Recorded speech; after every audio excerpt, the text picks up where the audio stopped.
Coming to you on this Sunday morning from Glassboro, New Jersey. Hello, everybody. It is some TCUFL action here. 4 games here in this lovely Sunday morning into afternoon. This is game number 1, the 8-and-unders. The Pleasantville team facing Gloucester Township. Should be a fun one today as we have, as I said, 4 games coming up with pretty much several different teams along the way, which we'll get to. Anyway, hope you're having a wonderful Sunday morning. I'm Tom Wilkins. Howard Gaber is with me. And even though it's a little bit of light rain to start things off, I can see these kids are excited for these JV playoffs. Oh, yeah. Yeah, big time. Big time excited out there. They look forward to this all year.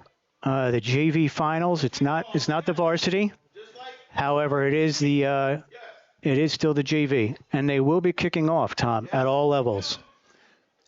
Obviously, for those of you who watch HSG Network on YouTube, we have shown you a lot of different youth football leagues, and obviously everyone is going to be different. And from what Howard just said, there will be kickoffs on all levels, as you will see both teams line up. Pleasantville, basically in burgundy and gold, burgundy uniforms with gold pants, and I'd say burgundy helmets, while Gloucester Township, a little bit of a resemblance of Georgia Tech, almost coincidental, kind of like a goldish uniform, black numerals and pants, and also black and gold helmets to go with that. So this I think, is going to be a pretty fun game, and of course we'll announce all the players on both sides a little bit later on. Just want to remind everybody, too, that we're here today, and then we got the finals all weekend, next Saturday and Sunday from Bridgeton High School. Should be a lot of fun. Like I said, it's going to be on the 15th and 16th, next Saturday and Sunday, pretty much all day, 10 games, and catch them all right here on HSG Network. More the reason to like, subscribe, and tell your folks about it. We're going to have a lot of fun for these finals for next weekend. But, of course, first things first. And, of course, wherever you're watching, whether it be in Glassboro, North Jersey, any place else, if you have a relative who is playing football today, hey, feel free to let us know who you are and make your comments and show your support. Yes, please keep all comments positive, unless, of course, you're referring to Frank Copa. Then that's up to you. Obviously, there might be a little bit of an interpersonal thing going on there, but it's certainly okay. About 57 degrees here at game time. I got a little bit of a light rain. It shouldn't be raining all day, so that should at least be a little something. All right, so Gloucester Township, they will receive the ball first. They're going left to right, Pleasantville right to left. We'll switch sides in the second quarter. Ref blows his whistle, and here's your kick. They'll be taken down at about the 34-yard line with no return. That is where Gloucester Township will begin 1st and 10.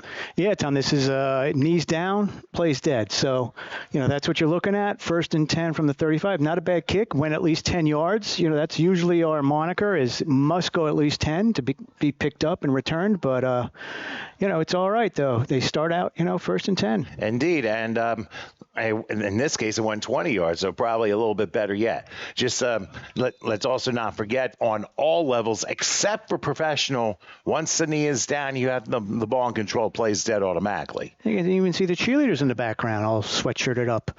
It's getting to winter, Tom. Well, gotta get through fall first. All right, so Gloucester Township, they'll line for the very first play of the game, 1st and 10. You'll see the clock in the bottom center. Don't mind the yellow stripe on the right. That's just a goalpost, but we can see. NBC at its finest. Well, HSG a little bit. All right, on the first play, taken for a little bit of a positive game down to the 38-yard line, about a 3-yard pickup. That was number 6. And that number 6 happens to be Grayson Godfrey, who was able to, I guess, call his own number, and he picks up 3 on the play. Look at that, Tom. The sticks are on the opposite side of the field, so we don't have to do down and distance. Hey, look at that. Got him in the right spot today. Well, it's always a good thing when you have that. I mean, a lot of times you don't necessarily get the best of setups, but for whatever reason, this works to our advantage. It's sometimes with home teams, you don't want to have your players on the other side or kids on the other side that are on opposing sides. So that's why. What are they lining up here? Looks Tom? like an I formation. Right? Nah, it's going to be pretty much.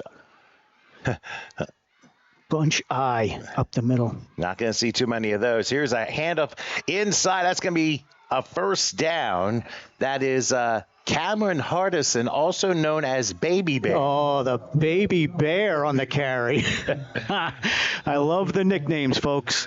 Keep them coming. Hey, somewhere in the stands, Goldilocks is cheering, but that was a 7-yard pickup, and that's where is Big Bear and Medium Bear, though? That's the question, because that's Baby Bear. Although maybe his brothers. We have to wait and see. Well, maybe that'll come after the game. We'll see.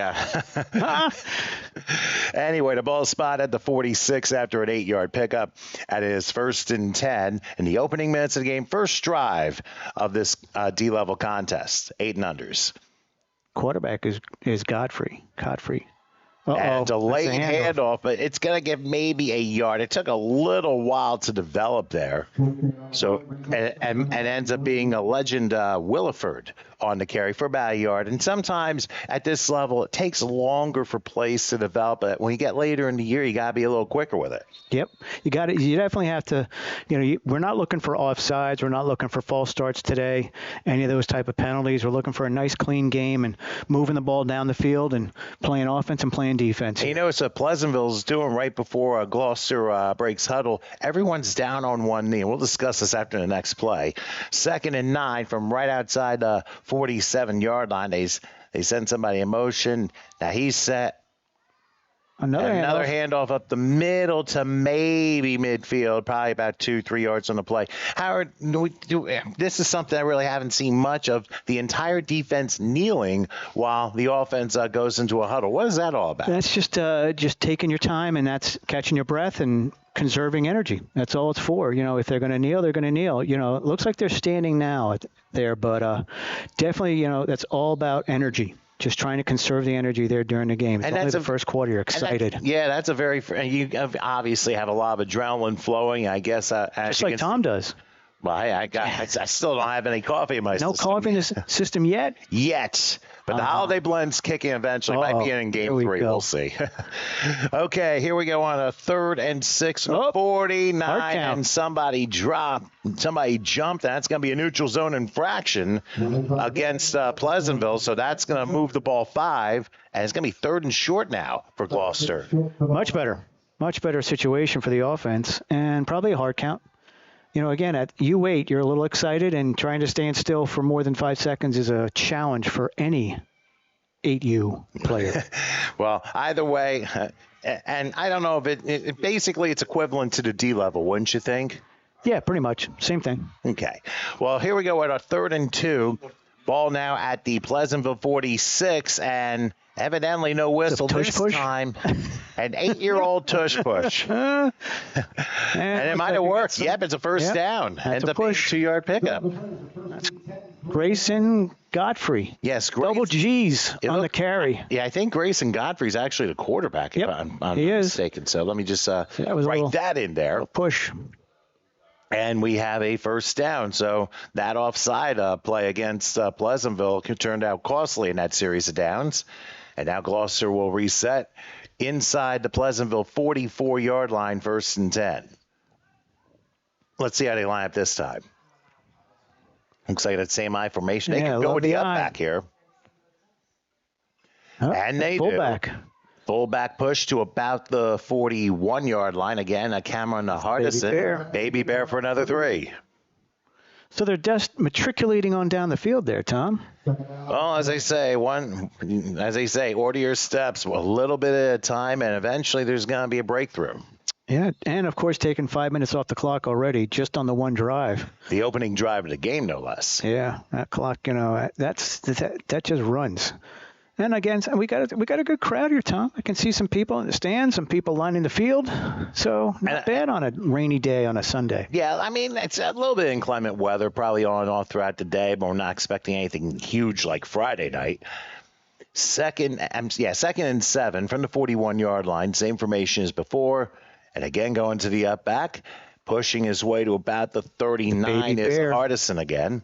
So it forces a 3rd and 5. Carrying the mail. So you wonder when they're going to start breaking out the running back because, he's back there for a reason. So we'll see what they use. And I think trying to get the up back in, trying to loosen up the Pleasantville defense, I would suspect. I mean, it's only the first quarter, but it could prove important come the fourth quarter, depending on how much energy both sides have. So let's see how they line up. From the 39, 3rd and 5. Full house. Yes, line gains at 34. Almost got the jump. Very close. There you go. And now There's they the go running back. handoff. He'll break through to about the 35. He's probably a yard shy of a first down, maybe a yard and a half. So that'll force a 4th and pretty much a yard and a half to get to first down territory. Yeah, not a bad run, but again, you're at 4th down. So let's see what we get on the playbook here. Very interesting how they just continued to move, and then all of a sudden they go to a full house, which is an easy running play, but borrowing a page out of the Navy. Navy got killed by Notre Dame yesterday, though. Well, so probably wouldn't borrow that page. That's usually an annual tradition, unfortunately. Yep. But I know Navy had a couple of years where they actually beat Notre Dame. Yeah. And of course the Lions have to get back to normalcy here. All right, a key play here, 4th and 2. Right, again, so go back to the hard count, huh? Nope. Line gains at 34. They go to Hardison again. That's a first down, crossing the 30, and Baby Bear goes down to the 26 for a 10-yard pickup. Nice play. Nice change of pace. Give it to the fullback. Fullback dive up the middle. Get you the first down, and continue the drive. They could actually eat up the entire first period with this drive. And then some at this point with the clock running, 2:50 left in the first. You also got to consider that I'm sure the coaching staff for Pleasantville's like, okay, how are we going to make some adjustments here? Because you figure it's mostly running because there are no receivers either side of the field. They do send a man motion on 1st and 10.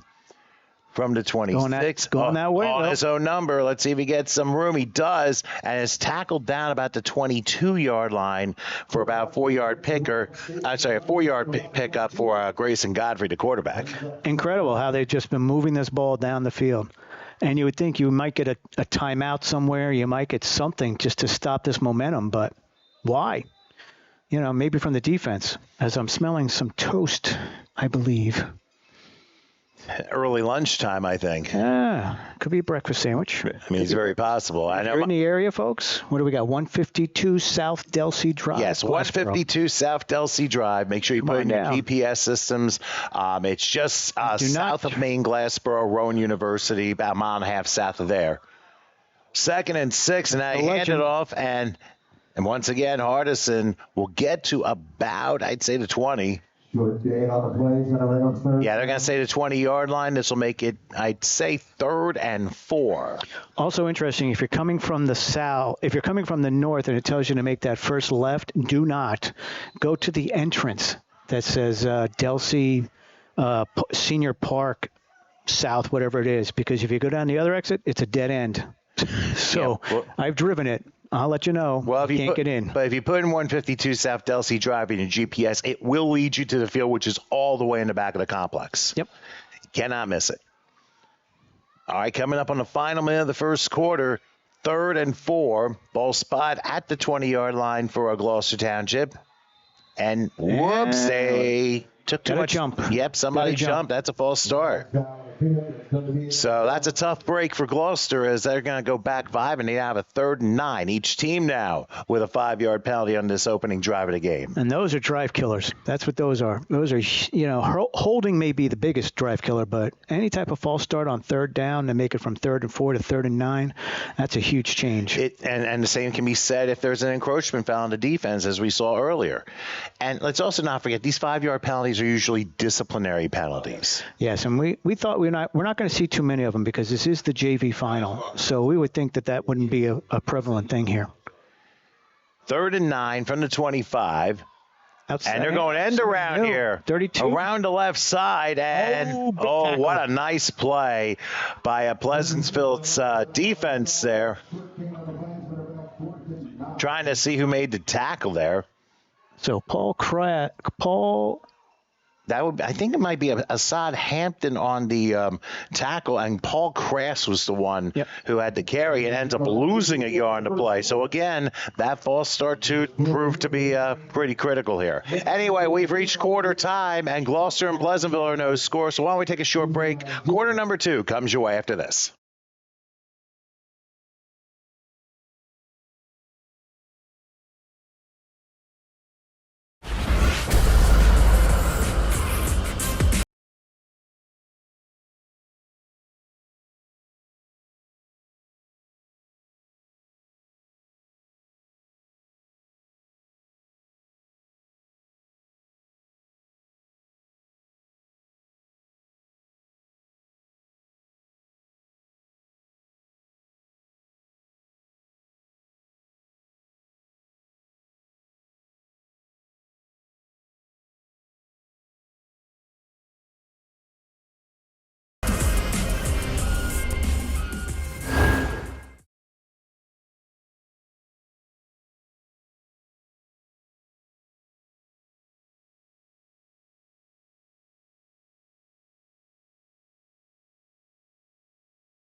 All right, we are back here in Glassboro, New Jersey. The 8 and unders, the JV final here, as Gloucester and Pleasantville no score, and Gloucester facing a 4th and 10 from the Pleasantville 26-yard line. They send a man motion single back. And let's see if Baby Bear can make the turn. Nope. Ooh. Not getting it that time. He goes down. He only gets a yard. He needed 10. And for Gloucester Township, they turned the ball over on downs. And Pleasantville, for the first time in this game, will receive the football. It's the ball after a quarter of play. And 5 seconds. My gosh. You never know with these games. I mean, we got a running clock. These things can happen. And voila, it did. Yep. So. And you can't fault Gloucester because they just kept marching the field. They weren't going to change their offense, so that's their offense. Run the ball, run the clock. And that's exactly what they did. And like I said, you keep doing this, and with success, eventually there'll be a breakthrough later in the game. Anyway, I'm Tom Wilkins along with Howard Gaber. Thanks for joining us here on HSG Network for TCUFL action, the JV finals here. 1st and 10 for Pleasantville. Their opening play at the 25-yard line. And all of a sudden, a little peekaboo, quarterback keeper, down to the 29-yard line. That's Chasey Great, who was able to get 4 yards on the play. Not bad. Not a bad play as the sun starts to peek through a little bit here. We're hoping. It looks like they got the 30 out of that. So 2nd and 5 on that play, Tom. Not bad. Not a bad play call coming up the middle there. Yeah, I mean, obviously, weather-wise, It's probably a turf field. With it being a turf field, it should drain all right. But, of course, with these 8-year-olds, you got to remember ball security is going to be extremely important. And, I mean, if it was going to be raining all day, that would be one heck of an issue to deal with. Oh, yeah. We've been there. We've done it. We've done the games in the rain. Oh. We've done them in the rain. We've done them in the snow. We've done them anywhere. Yeah, I'll never forget I'll never forget the forward pass. It was actually a lateral that for being returned for a touchdown. It was so windy and there was so much snow on the field. But anyway, this bunch going up the middle. Take a look at this setup here. 2nd and 5 from the 30-yard line. Look at the size of 83. Here, and it's going to be a keeper. Oh, he runs into it. He blocks his own man, crossing the 40, gets to midfield and down the 46-yard line. It looked like he just crashed into his own man and kept going. That's, hey, you got to do what you got to do to get the yards. And Chasey Great did it again all the way to the 46. That was a 24-yard pickup. And Howard, you just mentioned 83. Juan Wiggins Jr., That might be a key player because obviously on this line, I think he's the tallest player. He may be the tallest player in the game, Tom, by far.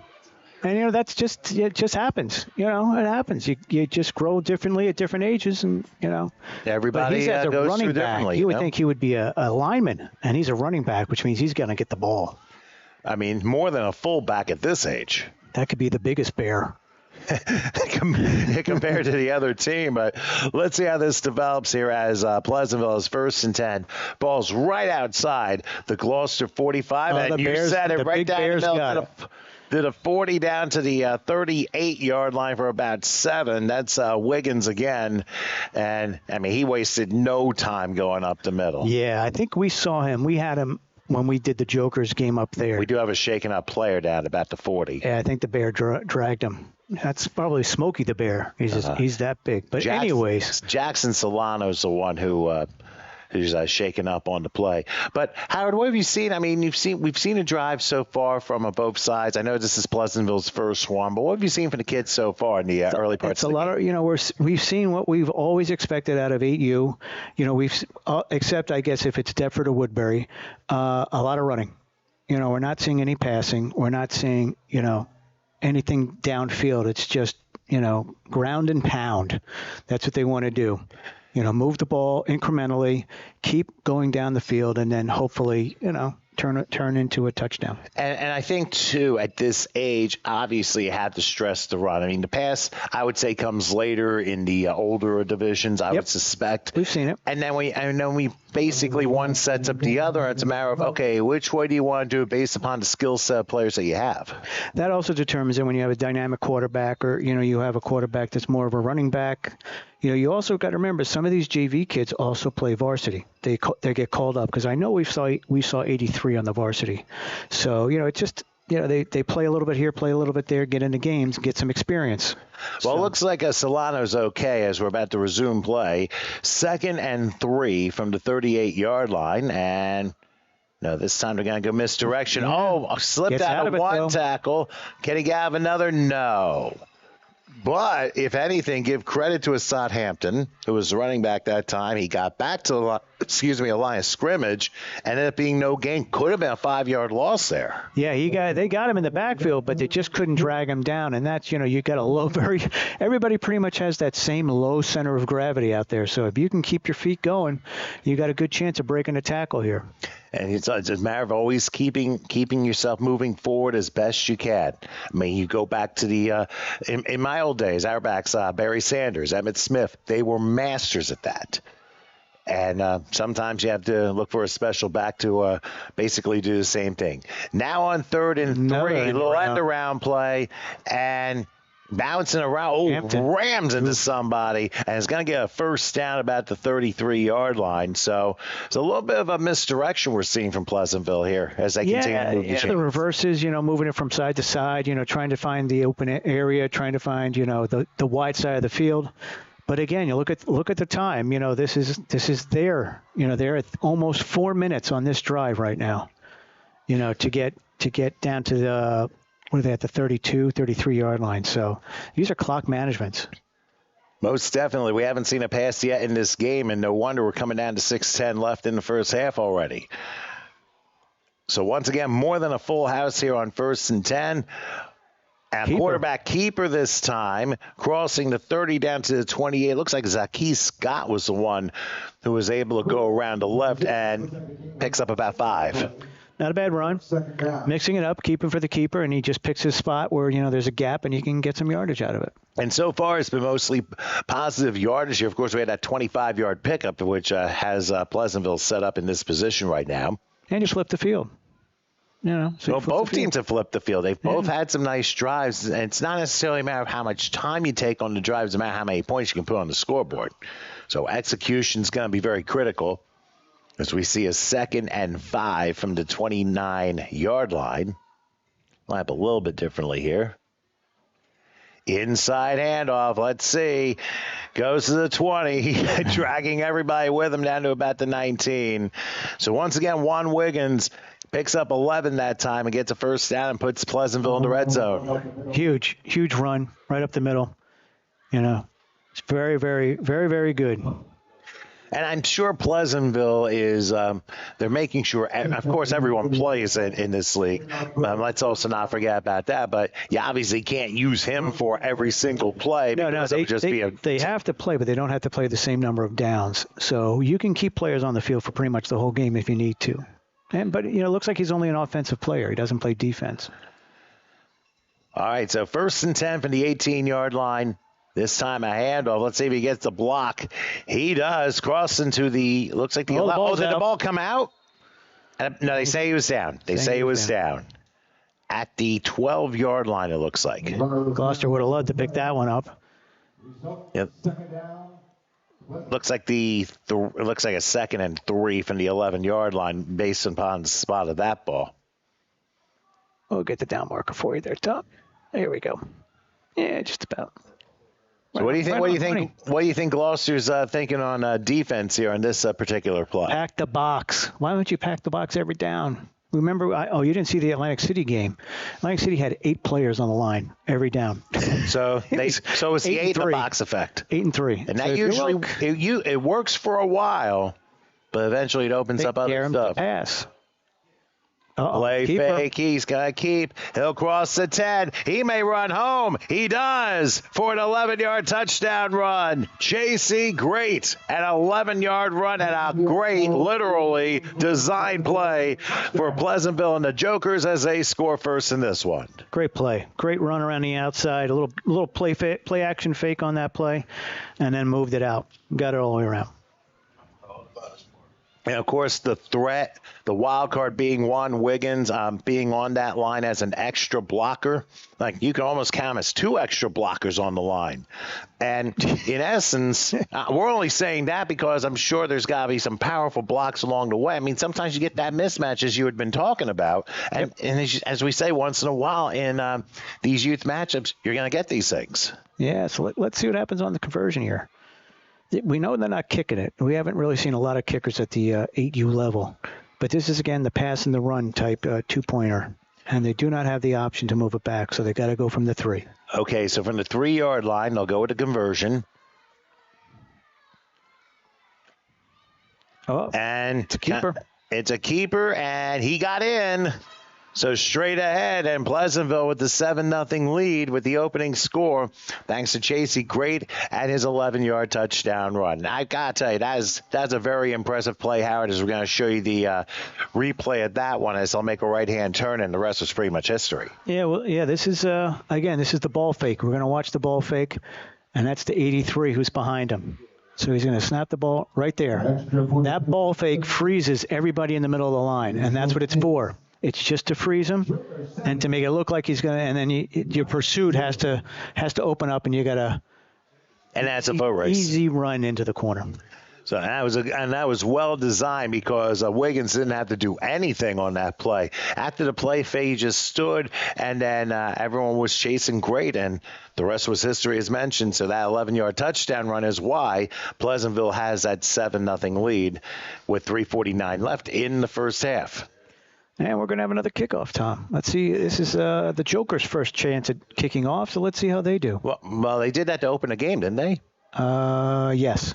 Yeah. So they got a good, 25-yard kickoff the first time? Yeah, I think about 20. Yeah, 20, 25, good. Yes. So we'll see how they do this time around. Of course, different leagues have different rules. Of course, we were used to the last 2 weeks. Here, we didn't see it. But here, we're going to have kickoffs. As you said, all 4 games are going to have that, and obviously. And punting. Oh, yeah, they'll be punting, too. Now, for this and the next game, are there punt options or no? I don't know. We'll see. All right, we'll find out for sure. We've got so many games. I get confused just as much as you do. Well, for me, it's easy to confuse even after one game. All right, so it goes 10 yards. It does, and the ball is touched, but I believe Gloucester did fall on it about the 44-yard line. That was dangerous. You got to make sure you secure the football.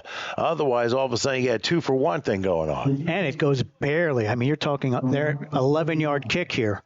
At the 44, so that's 11 yards. So, you really had to get on top of that ball because it's a live ball at that point.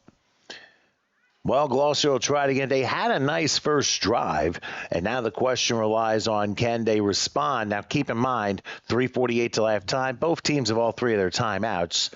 So, Gloucester realizing that their opening drive took a couple seconds and 1 quarter, they only have a short amount of time to get 56 yards, and we'll see if they're able to do that. So they line up. A difficult task at this level, but we'll see. Hey, you never know. And 3 timeouts, so anything's possible. On 1st and 10, they're going to go. Oh, the up back did not work. 83. Cameron Hardison, yep, and Wiggins, he plays defense too, and he closed that gap quick. D. Lyman. Whew. So you gotta when you see somebody that size at D line, you're either going to double team them, or you're going to play action, or you're going to go outside with some type of bootleg play because you're not going to get any yardage up the middle if he's clogging it. And it's not just because he's big, but if he's clogging the middle, it's going to be very difficult. So you really want to double team him. Well, Hardison ends up losing about half a yard. So second and a little bit of a longer 10 this time. And he's got the hand in the dirt. So there's your double team. That's a triple team almost on him. And ends up working positively as gets to about the 49, maybe the midfield stripe. That's your quarterback. And once again, Grayson Godfrey able to come through, and he ends up getting almost 6 on the play. So you're looking at a third, just outside the midfield stripe, a 3rd and 4 coming up. And you can see, like I just said, you got to double team them. They triple teamed them, and then they sent the quarterback on an outside run. So you clog the middle up, let them take it. You can have it, and we're going to try it another side. And it's also going to be this is a critical focus here. You double, possibly triple team. Now all of a sudden you're down 2 players, and you're trying to have the play in progress. So that would allow Pleasantville to probably close things up a little bit more. Yep. Keep it to a minimum. That's what they want to do. You want to double team? That's fine. We'll keep it to a minimum regard. And somebody jumped here on 3rd and 4. Pleasantville claims false start. And there's the flag. And flag comes about 10 seconds later. It's going to be a discussion, so let's see what they come up with. So who jumped first? Right. I think they're going to go with the. Oh, it's on Pleasantville. That's going to be a first down for Gloucester. So moves it without moving the clock. That's huge right there. And that's a very big penalty there because it resets the down marker and keeps Gloucester alive for possibly scoring before halftime. And I'm sure they're also aware Pleasantville will get the ball to start the second half. So this is why it's so imperative for Gloucester to score here. So now they'll discuss what to do here. The ball is spotted at the Pleasantville 45. No sense of urgency, though, Tom. That's really, you want to see a little bit out there. But again, at this level, how much urgency can you have? That's the trick. And the case of balance between the coaching staff and what the kids can do. So from the 45 of Pleasantville, 1st and 10. And it's going to be the ball pops out. Somebody better get it. It's still loose. And somebody got it. It's going to be Pleasantville recovers it. Mace Lucas falls on it at the 49-yard line. And I'm not sure who punched it out, but key turnover there. Big fish down there, Tom. That's what that was. Let's see if we can take a look on the replay here. See if we got who took it out of there. Well, Wiggins was in the vicinity. I don't know if he punched it out. He did emphatically, but let's see. As you can take a look here, the handoff left. Now watch what happens. Oh, he never had it. Yeah, he never had it. His leg. Yep. There's the fish there. Fish there. Gets picked up. and reels the football in literally. And now Gloucester's going to use their first time out. So we're going to keep it here. You got to use it. I don't know why they would use it, though, considering that you don't have the ball. So you're just or they just didn't have the right defensive alignment. Could be. That could also be you're good point there, Wilkins. Like I said, you don't have the ball. You want that clock to run, but it's still first down. So you're right. Get your defense set. And now they realize Pleasantville has a 2-for-1 situation here. Can score to end the half, and they get the ball to start the second half, and they could be en route here. I can't remember who used to do that all the. Oh, that's right, Brady. Tom Brady with the Patriots used to do that all the time. Listen, you know well. Yeah, that's a Belichick move. That's you win the toss, you take it in the second half, and you hope to get the big double. So, but we'll see what happens. Nice timeout. Get your defense set. Looks like the coaches are on the field getting them set, and the offense is coming out as well. So, well, it gives the offense a chance to try and come up with what they want to do with the final minute 33, and they just got a free timeout, and they have all three of theirs to use during this drive. So let's see how they line up here. Once again, Fuller house here, 1st and 10. Ooh, that's a big house. Delayed hand. It's a keeper. Lead block. But there's a flag down, too. He'll cross the 40. He's still going and steps out of bounds at about the 30-yard line. But hold on a second. Moves anything. There's a flag down, and so is a Gloucester Township player. That could have been a blindside block. I'm not going to say it, but it's either going to be a hold. Well, let's hope he's all right. That's the important part, regardless of what happened. I don't know if that was why the flag came down, if it was completely separate from it. But we can only hope for the best. That just did not look good based upon how this landed. Let's see if we get a call. The head official in the white hat just trying to direct traffic, and obviously with this injury timeout, it's going to be a minute. Yeah, let's see if we can see anything, Tom. I don't want to miss the call, but well, it's going to be a hold against Pleasantville. Okay. So that was a hold. All right, let's check it out and see. Yeah, let's see the replay of what happened here. When he was holding him, or if he just got caught in the wash in the middle there. Oh, he's down already. Oh, yeah, he must have just got clipped in the head. And unfortunately, those things happen sometimes in football, and sometimes just a matter of wrong place, wrong time. So I was just totally separate from where the flag was. Yes, completely separate. It was just, like I said, he got caught in the wash and got either stepped on or got kneed and or rolled on. You're 8U, 8U. You're a young guy out there, and you just want to make sure that everybody's all right. Make sure he can come off the field. And the good news is he's walking on his own power. Once again, it's Solano. He's had a little bit of a rough first half. Yes, just a tad out there, but that's okay. He'll bounce back from that. Yeah, absolutely. So following the holding penalty, which puts Pleasantville back at their own 41-yard line, that's the biggest penalty we've had so far in this first half. And now the clock will run. We'll see how Pleasantville responds. It's actually going to be 1st and 18 because the play happened at the 47. That was 10 yards from there. Another keeper. Another keeper. And not going to get the no, not this time. In fact, it's a 1-yard loss. And Pleasantville, I think, is going to call a timeout here. Pleasantville's going to take the timeout. So that'll be there first, here. and we'll keep it here as well. And I think what's happening here, Gloucester's had a chance to kind of reset themselves a little bit as to how to play this particular run. Now, I think what we have seen is you're not going to get Wiggins to carry every single play, and he's not necessarily going to be a factor every single play, but you have to play as if he were to be a factor every single play. Yes, and it seems that they're lining him up in one position as the fullback, the lead fullback in a full house backfield where, you may want to next year maybe when you get a chance, put him at the tight end position, put him at an end, somewhere where he can pick up a block quicker to free that end. Or to close off an end so that you can get that gap coming up on a run. Yeah, just like those new tight ends in the NFL for the Raiders and the Packers. I think the Packer guy, unfortunately, is out for the year. Brock Bowers. I think I can't quite get the names right. That's Bowers for the Raiders. They drafted him. Yeah, technical, because he also lines up as a receiver. He's a good size, and he has good speed to line up as a receiver as well. So multitask. All right, so a 1-yard loss on that play, 2nd and 19. Pleasantville their own 42-yard line. They'll end around this.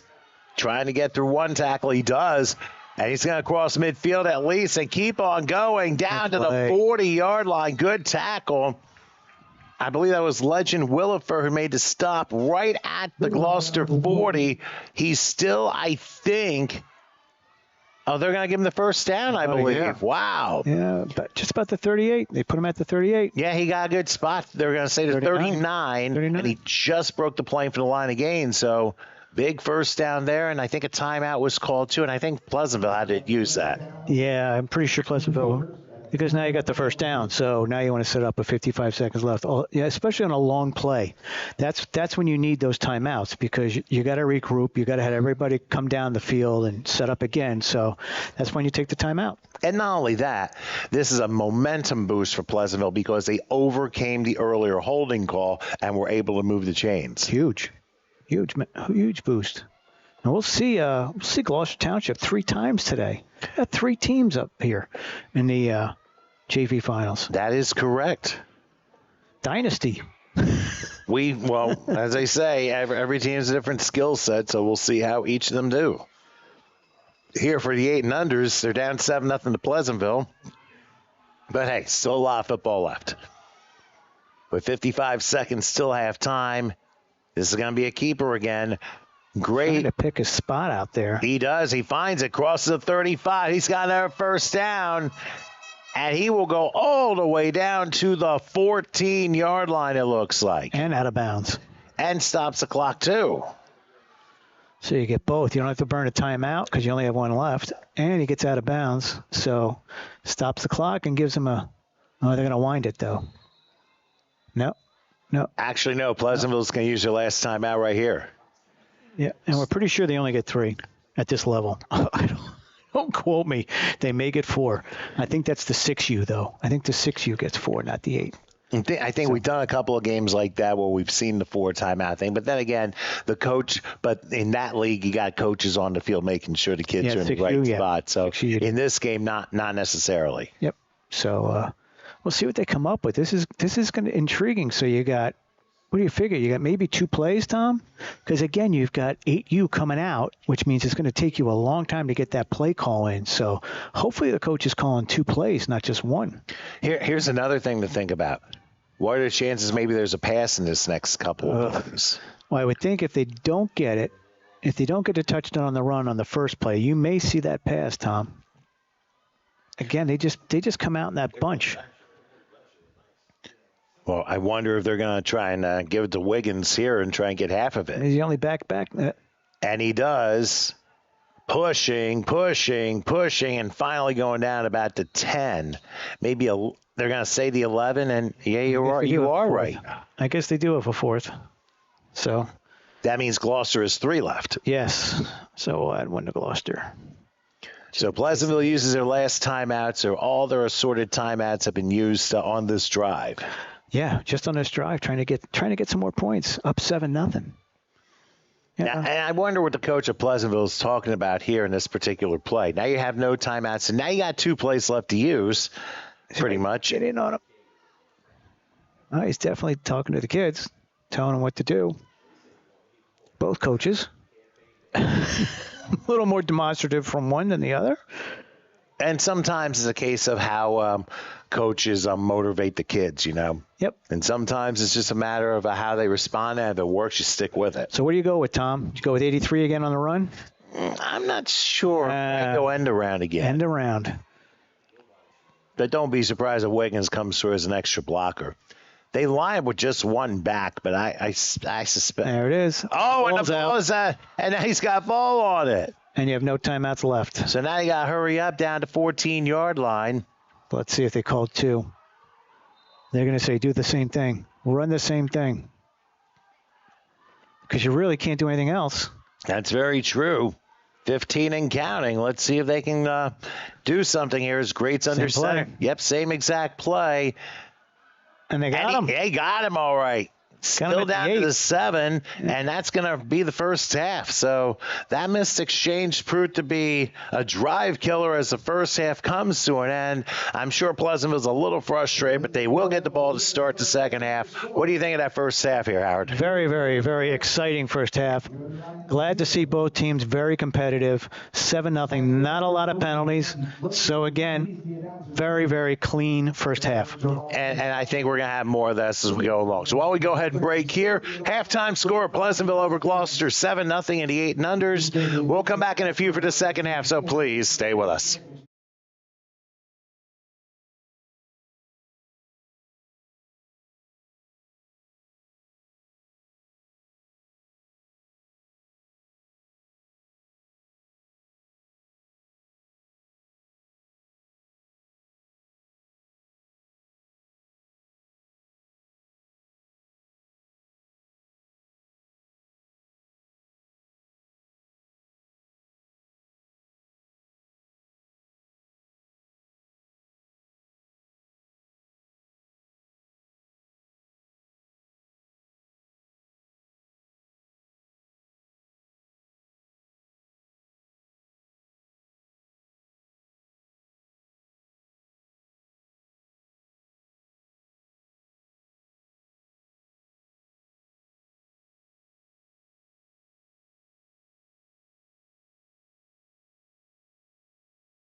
All right, we welcome you back here to Glassboro, New Jersey, the first of 4 games here for the TCUFL, the JV division, here as Pleasantville, who will receive the ball to start the second half. They have a 7-0 lead over Gloucester Township. Hope everybody's well here. I'm Tom Wilkins with Howard Gaber, taking care of the controls here at HSG Network on YouTube. Make sure you like and subscribe because this is just the tip of the iceberg. And comment.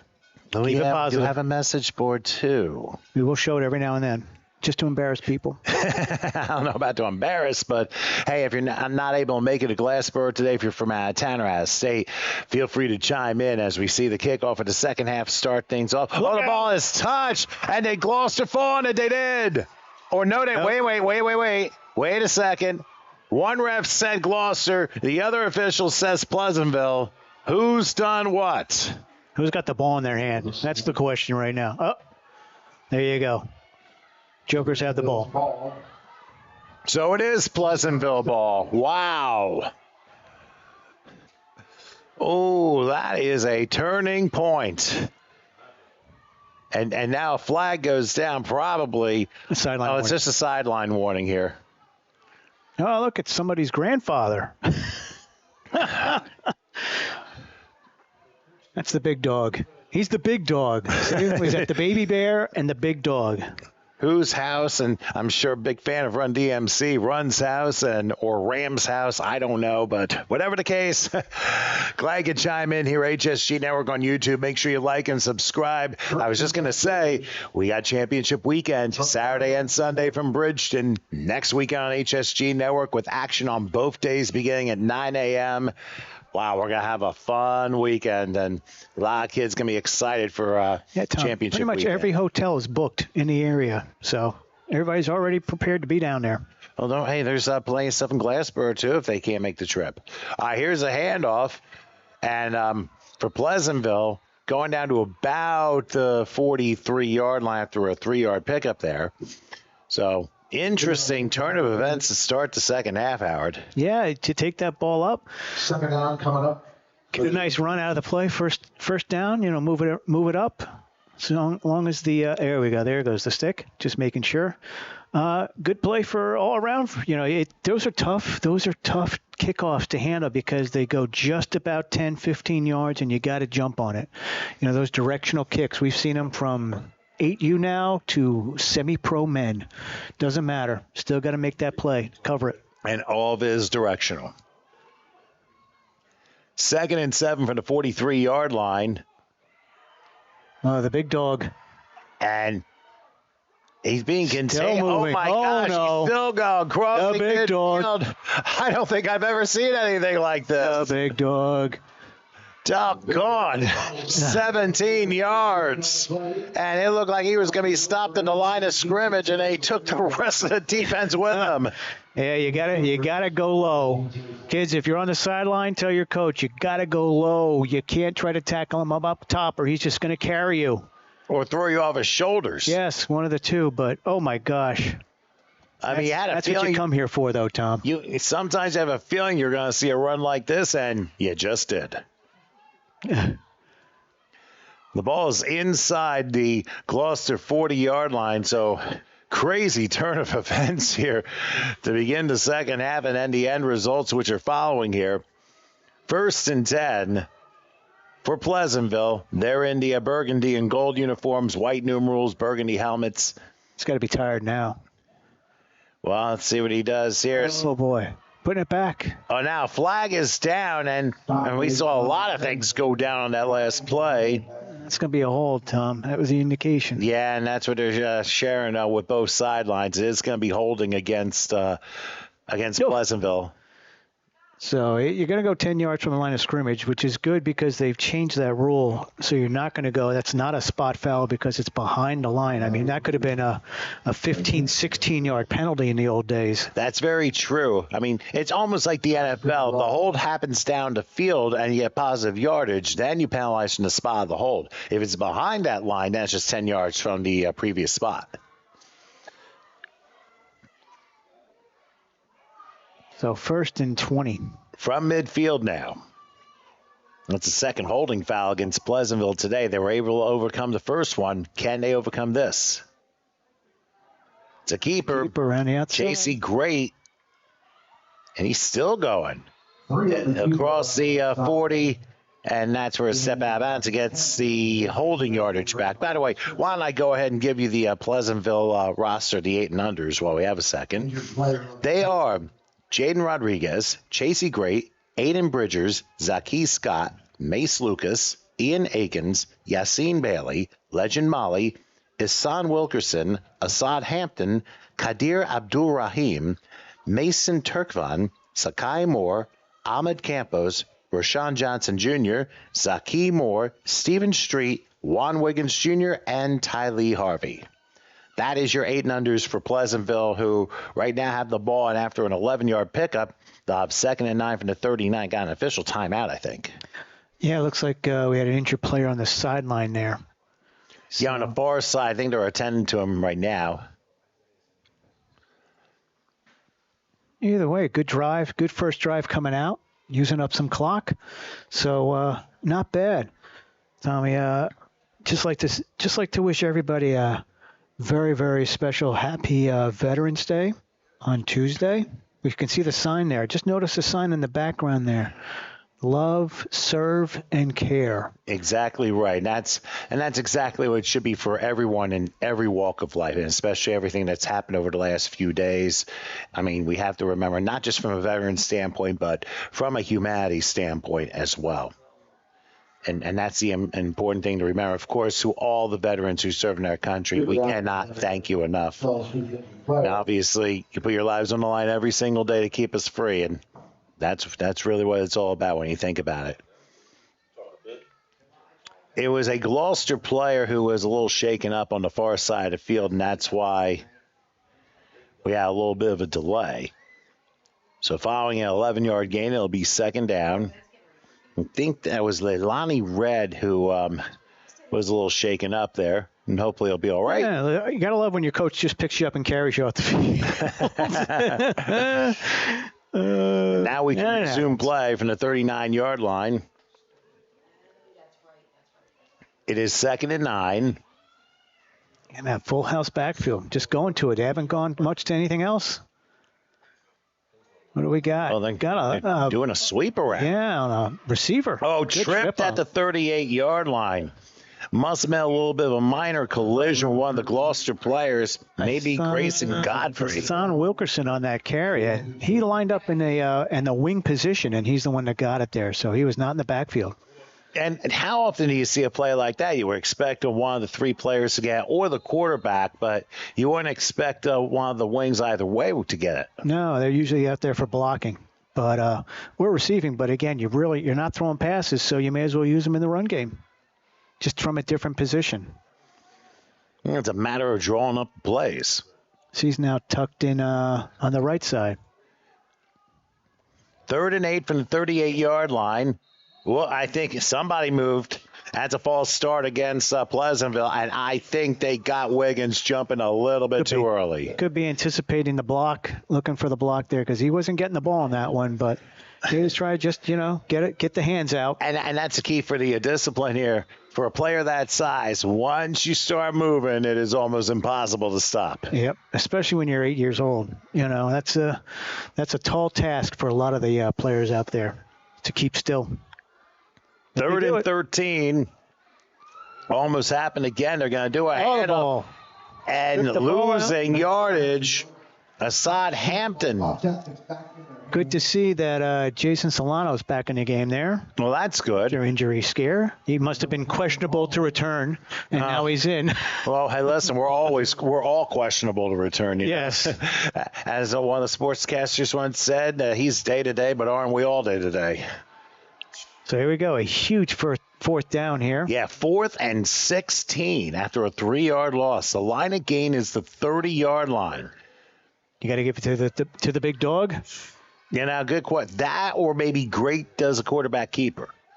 Okay. Well, they got the full house going in the backfield. Let's see what they do. Yep, it's the keeper. He will keep it. Let's see if he gets a block. Success. He does not. Down to 41, and that will do the drive as Gloucester forces the turnover on downs. Good defensive stop, but I'll tell you what stopped the drive, that holding penalty. Yep, and Adonis Sierran Austin on that tackle, number 36. Got the shoestring of the quarterback. Sometimes it's all you need to get. Yep. So Gloucester, who nearly snatched the opening drive of the second half on the kickoff, now they'll have it at the 42-yard line, midway point of the third quarter. And we still got to read their list. We will in just a couple moments here. And interesting to see, Tom. You know, they start at the 42, and it's only a one-score game. And you know what? You pass it into that on a conversion, you're up. Here's the other thing to consider, too. Their opening drive, they did well. They just ran out of gas. Now, can they sustain it? Actually, hold on. We got an official timeout. Pleasantville's going to use a timeout. Oh, you got 4 of them. Yeah, there are 4 in this level, so we were able to get that clarified here. So I tell you what, why don't we go ahead and read you the Gloucester 8 and unders for you. There's some good players here. Carson Godfrey, Cameron Bradley Young, Grayson Godfrey, Cameron Hardison, also known as Baby Bear, Mark Burry, Jaden Torres, Lilani Red, Callum Allen, Legend Williford, Yazir Terry, also known as Tank, Paul Kress, Jake Rhodes, Luke Rhodes, Adonis Sarian Austin, Jackson Solano, Joseph Couch Jr., Mason Awusu, and King Jones. Those are the Gloucester Township 8 and under players.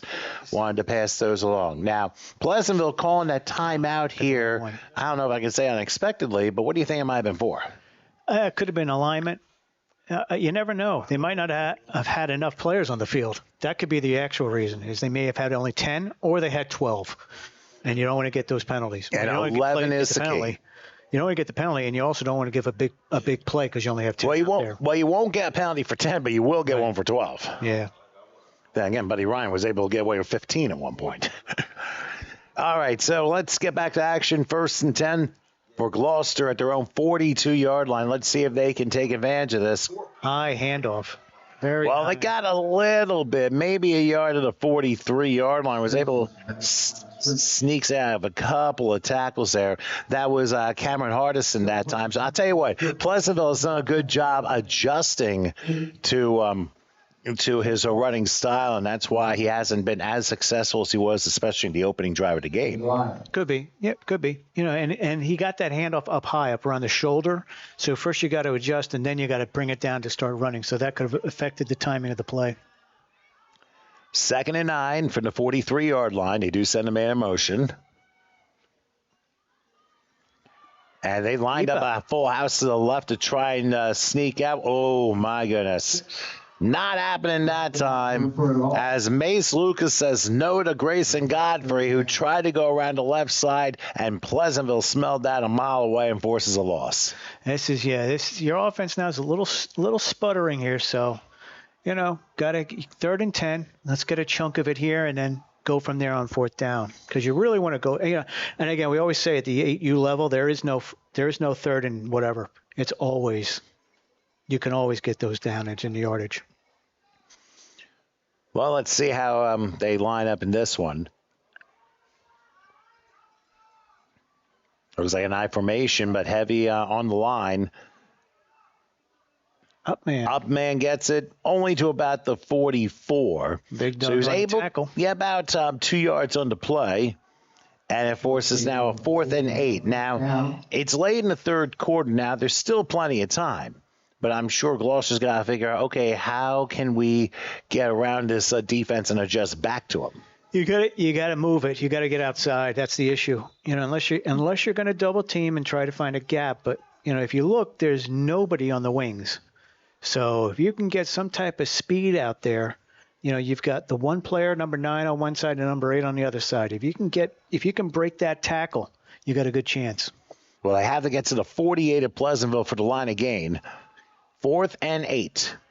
And they're going to go misdirection. And it's going to work. 1st down. Got 11 to the 45-yard line. They went with Legend Williford that time, and he was able to find a hole up the middle, and he ran as fast as he could. He knew where the sticks were and was able to get by. Great play. Great play. Gotta love that. Could be another turning point to this one. Because at least it keeps the drive alive.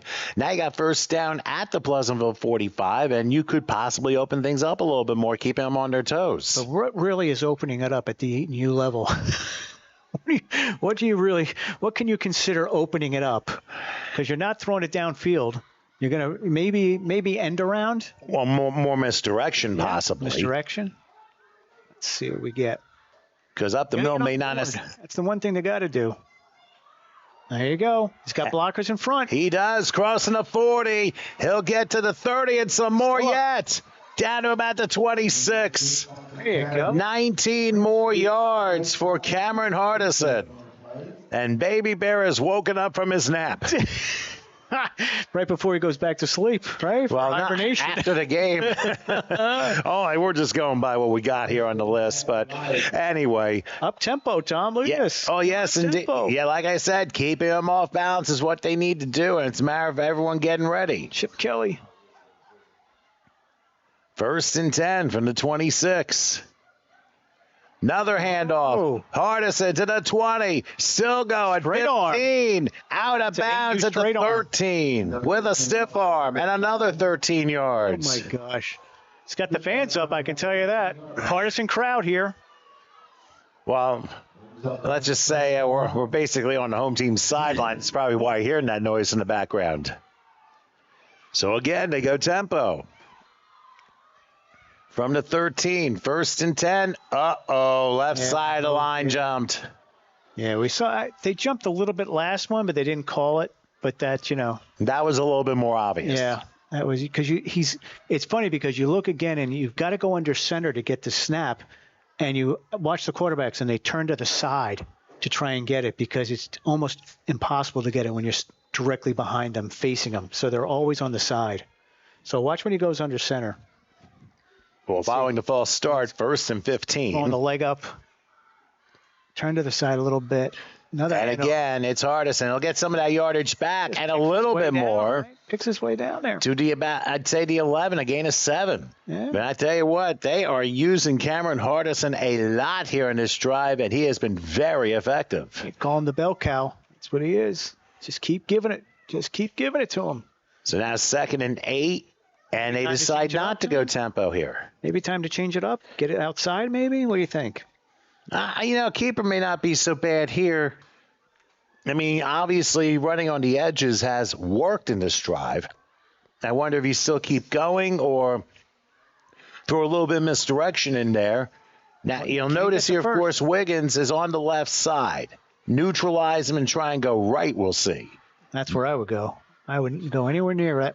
And they did, not to really much success. But he got a yard to the 10, so it's going to force a 3rd and 7. Looks like 3rd and 7 coming up for GT. That was actually, and a couple of the Pleasantville players need a couple of seconds to get up. Now, will they try and get one more play off before the quarter ends? I don't think they're. He's in there. Let's see. Well, they're going to have to really hurry up here. I would hedge the bet and say no. But then again, they're at the line.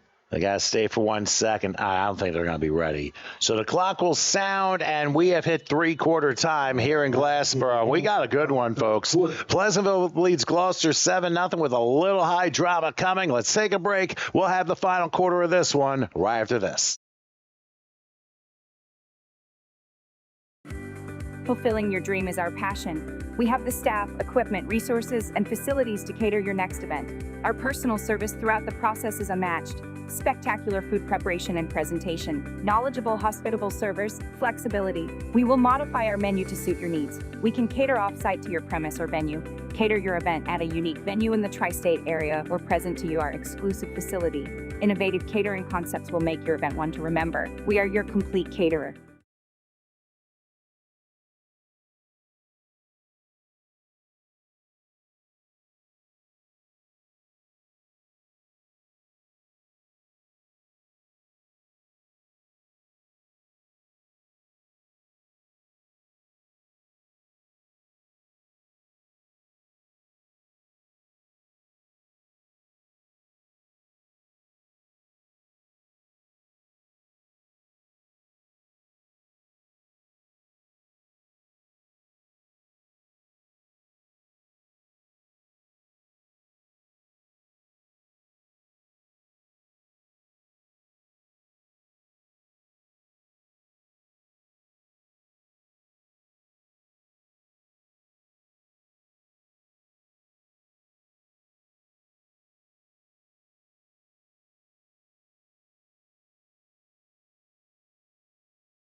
All right, we're back here in Glassboro. Pleasantville ahead of Gloucester 7-0 as we begin the final quarter of the 8 and unders. I'm Tom Wilkins along with Howard Gaber as rain is starting to pick up here as we begin the fourth quarter with a 3rd and 7.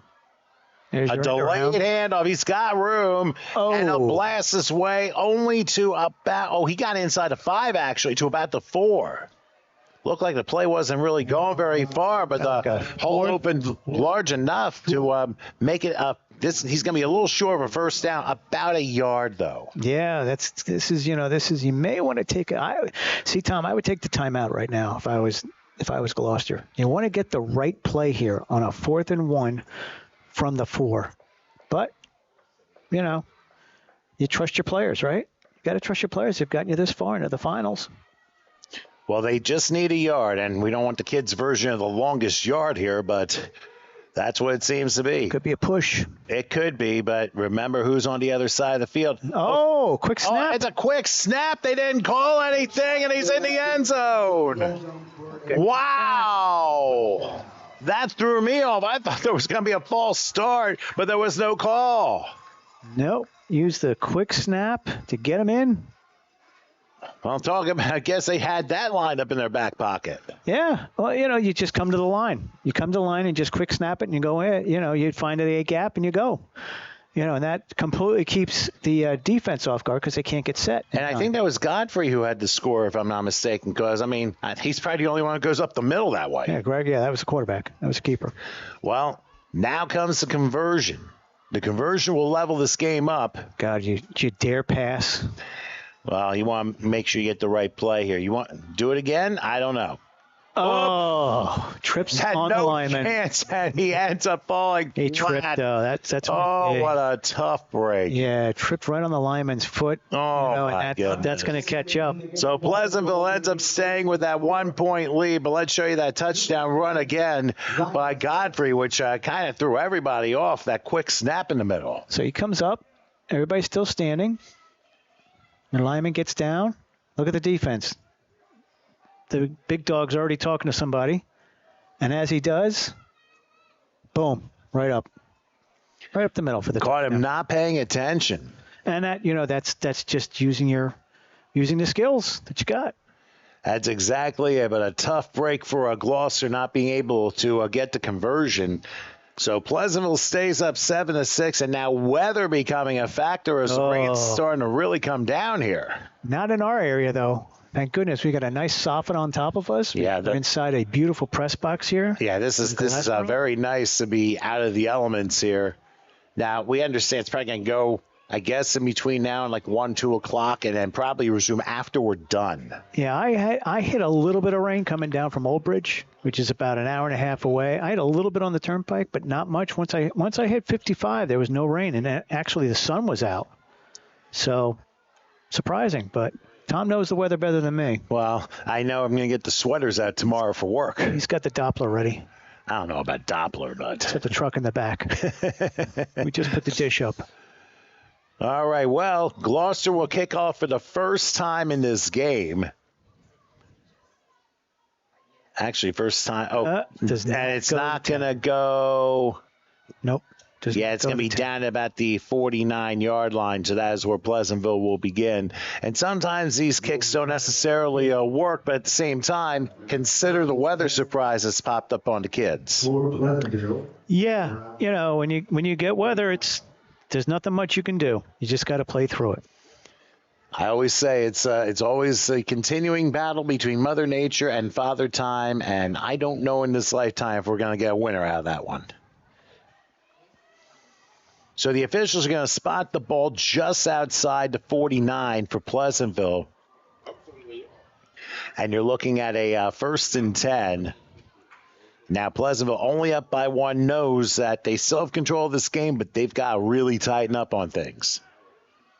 And you can see on the bottom of the screen, the coaching staff in the rain right behind them. Pretty easy to figure there. And now we have an official timeout just to get the tee off the field. The doctor tosses the 2 to the other side. Looks like just a passing shower is going through. We'll get that in a minute, Tom. You know me, I'm always on it. I know. First down, and it's not going to work out for Pleasantville that time. Looked like Gray tried to go up the middle, and he got swallowed up by several Gloucester defenders. Let's see if we got a little time here. And it'll be 2nd and 10, no gain on the play. Yeah, they're going back in. So, Tom, here's our radar, Tom. How much better could that be, right? Yeah, the blue dot's us, and it looks like it's just going to be one of those, like, passing things, and that's probably the only rain we're going to get unless Mother Nature throws us a curveball later. A little line following tonight, but I think for the other 3 games, there'll be a wet field, but it may not be the conditions that we're seeing right now. It should drain. You know, this is turf, so, brand new turf. So I'm thinking it's crowned and it's going to drain. If you can look, we'll have to look at it from the side there and see if there is a crown in the middle. But we'll keep that weather going, folks, just in case you're on the way. Bring the tents. It's going to be tent city here. All right, here on 2nd down, they're going to handle. That's Akins with a carry and nothing. There, he loses a couple yards. Huge play. Down to the 47. That's a 2-yard loss. Now your Gloucester Township defense has got to turn it up. You missed that extra point, so you're not tied. So you got to get the ball back, and you only got 7.5 minutes. Well, weirder things do happen. Pleasantville trying to come up with a big play here I tell you what, if any of the 3 games that follow are as exciting as this one, we're going to have a heck of a day here in Glassboro. We're glad you're with us here on HSG Network on YouTube, TCUFL action. Make sure you tell your friends about us, like, subscribe. This is only the tip of the iceberg. Wait till next weekend, Bridgeton. It's going to be back-to-backers, and we're going to have the 6U, Tom. We got an extra game. That's right. I know, fans, it's not dark on the screen here. It's just there's no sun. So all right, here's a keeper. That's great. Spin. But no. He didn't get much. He got back to the original line of scrimmage, the 49-yard lines, and they got 4th and 10. Oh, this is a big decision. Do you punt it? Do you choose the punt option? You have either choice. You can either punt it physically or you can punt option. But again, you're at the 49, so I think you're past the point that you got to go for it. Unless you take a couple penalties. You never know. That's very true. And I'm also surprised by this. I mean, Pleasantville could have taken a timeout after that last play and saved some time. But let's see what Pleasantville decides. I meant Gloucester could have called that timeout, save some time. Yes. For that, I didn't get the team right. But it's 6 minutes. You still got plenty of time. This is a huge play. 4th and 10. They have to get to the Gloucester 41 for the line gain. See what happens. Call your best play. And it's a handoff left. They're chasing. Oh, yeah. Oh, and there's a block. Midfield. There's a flag down, too. Now, he got the first down, but hold everything. Flag on the left side. This may come back. At the 46. And there's also somebody shaking up on the near side, and it is a Pleasantville player, and you can tell the Gloucester coaching staff saying, come over here, one of you guys are hurt. See what we get for the call, though. So we await the call.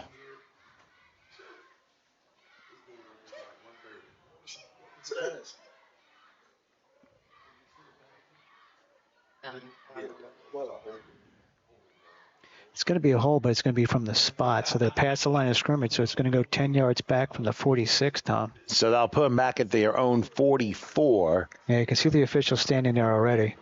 Yeah.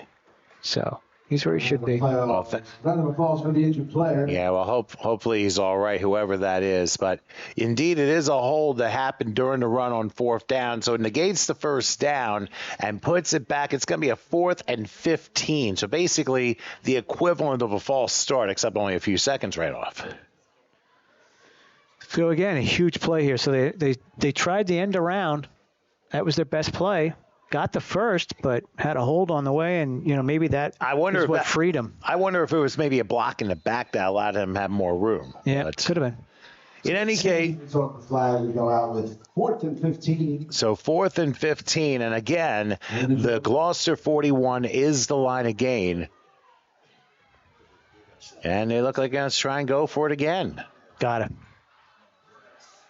do you try the same play again? That's the big question. Just a moment. And Oh, a timeout was called.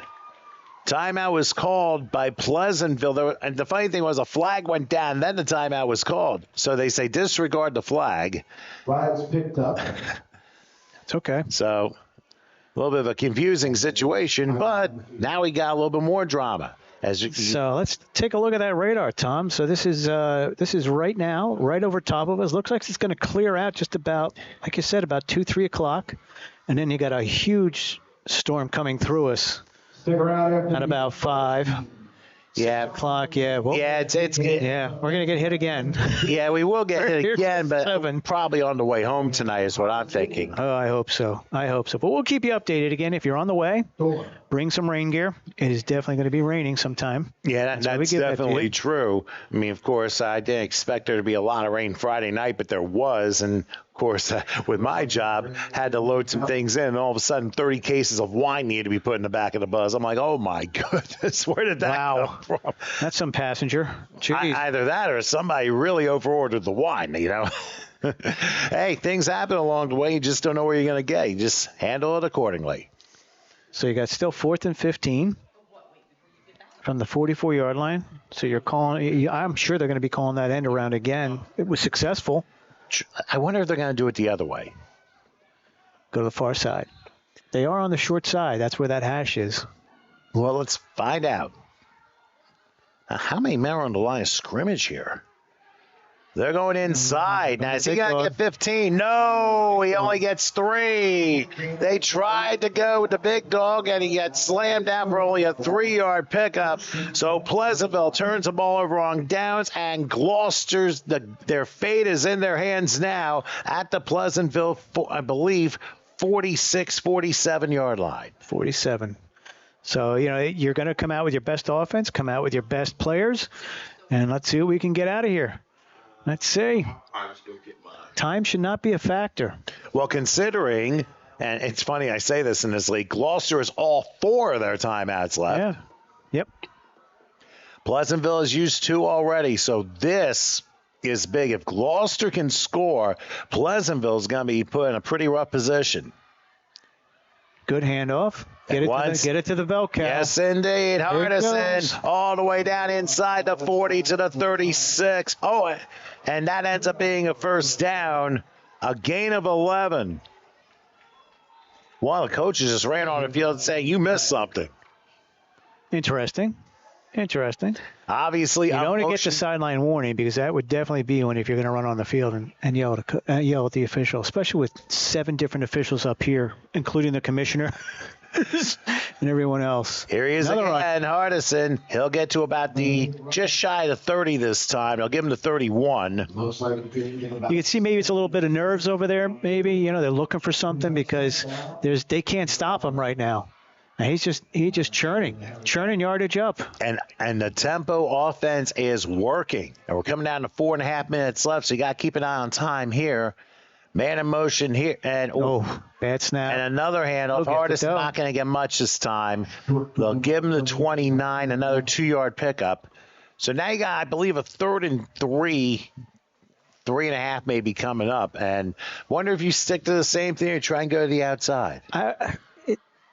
I don't know, Tom. That's why I'm not coaching and I'm sitting up here.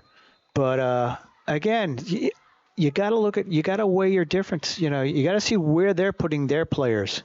Because when you're coming out, your quarterback really can't survey and audible. There's really not a lot of audibling in the 8U to change a play up if it's you got your defense aligned a different way. So let's see. Be interested to find out. They need to get 3 yards and 2 downs here. I didn't think they were going to go to Hardison, but it didn't work. They gave it to Legend Williford, and he loses 2. And I think Pleasantville kind of knew there was going to be a change of pace at some point. Yep. So that play did not work because they got penetration in the backfield, which is not going to help you when you're trying to do an end around. And I'll tell you right now, if you're Hardison, all 11 Pleasantville players are going to be marking your back at this juncture. Yeah, maybe time for that keeper again. They got a good 4 or 5 yards out of it when they did the touchdown, so that may be your play. Go up the A gap, but they're moving the big dog all around on the defensive line. Well, now. they're on the right, and we'll see if they try that again. Oh, a false start against Gloucester as the left side moves, and that changes things completely now. Yeah, that happens. You get excited. You're excited down there. The game's on the line, and maybe you didn't hear the snap count in the huddle. That could have happened. Maybe they try a little misdirection like they did on the previous drive. They were able to make it. Have to go outside, Tom. They're going to have to. Yeah, they made it 4th and 11. Now you got 4th and 10 at the 36. They got to get to the line again, the 26-yard line. I'm looking to the left there. I'm looking where number 1 is. I'm looking at that side there. If you can get somebody outside there, even the baby bear gets out there, you got a better chance than going up the middle. I believe he's the lone back. Let's see. They give it to him.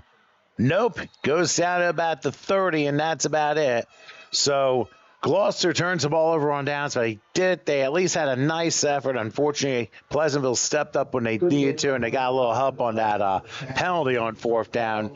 So Pleasantville, they'll get the ball 1st and 10. But remember, Gloucester has 4 timeouts to Pleasantville's 2, so don't be surprised. Stop that clock. If that clock stops a lot in the next few minutes. Every down if you need to.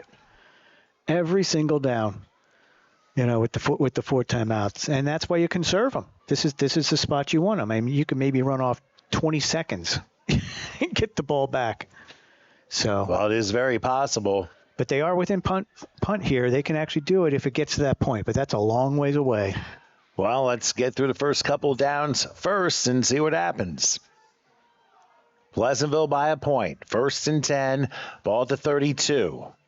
It's a keeper this time, and Great will cross the 35. He wants to stay in bounds. Yep. He does, and goes down to about the 39. That's a gain of 7. And now I think there's going to be a timeout called by Gloucester here. Yep. So now we're down to 2:01 left. So why don't we take a quick break? Pleasantville leads Gloucester 7-6 with the final 2 minutes coming right after this. Hello, I'm Chris Taylor, the proud owner of Telegraph, a business specializing in photography and video. Telegraph is dedicated to capturing the raw emotion and commitment in sports. My passion for capturing the essence of sports drives my journey as a photographer. I take pride in showcasing dedication and emotion in sports, contributing to athletic program promotion, starting my photographic journey in high school and pursuing sports communication and media at Rowan University. I am dedicated to refining my craft. If you would like to get in touch, feel free to contact me through my business email at telegraph@gmail.com.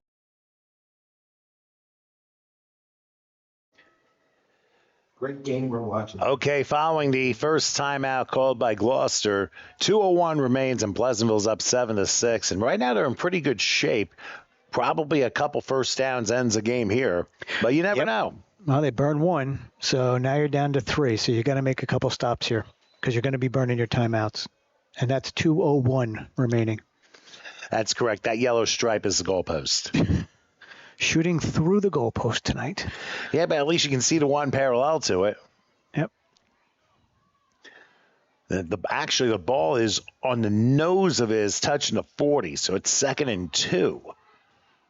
So it's a gain. That was a gain of 8 on that first play. Don't be surprised if we see Wiggins on this next play. Big bear. Big dog. Sorry. There it is. Big dog. Pushing, and it looks like he got it. He falls 40. He's going to get the first down. Yep, they moved the chain, so Wiggins able to get the 2 and an inch that he needs, and that's a first down for Pleasantville. I feel bad for the kid for the conversion who ended up being stepped on by a lineman and falling down. Another timeout. Yeah, another one called by Gloucester. So now each team has 2 timeouts left.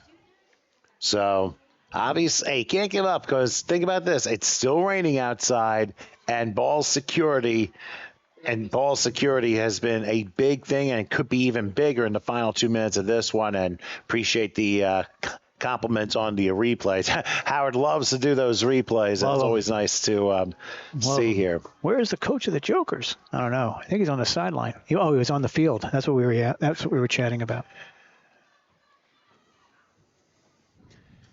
So right now the ball's spot at the 42-yard line. At his 1st and 10. So pretty much one more first down takes care of it.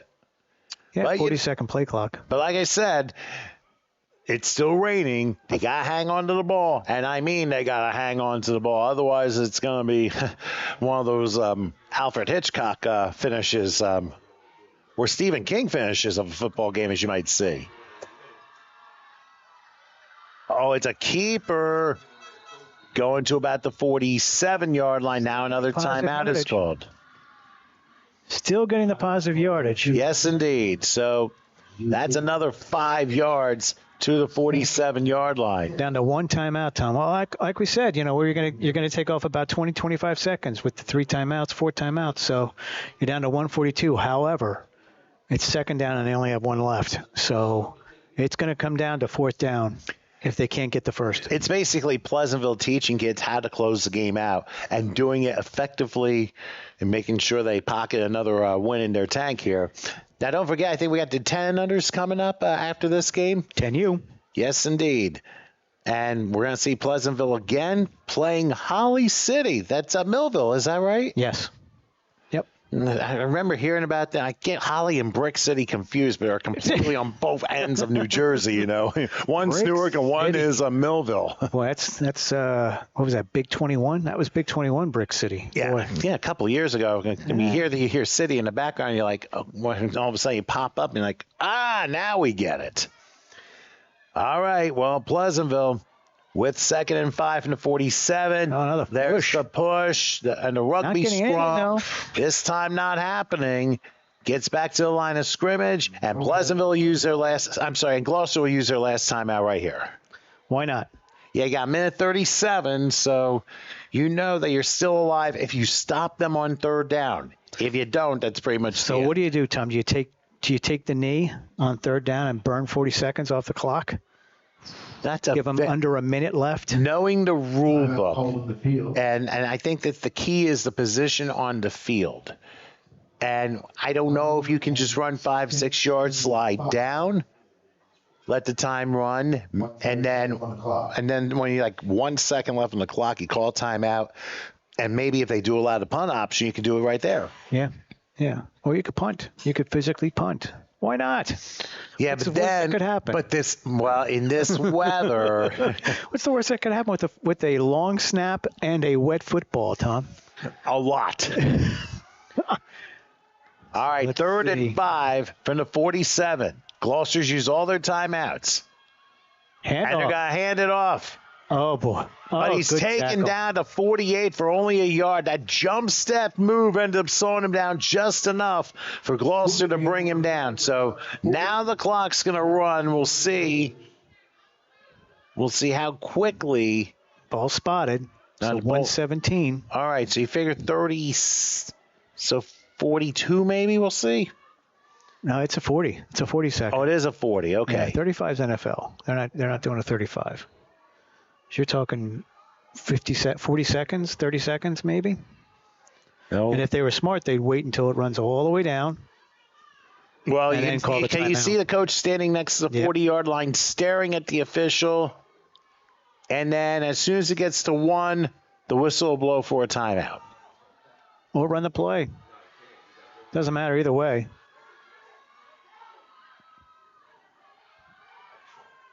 They get the first down now. All right, now the referee's signaling. It's a keeper. No. Oh, wow. So they're going to get, well, we said 30 seconds. Look at that. They Tom. did, but great try to get a Rackets tackle for a 2-yard loss. So Gloucester does have a fighter's chance, but they have no timeouts and 29 seconds left. So, nope. Gloucester has no timeouts and Pleasantville has 2. That's it. No timeouts. So this is the story here. 29 seconds left, and Gloucester's going to have to come up with some spectacular plays and play sideline ball. Got to. And now you're gonna pass? I don't know, Tom. I think In this it's weather. got to be the bell. Got to be the bell cow out there. Got to hope he breaks it. And if he doesn't, get out of bounds. Nope, it's an end around. An end around, I don't think it's going to work. And a big loss on the play and inbounds with no timeouts. So they're going to try to get one more snap off. Got to get one more snap. At least give yourself the option for the one more snap. You got time. And there's, believe it or not, the first pass of the game. A spike. With 7 seconds left. That was the right play. Well, that was if you didn't have it, that's the right play. Brings up second down. So it's now going to be third down. And I think Pleasantville's going to use the timeout here. And you might as well make sure you look at the setup for Gloucester. And in essence, let's just say it's 4th and goal from their own 48-yard line. Yeah. Basically, so you got 52 yards. You got to get in 7 seconds. Don't forget, after this game, probably around 1 o'clock, we will have the Pleasantville and Holly City of Millville, New Jersey in the 10 unders game. Should be just as exciting as this one. So make sure you stay tuned for more TCUFL action on HSG Network. Guaranteed to be a lot of fun. This game certainly was. And a defensive battle, Tom, at this level. Excellent work by both teams, both coaching staffs. Should be commended. And the difference in the game, unfortunately, just one accidental step on conversion. Yep. I just feel bad for the kid. Anyway, from their own 48, this is a game right here. It's technically 3rd and 17, but to me it's 4th and goal from their own 48. Got to get the right play. Now what? And now we have a false start. So now they'll back it up to the 43. So now you need 57 yards on one play. Well, we'll see. You know, this is character building. Always is. That's what football is, always character building, if you ask me. You have ups and downs, and it happens no matter which way you go. Now, wait a minute. I think there's going to be another penalty against Gloucester because they sent somebody in, and he wasn't even lined up yet. Yeah, you got to get set. So now you have to get set. So now, okay, maybe Cordell Stewart can come out for one play. I don't think your Hail Mary's going to get to the end zone, Tom. That's why I kind of threw that one in there, but now the ball's at the 38-yard line. A little Tennessee action here. You never know. Or Miami. You never know. Is Gronk on the field? Someone going off late. Well, they're making sure he's off the field. Now they're going to be able to snap. There we go. No, now he blew the play dead yet again. No. And Pleasantville calls their last time out. And now another flag goes down. What is going on here?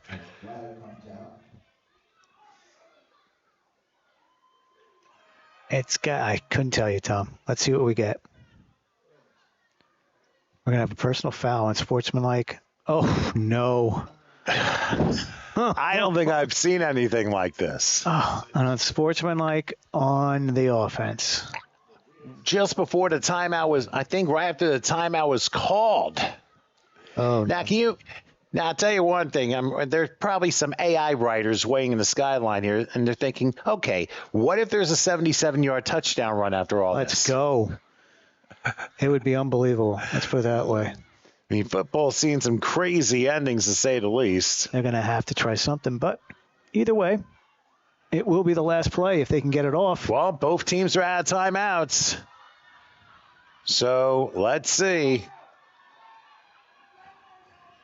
I don't think Holy Rollers count, unfortunately. Trying to get rid of it. All right, here we go. From the 23-yard line. And they launch it forward and nowhere to go. The game ends up ending. Just a mess of a last play. And I feel bad for Gloucester. They really came back, and I'm not sure if there was an injury on that last play or if somebody's just a little disconsolate, but Both teams really gave it a heck of a shot, but Pleasantville survives by a final score of 7-6. Your final thoughts on this, Howard? This was a great game. Great game. Great game. It came down to one play, Tom. And we always say it, we always can look back on it and see, but it came down to that one. He just got stepped on. And it happens. It happens in every game, everywhere. So, nothing you can hang your hat on. But great job by Pleasantville coming in. The Jokers taking the championship here at the 8U. Yeah, and a great job there. And Pleasantville, really a fantastic job there. But both teams, congratulations to them on a great game. But your final in the 8 and unders, Pleasantville wins by a score of 7-6 over Gloucester Township. Now, are we going to stay for the?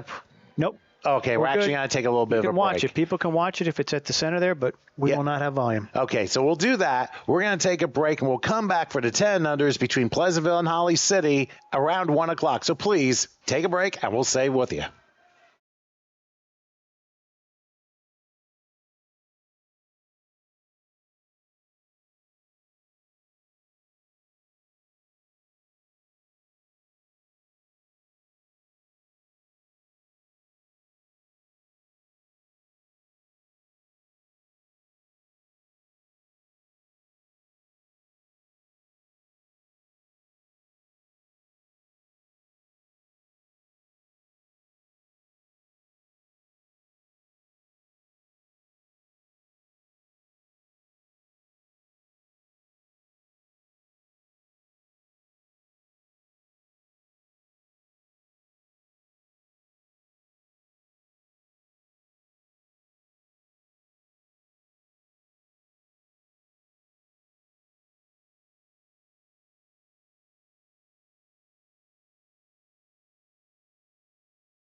Okay, we are back here in rainy Glassboro, New Jersey, although it is promising that the rain will be out here probably in the next 45 minutes or so. Let's hope that's the case. But we are here for the 10 unders, here for TCUFL action. Holly City taking on Pleasantville in Game 2 of our quadruple header. So whether you're watching here in South Jersey or even in Florida where some members are checking us out, thank you guys for joining us here on HSG Network on YouTube. I'm Tom Wilkins along with Howard Gaber. About ready to get the 10 unders underway as Pleasantville will receive the ball first. Holly City all in black with white helmets, and Pleasantville in their gold pants and silver and pink uniforms. Oh. And the kickoff ends up going -1 yard. And we had a false start on the kicking team. Which Unless may that's explain. a procedure. Unless that's a procedure because it didn't go. But I think they're going to make him re-kick it, Tom, from the 40. Maybe somebody moved before the kickoff started, as you had mentioned. I mean, it's very odd. You see a kickoff, all of a sudden rolls over and it goes backward and it's on the ground and it's a -1 yard kickoff. Yeah, they're going to make him re-kick it. So it must have been somebody either shouldn't be there or somebody moved or someone crossed the line beforehand. Either way, clock didn't start, so it's a do-over. Just 5 yards back. Let's try this again.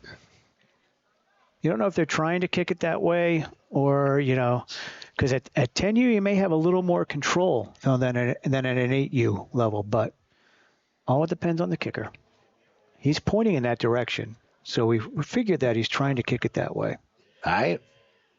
And they're trying to make sure the ball's in the right spot. I mean, it's not really that windy, but of course the wet weather, I'm sure, has something to do with the placement of the ball too. Clock's out. Uh-oh. And now we are underway as the kickoff is taken. Goes behind the guy going about the 37-yard line. See if he makes a turn. No, he goes straight down to 35-yard line. So that is where Pleasantville will begin. For a second, we lost the clock, and now we are back in business here as Pleasantville will begin the game. They'll be moving from right to left, and Holly City left to right. We'll switch sides during the second quarter. And I think it should be a good one. If there's any testaments to the 8 and unders in the first game, I think we're going to be in for a good one here. I'm expecting that. Both teams, to make it here, have to go through a lot of teams. So very excited to see what each team brings, because we don't do the JV during the regular season. We only do the upper level varsity teams. So we very rarely get to see them, but we may see some of the players on these teams. And I didn't even realize there was a JV division until you told me about this about a week and a half ago, Howard. So with the rain coming down pretty good to start this game. Ball security? Well, ball security is going to be a major thing. It's going to be a wet turf pretty much the rest of the day. Let's see what they do on first down. They hand it off not for much. Maybe he gets a yard and a half past the 36-yard line. So not only ball security, but footing as well. Even though this is a turf field, still footing is going to be a very critical part here. And it's a beautiful turf field. I have never been here, Tom, ever. This is our first trip down, but we will be coming back during the season next year. I'm marking it on the calendar. So should not be a problem coming back here. I would have to suspect, given the views and the turf and everything else like that. I mean, this is actually, I'd say, a very underrated place to do a game, but it has all the amenities and all that, and gives you what you need to do to broadcast to all the people watching here. As there's a handoff on second down. Still going. Now there's a whistle to maybe the 43-yard line. So it's going to be 3rd and short for Pleasantville, opening drive of game number 2 of 4 here on HSG Network on YouTube. Yeah, we're going to try and get tight there so Tom can see some of these numbers, because this is the pink on the gray is it's a little tough, but we'll get him. And he also has the whole roster in front of him, so whenever he gets a chance. Well, the interesting part here, I mean, and you got to remember, sometimes uniforms just come out that simultaneously. It's a matter of, okay, who's this and who's that when you're trying to broadcast.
Holly City was ready.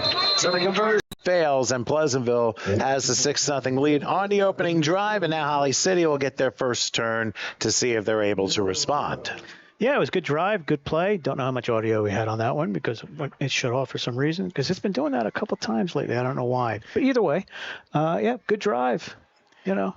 And, of course, you get that. Folks, if you didn't hear us before, put number 8 from Pleasantville Jokers in the comments, his name, and we'll match it up. Thank you. Most definitely.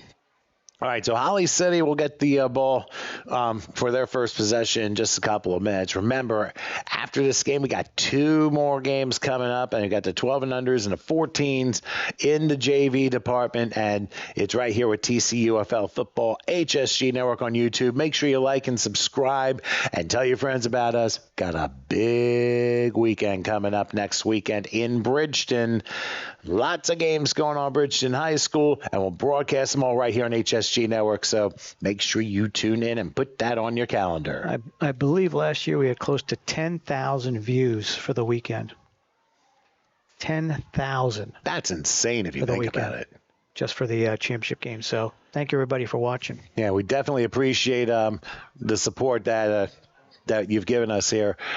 So here we go with Pleasantville. Now, the numerals are in pink, so we'll make sure we try and accurately identify who's who.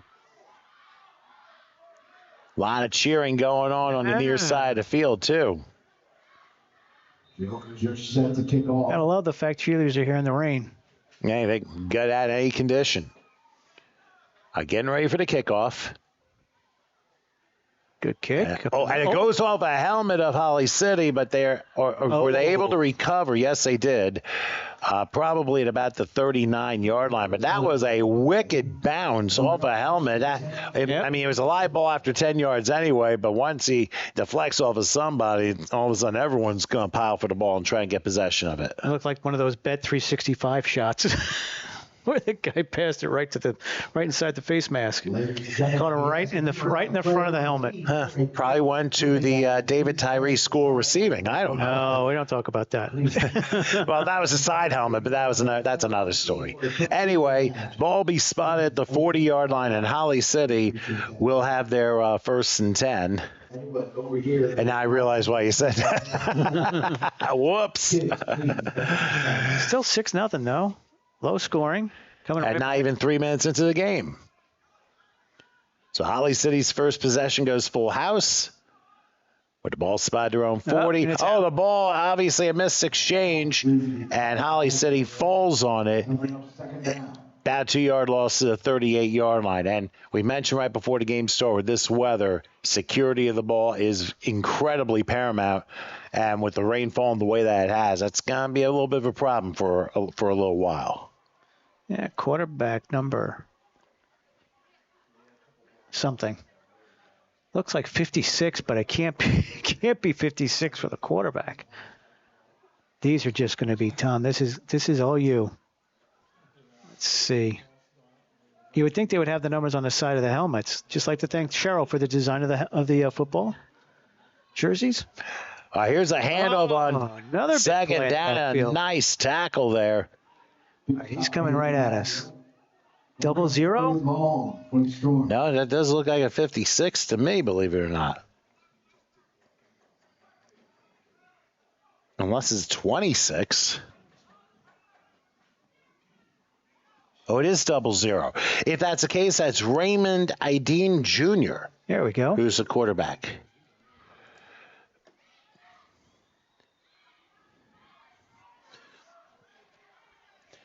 Okay, now they line up. It's going to be 3rd and 15 from the 35-yard line as Ideen will try and do a sweep around left, and that is King Temple, who will cross the 40 down to the 42. He gets 7, but they still need another 8 for a first down, and Holly City faced with their first big test with a 4th and 8 in their own territory. Yeah, this is where you pay your punter, but most times you're past the 40, you're going for it. So either way.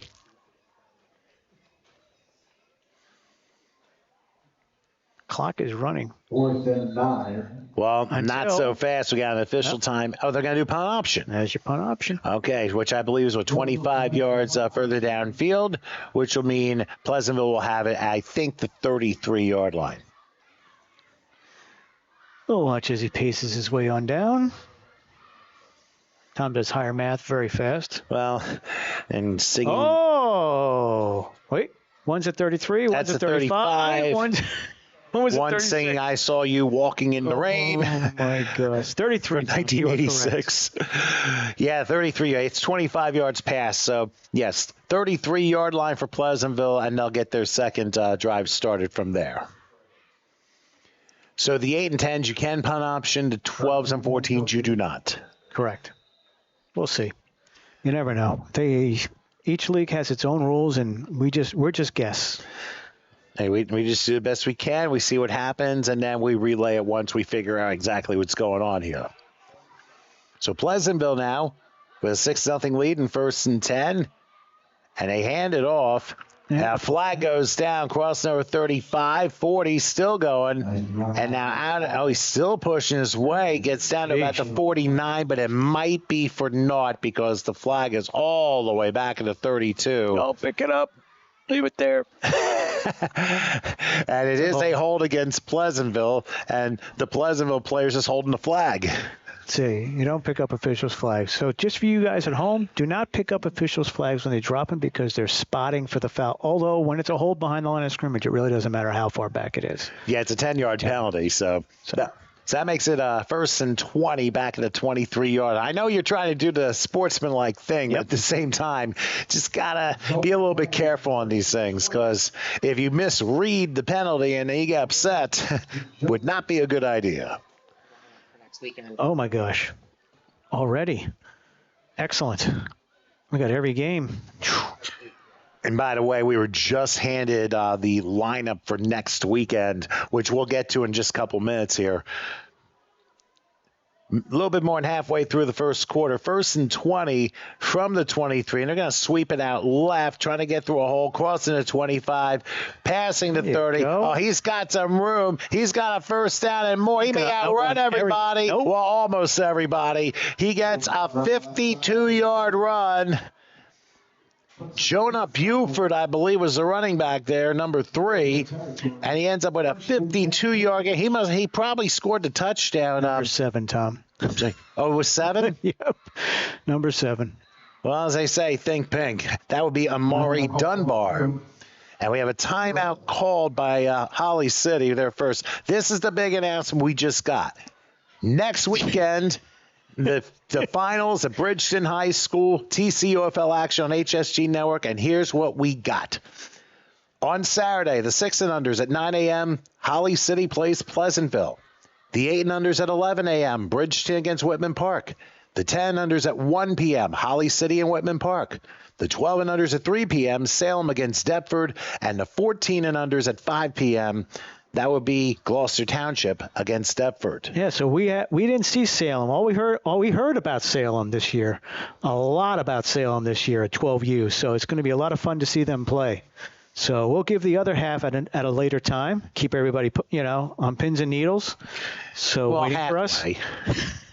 So, yeah, those games look a couple Holly Cities, a couple Whitman Parks, a couple Deptfords. So and Whitman Park, I believe, is what, Camden? Yep. Camden. Okay, because I thought I heard them before. I just couldn't place where they were. 1st and 10 for Pleasantville. At the 25, a broken play this time. It's going to be a loss of yardage. Good play by Holly City, making a stop at about the 30-yard line. Ends up being a 5-yard loss. And I believe that was Buford with the ball that time.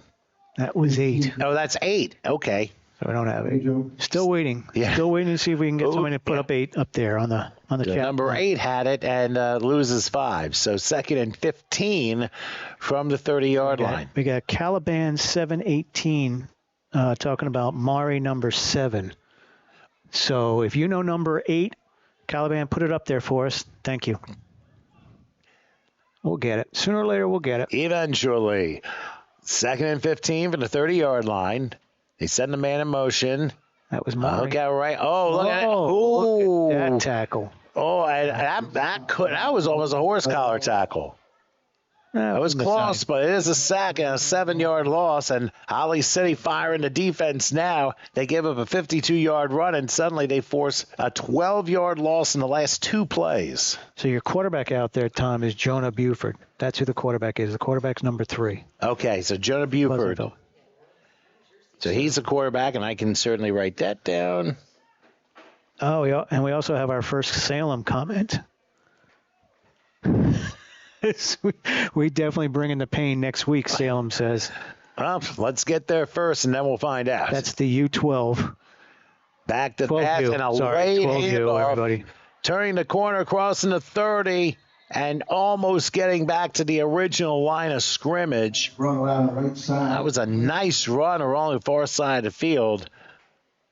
You got to get back to the 25. Now, they had to get to the 15 for the line of gain, so they were able to gain the 12 yards they lost in the previous 2 plays. And now you got 4th and a long 10 just shy of the 25-yard line.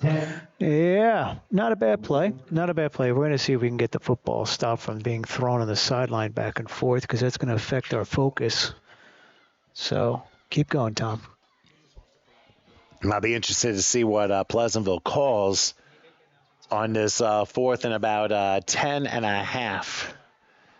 So let's see what they do. Now, I know they're going to line up they're going to line up at least one receiver. Actually, on triple the right side, a little bit of a bunch. It's 4th and 10 for the 25, single setback, near side empty, and no play as we have a false start on Pleasantville. So that'll back them up 5, and they got 4th and about 15 and a half coming up. So, I mean, it's obviously you got the weather being a factor here, but also the focus needs to be sharp in this particular situation here. And we're told the things somebody says Muhtar Zara is number 8, and I don't think I have him listed. We'll put him on there. So I'll write that down. Thank you, fans. So thank you very much for that. If somehow that ends up being different, just let us know on the message board. Certainly appreciate it.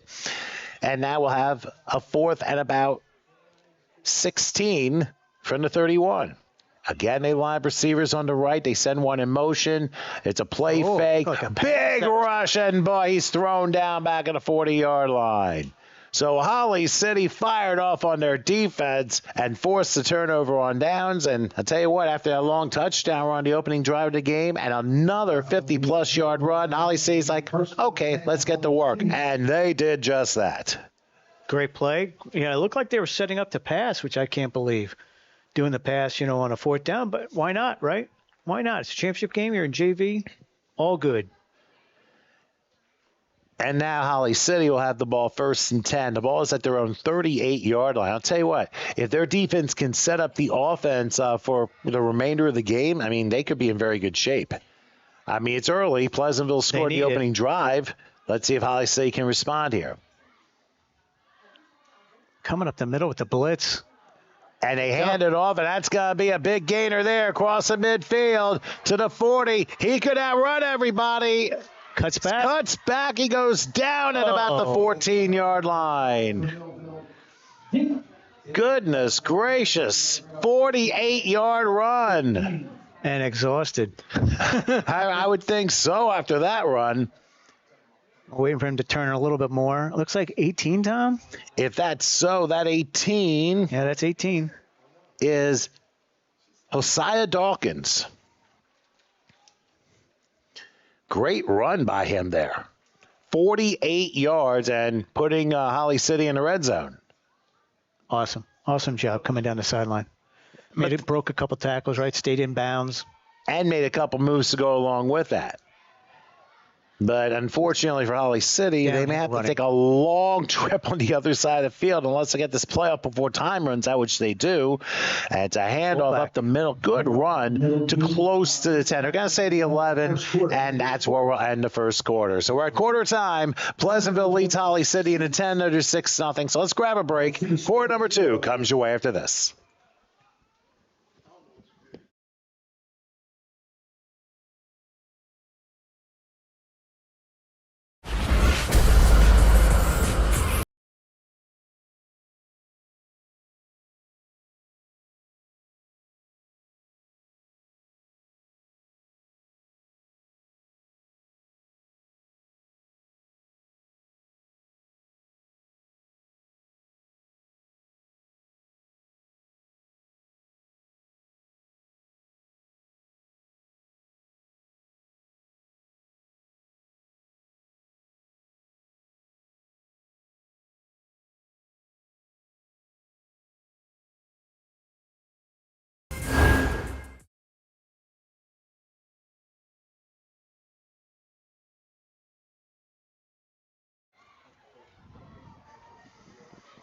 Okay, now everybody's starting to head back to the other side of the field as we get ready for the second quarter. Holly City driving there at the Pleasantville 11-yard line. They have 2nd and 7 as we resume play, and Pleasantville up 6-0 in the 10 under contest. Hope you're enjoying us here on HSG Network. I'm Tom Wilkins along with Howard Gaber. And a host of others up here.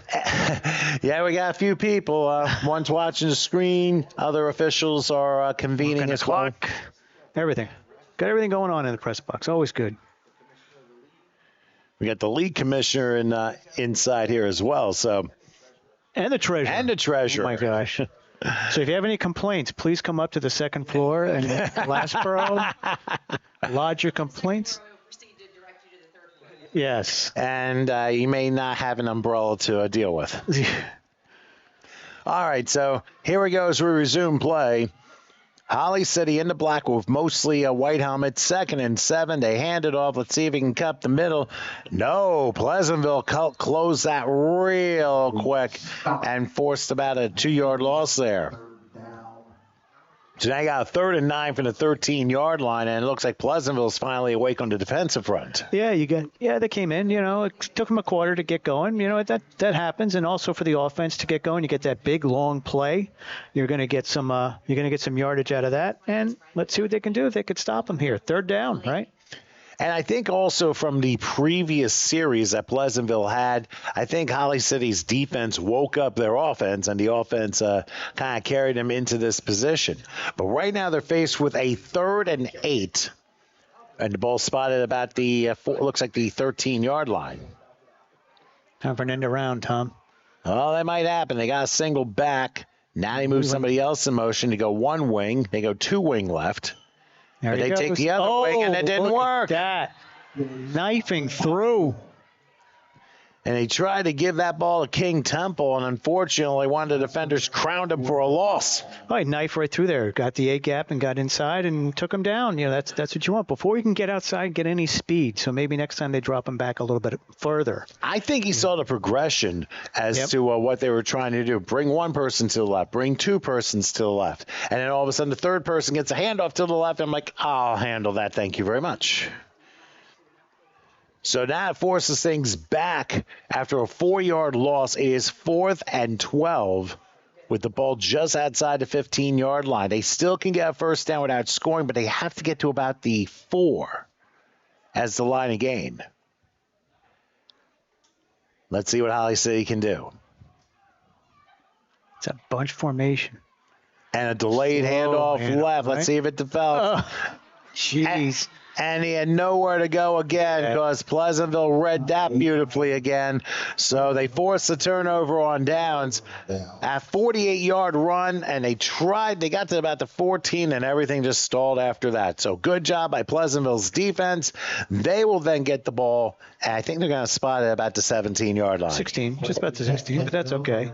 Oh, yeah, 16, there it is. It's, you try that big bunch formation, and you're trying to find a gap, and when you have 20 players within 5 yards of each other, it's very hard to find any gaps at all. So that's why maybe next time they'll sprint it outside because that's where they got the yardage out of. And Howard, you talk about going low on the tackle, and I think we've seen a lot of that from Pleasantville, and it has actually worked. And it's a matter of proper tackling too. Okay, so Pleasantville now lines up 2 receivers on the left. It's a little more spread. And the handoff goes far side. Let's see if he gets blockers. He does. Crossing the 30 and being forced out of bounds past the 40 to the 43-yard line. So that ends up being a 27-yard pickup and an easy first down for Pleasantville, who has had runs up. That was Muhtar Zara. Yep, number 8. Mention his name. And he has had a very effective first half, to say the least. I mean, we've had touchdown run, a 56-yard run, a 52-yard run. That one was 27. So Pleasantville really chunking things up on the run game, although Holly City in the previous drive really fired away. But if Pleasantville's able to respond to that, then you see runs like this. Might see even more with this. Here's a handoff. Not going to be terribly much there. Maybe to the 47-yard line. You mentioned Zara again, and he was able to get about 4. Yeah, it's funny. You put that comment up there, and Everybody knows who he is except for us trying to figure it out. So that, like I said, if he's their feature back, of course you would know him at the JV level. But this is just giving him experience. That's what it's doing. Giving him that experience. That's a 3-yard pickup. They're going to say the 46-yard line. So 2nd and 7 for Pleasantville. High formation, huh? And they got somebody Straight to the eye. left of it, too. Yeah, you just have to watch how many people you have off the line. That's the only thing. Otherwise, you have an illegal formation. Here comes that blitz and a fumbled snap. Is out. And who falls on it? Ball pops out It is a Pleasantville ball. by Pleasantville. So it's going to be 3rd down after that. So a loss of 1. So again, the wet field conditions may have had something to do with that. It could also be the quarterback and center exchange. Sometimes that is a little tricky. Especially if you have a bigger line against you. You got to remember too, this is championship, so you don't usually face the teams in the championship during the season except once. So you've got some good size on both sides of the line. I kind of wonder how many total teams are there in this league. Yeah. Must be a lot. Yeah, got to be 30. I think it's 30. 3rd and 8, speaking of which, from the 45-yard line. Going to try and run this play. Straight arm. He's going to turn to midfield. He's going to get a 1st down into Holly City territory about the 42-yard line. So that was a good run, even though it took a little bit to develop. It still ended up working out as a 13-yard pickup. For a 1st down.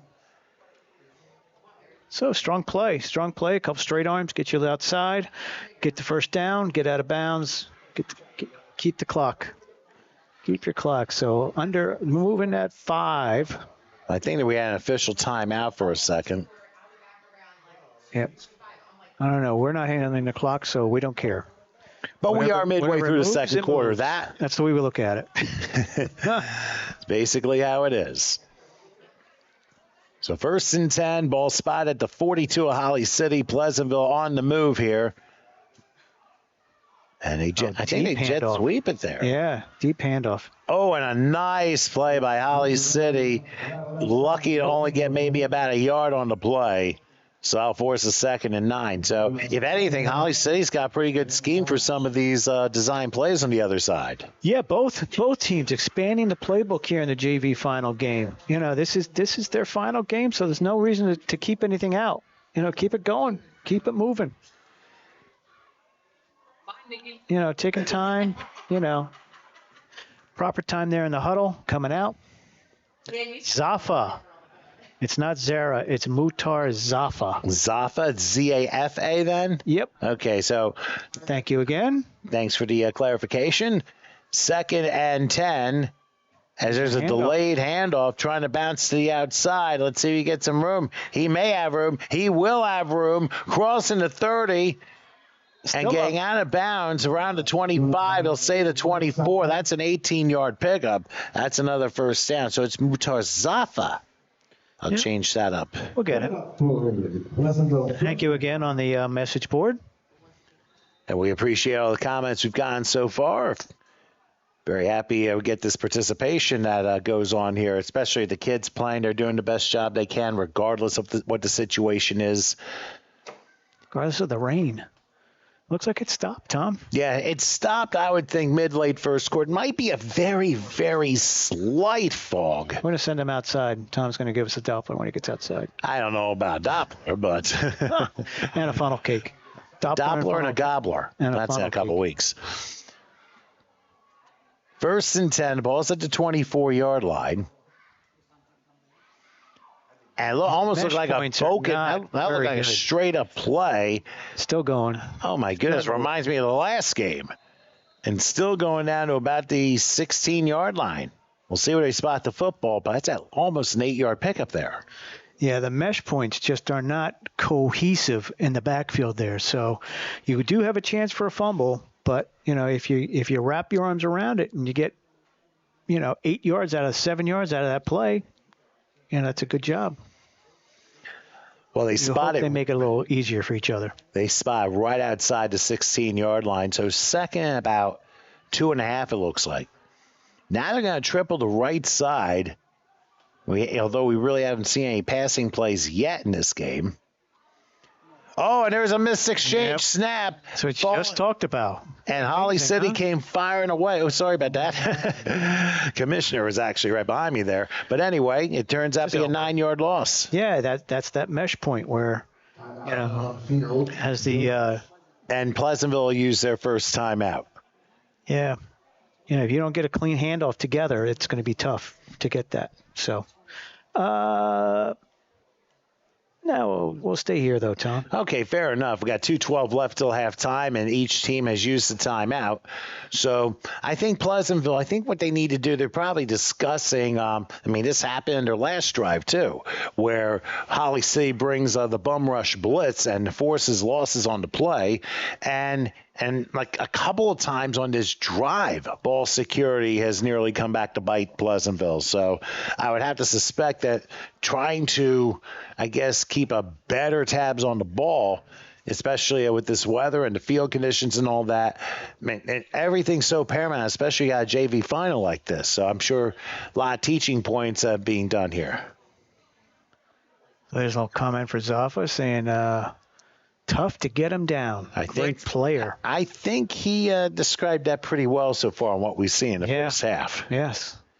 He's the one who I believe had the 56-yard touchdown run as the only points of the game.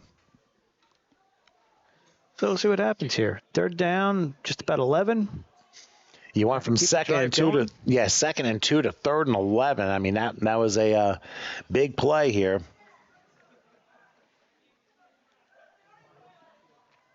Let's see what happens. They're going to show blitz again. Hand it off. And there's a flag down, couple of flags down.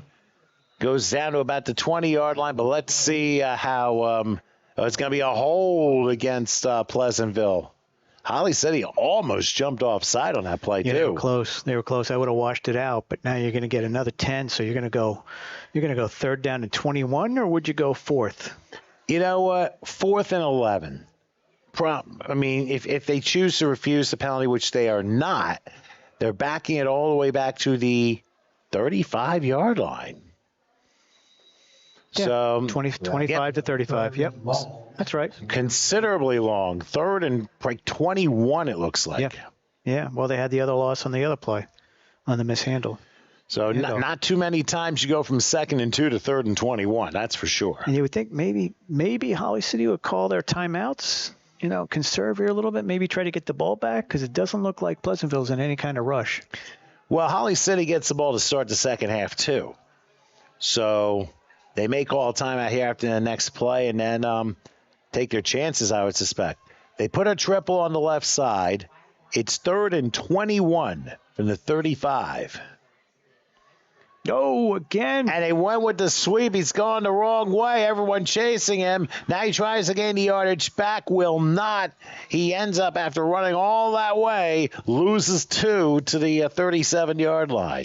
Yeah, not the play I would think of to get positive yardage out of it. But again, it's 45 seconds left. If they're not calling a timeout, then what do you care? You're just going to let the clock run out. 30 seconds. Well, I think what they're doing is, I think they realize they're going to get the ball to start the second half. They're now giving the offense time to figure out what the defense is doing. Now whistles blow. And what do we got? Timeout called on the field. Yeah, no idea. Didn't see anybody point. Yeah, nobody point, but we do know somebody called timeout. They're facing Holly City, so we're going to say them. So I'll leave them with one time. Yeah. Pleasantville actually called the timeout. Pleasantville called it. So no idea why they would, unless they figure they want one more play to get the touchdown. But you're a long ways from the touchdown, and you haven't had any success yet. They're going to have to recreate that 4th down in their own territory where they had that 56-yard touchdown run and see if they can do it again. Once again, if you are not a member of the team that is playing. 4th and for a bad 20. What do you got? 20-something? 11, well, it's 4th and 12, 23 because you're at the 37. You got to get to the 14 for the line of gain. So that's going to be a challenge in itself. It can be done. They've had multiple runs of 25 or more yards. I think we had 3 of them in the first half. One of them resulted in a score. The other set up potential scores that just did not happen. So if Holly City's able to make the stop here, They'll have 2 timeouts, but they're going to have to go super fast in order to get down and try and get a 2-for-1, as we had mentioned in the previous game. So let's see how Pleasantville lines up. They're going to get a receiver to the right. They might be going full house here. They got a slot to the left and now a receiver to the right. Let's see what they do. On 4th and 23. No pitch, double pitch. And they reverse it. Oh. And I don't know if it's going to work. Oh, what a block. Oh, my gosh, a block. And it still ends up being a 2-yard loss. Now, that's a big penalty. Now, they'll refuse it because Pleasantville turns the ball over on downs here, but that is a vicious hit. Yeah, that was blindside. That's why they made him illegal in the NFL, Tom. Right for that reason right there. So, but they're going to decline it anyway. Correct. So it will be Holly City ball, and they'll have 2 timeouts and 15 seconds to see if they can drive 60 yards. Never know. Never know. They broke it for 57, right? So we'll see. We've seen. Or you take a knee. Well, you could do that, but then Pleasantville might be a smart aleck and use a timeout here. I mean, we've had some interesting exchanges here in the first half on both sides, so we just got to keep our eyes out on it. All right, so they're going to spot the ball at the 40. And good thing that young man that was hit got up. Well, that's important. Side block. That's important. Huge block. Just pops right back up. I mean, I wasn't sure if that was a legal block, but 2 seconds later, the flags came down. And it was like, well, I guess not. Okay, Holly City, they might just try and run straight forward here. We'll see. Coming around for the double wing. And it's not going to matter because there's a flag crossing midfield down to the 47, but that might come back too. And all of a sudden, we're getting a little bit of an interesting game of flag football, and that's a hold. So that penalizes Holly City 10 yards. So they'll be back around the 30-yard line. And that would be probably the best time to take a knee. You're Get in probably victory formation. Well, not victory, but halftime formation. We'll just call it. But you know what? I've seen it a lot. I've seen a lot of teams try to make something out of nothing. And, they're going to run the clock, too. So they may not even get a snap. Yeah, I think they're just going to let the clock run out, which is only fair. But, Howard, your thoughts on the first half of this one? Very, very different from the first game, even though it was just another tight defensive game. These are all defensive games here so far for the JV level. So, good work. Well, Holly City will get the ball to start the second half. We will go ahead and take a few-minute breather here. The halftime score in the 10-unders. Pleasantville leads Holly City 6-0. We'll break here. Come back in a few for the second half, so please stay with us.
Okay, we are back here in Glassboro where it looks like the rain has moved on out of here and should have some pretty nice weather for the rest of the game and the two games that follow this one. Pleasantville here in the 10 under is about ready to start the second half with a 6-0 lead over Holly City. Holly City about to receive the ball to begin the second half of play. And I'm hoping everybody's doing well here on the Sunday afternoon. I'm Tom Wilkins along with Howard Gaber here for the TCUFL JV Finals here. 10 unders is the kickoff.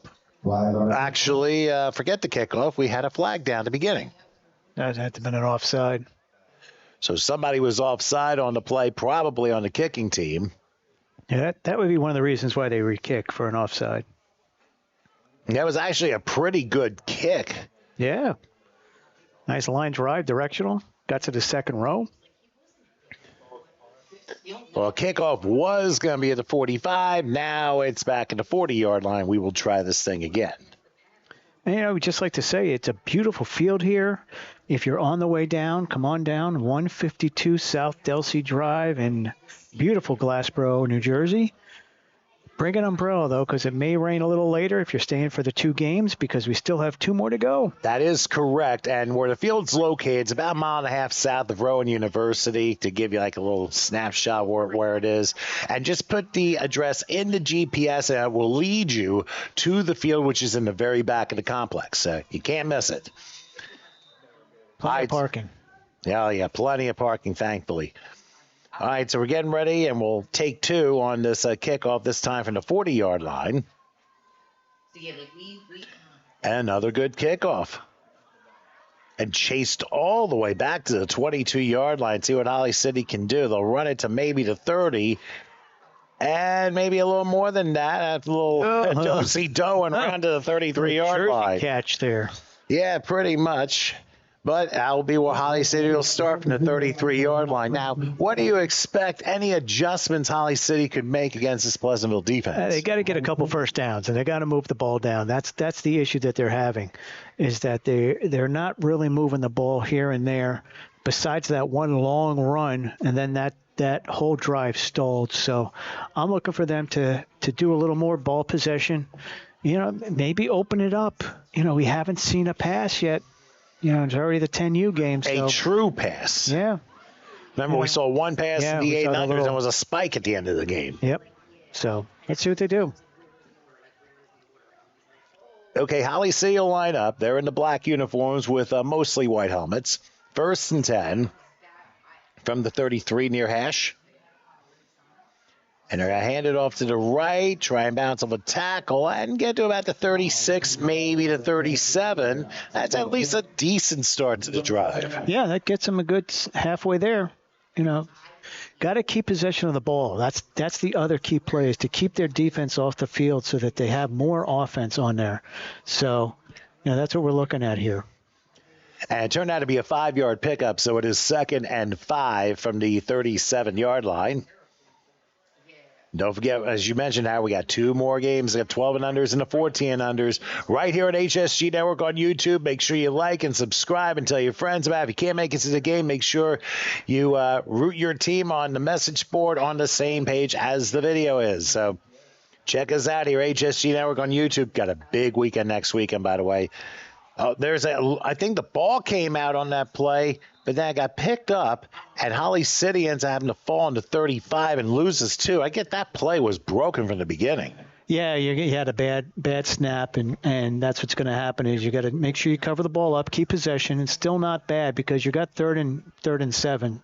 So, you got to work with what you got out there. And that's all you can do. I mean, they're trying the best they possibly can. But time will soon be of the essence, and that's going to be a very critical factor here. Yeah, I'd like to thank the over 500 views already, Tom, today. And it's going to skyrocket for more, especially when we get to the other two games. Should be a lot of fun. So that's all I'm saying. Tell your friends about this series of games here on HSG Network on YouTube. 3rd and 7. It's about to become 3rd and maybe 2 because I see Holly City's applauding a neutral zone infraction against Pleasantville. That makes a difference. A huge difference. Yeah, especially after that loss in the last play. So now you're within, 2 yards of getting the first down and keeping the ball, keeping the possession. All right, that's a key 5-yard penalty there. And you're only down a score. So you get that score and you get that conversion, you're up. And it takes only one little play to start something up. Maybe that offside play does it for Holly City. Which, by the way, for those of you watching, Holly City is Millville, New Jersey, for those of you who are watching and are unaware. If there is truly a Holly City, New Jersey, it's actually Millville. And the Holly City comes from, it was the largest producer of holly in the state. Is that right? Yep.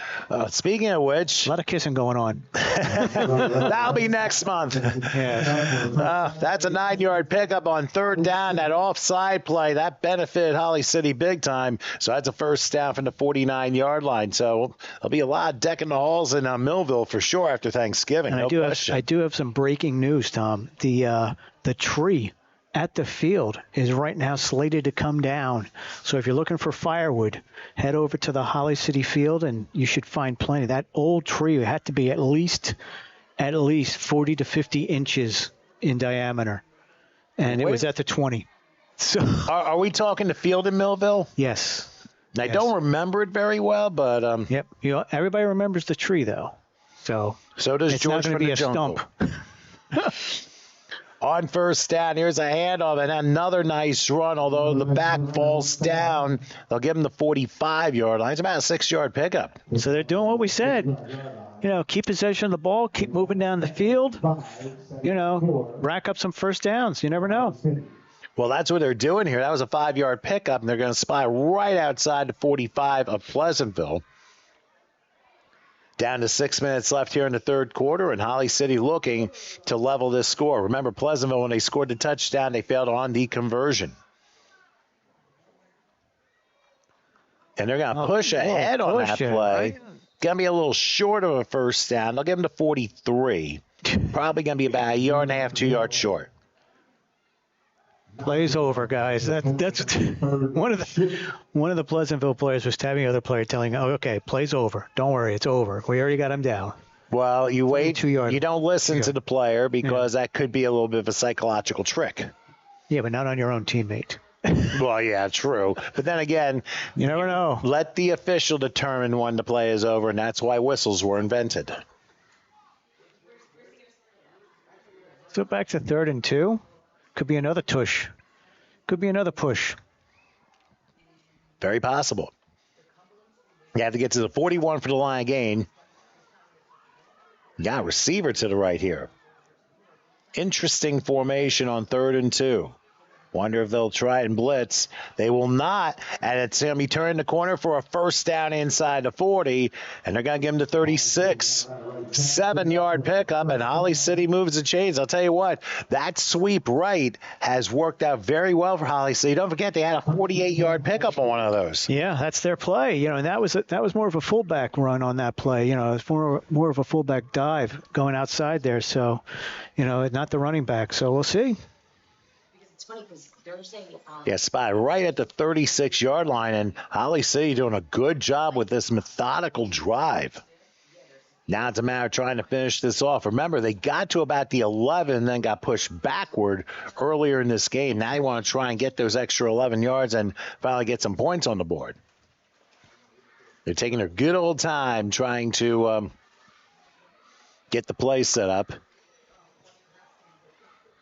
1st and 10 for the 36. And again, now they're going to go up the middle. A little bit of misdirection. Crossing the 30. Oh, kind of hopped over somebody, and he got to the 25. Good run. Good play. And a first down. Get it outside. That's what's getting them the yardage, is getting outside. And I think Pleasantville's a little discombobulated. They're going to call timeout. So they'll take a break, and so will we. And I think we will with 3:39 left here in the third. Pleasantville up 6-0 on Holly City, but for how much longer? Find out when we come back in a moment. Fulfilling your dream is our passion. We have the staff, equipment, resources, and facilities to cater your next event. Our personal service throughout the process is unmatched. Spectacular food preparation and presentation, knowledgeable, hospitable servers, flexibility. We will modify our menu to suit your needs. We can cater off-site to your premise or venue. Cater your event at a unique venue in the tri-state area or present to you our exclusive facility. Innovative catering concepts will make your event one to remember. We are your complete caterer.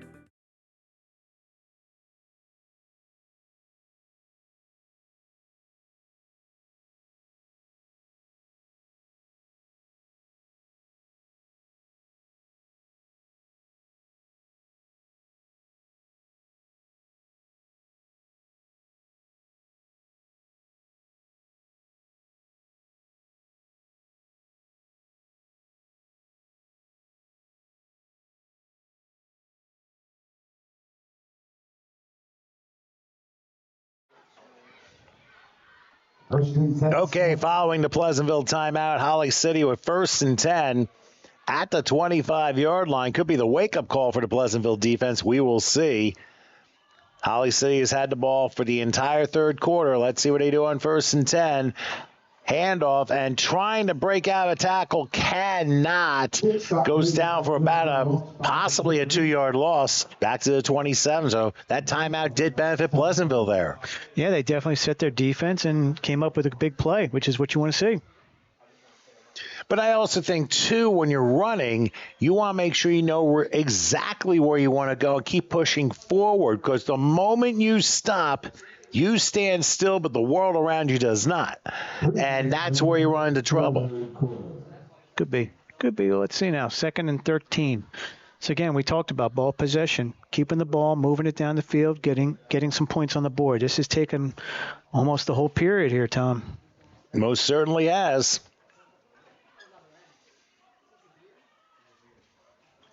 Second and 12. They spot it at the 27. And now I think we got a timeout called by Millville, also known as Holly City. So they decide to take a timeout. We will do the same with 2:42 left in the third. Pleasantville ahead 6-0 in the 10 unders. We'll come back in just a moment.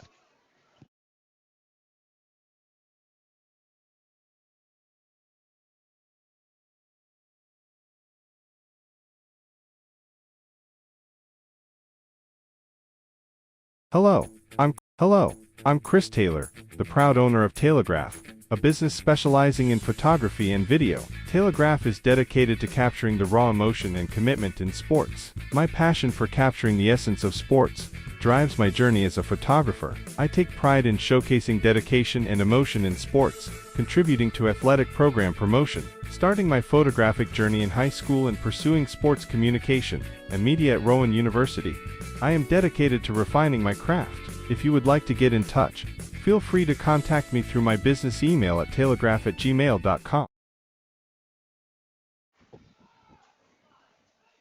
Good. All right, following the timeout, Holly City with 2nd and 12 from the 27-yard line.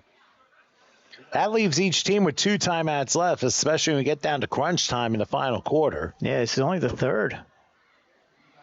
Still got a lot of football to play, though. They're going to send a receiver on the far side for Holly City. That opens up that side, so look for them to go to that side, Tom. You never know. Nope. They're going to go the other way, which I kind of thought they would. They'll get to about the 25, but that's probably about it. Depends on the spot of the ball.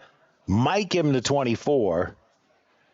But he'll get the 2 yards back that he lost, and now force a 3rd and 10 with under 2.5 left in the third. So they set somebody up on the left-hand side as a wideout to pull that D-back out of the way, and then they put somebody in motion ahead of the jet sweep to go behind him. So there you have your options. It all depends on, where your strengths are.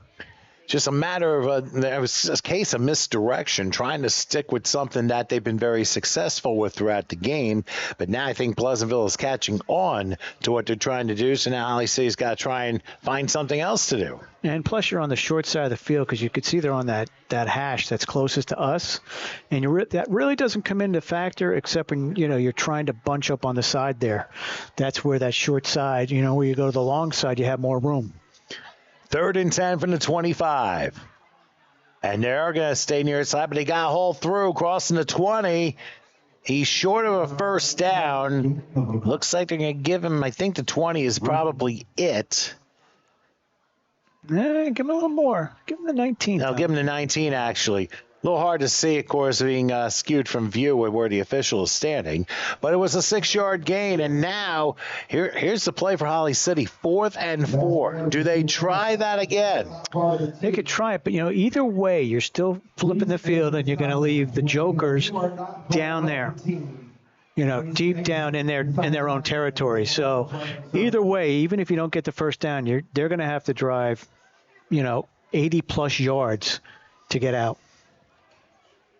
That could be a positive here. Let's see what Holly City does on 4th and 4. From the 19-yard line. They have to get to the 15. They're going to try to get... Oh, it's a keeper. Will he turn the corner? He does. He gets to the 10. Inside the 10. Still up. And I think he might have gotten inside the 5 also. They gave him the 4. Yep.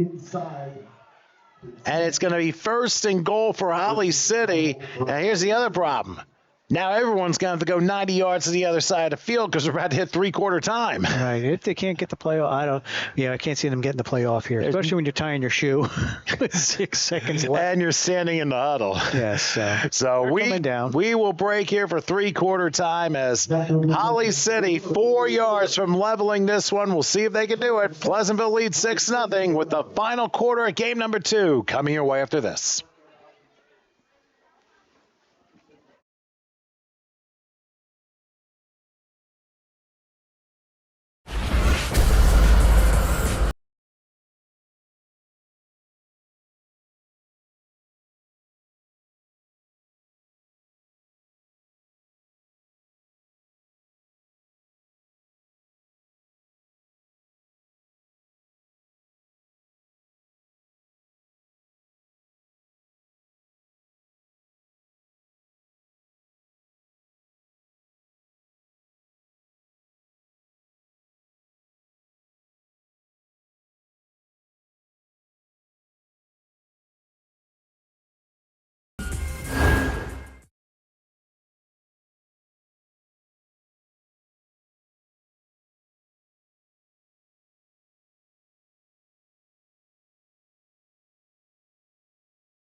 All right, drama unfolding here in game number 2 of this 4-game set. 1st and goal, and they hand off up the middle. Did he get in? No, he's going to be a yard short. So 2nd and goal from inside the 1. Pleasantville had 6-0, but who knows how much longer that's going to stay. The ball is literally on the half-yard line. I'm Tom Wilkins with Howard Gaber here. TCUFL action, JV Finals here on HSG Network on YouTube. Thank you for joining us. Tell your friends about this one. Another exciting game as Holly City looks to level this thing up. And, oh, by the way, they've had the ball since the beginning of the second half. So this is the longest drive we have seen on this field today. Yeah. As far as time of possession. Got to go in. Can't take a loss on this. Here it is. They try and sneak it in. Flag down. Hold on. And it's coming back. Oh, my God. A false start against Holly City, and they had to go back to inside the 6-yard line. At least the good news, Tom, is it's only 2nd down. It's not even at the 6. It's at the 5 and a mark. 5 and an index card. Yeah. Well, if you want to call it that. So almost touching the 5-yard line. So 2nd and goal. Now you got 3 plays to get 5 yards and an inch. Yep. Or a millimeter. Or an index card. One of the two. But let's see, so up the middle did not work. So you're going to have to try to get that fullback in, that number that number 8 guy. Either that, or you try that play that's worked for you pretty much the whole time on offense. Go to your right. But you want to make sure you are moving the whole time. Quick snap. And they do go to the right, but it's not going to work. Oh, what a as defense. Pleasantville was able to make the stop right at the line of scrimmage and forces a 3rd and goal. Oh, that false start has been a killer. Yeah, they would have had it. They got over the 5, so that would have got them in the end zone if they didn't have the false start. So, that's what happens, though. Football's a funny game. Football happens. Always. As our once Coach Nick used to say. Yep, that's football. Yeah, I'm not sure if he's watching today, but, hopefully he and his crew are doing well. 3,800 subscribers. Back in Tom's River. All right, so 3rd and goal. The ball is at the 5-yard line. And you got to call something. You got to call something to get the defense off. And somebody's trying to fire up the Pleasantville defense on their own side. 3rd and goal from the 5. And they're going to try and mount it in the middle. And he will only get a yard to the 4. And here we go again. This time it's 4th and goal from the 4. Amazing defensive stand. And it had the help of the penalty, but still, this is an amazing defensive stand. And look at our clock. You're 7.5 minutes already in the 4th quarter. So this has been I don't think I've ever seen anything like this. 12.5-minute drive. But, hey, it's the youth. It's 10U. This is what you're going to get. You're going to get these long drives because they're ball control offense. But now it comes do or die here. 4th down. No question about it. Now, keep in mind, each team has 2 timeouts left. So, for Holly City, it's come down to this pretty much. 4th and goal from the 4-yard line. Got to come out a little faster. Got to come a little more fired up coming out. Well, they're trying to come out determined here. Let's see if they can pull this off. They keep it. He's cutting. I don't think he's getting in. He's going to get to about the 3, and that's about it. So Pleasantville does the job. Their defense stops Holly City on downs. And after 13 minutes and 20 seconds of the second half, they will finally get their first possession of the second half. Yeah, long time. Long time out there. But, they played hard. They definitely did. While we have the change of possession, let me give you that Pleasantville 10 under JV squad.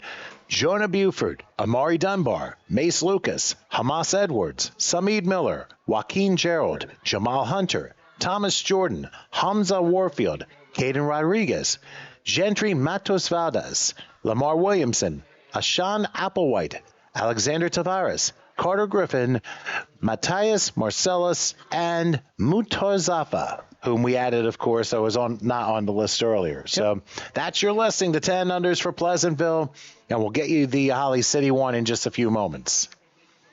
But you can only imagine Pleasantville really wants to hang on to the ball for the rest of the game after this one. You don't want to have any miscues on the snap because you can get a safety out of this. That is very true. 1st and 10 from the 3, their own 3. He's going to go back. Where is he? And he's going to back his way. He's being chased. He That's goes a safety, backwards, and he ends up giving up 2 points on one play. That's a safety. And it ends up being 6-2. Just said that. It's amazing. You would think I know this game, but you don't want to. That was a designed play to come out of the end zone. That broke apart. Yeah, you just can't. You can't hand it off. That's got to be quarterback sneak, quarterback up the middle. You can't hand it off to somebody behind you in the end zone. I think there was a ton of indecision by the quarterback, and he didn't know what to do, and he was just running for his life. And by that time, it was just too late. Yeah. So great job. Where we're kicking off should be the 20. Yeah, it has to be the 20-yard line. For those of you wondering about the safety, that means 2 points for the defensive team. This also means the offense gives the ball up, and they can free kick to the defense, whether by kickoff, punt, or a drop kick, what have you. Looks like our officials have it under control, positioning them where they should be. Yeah, and they just put the ball at the 20-yard line. So you have a choice. You could punt or you could kick.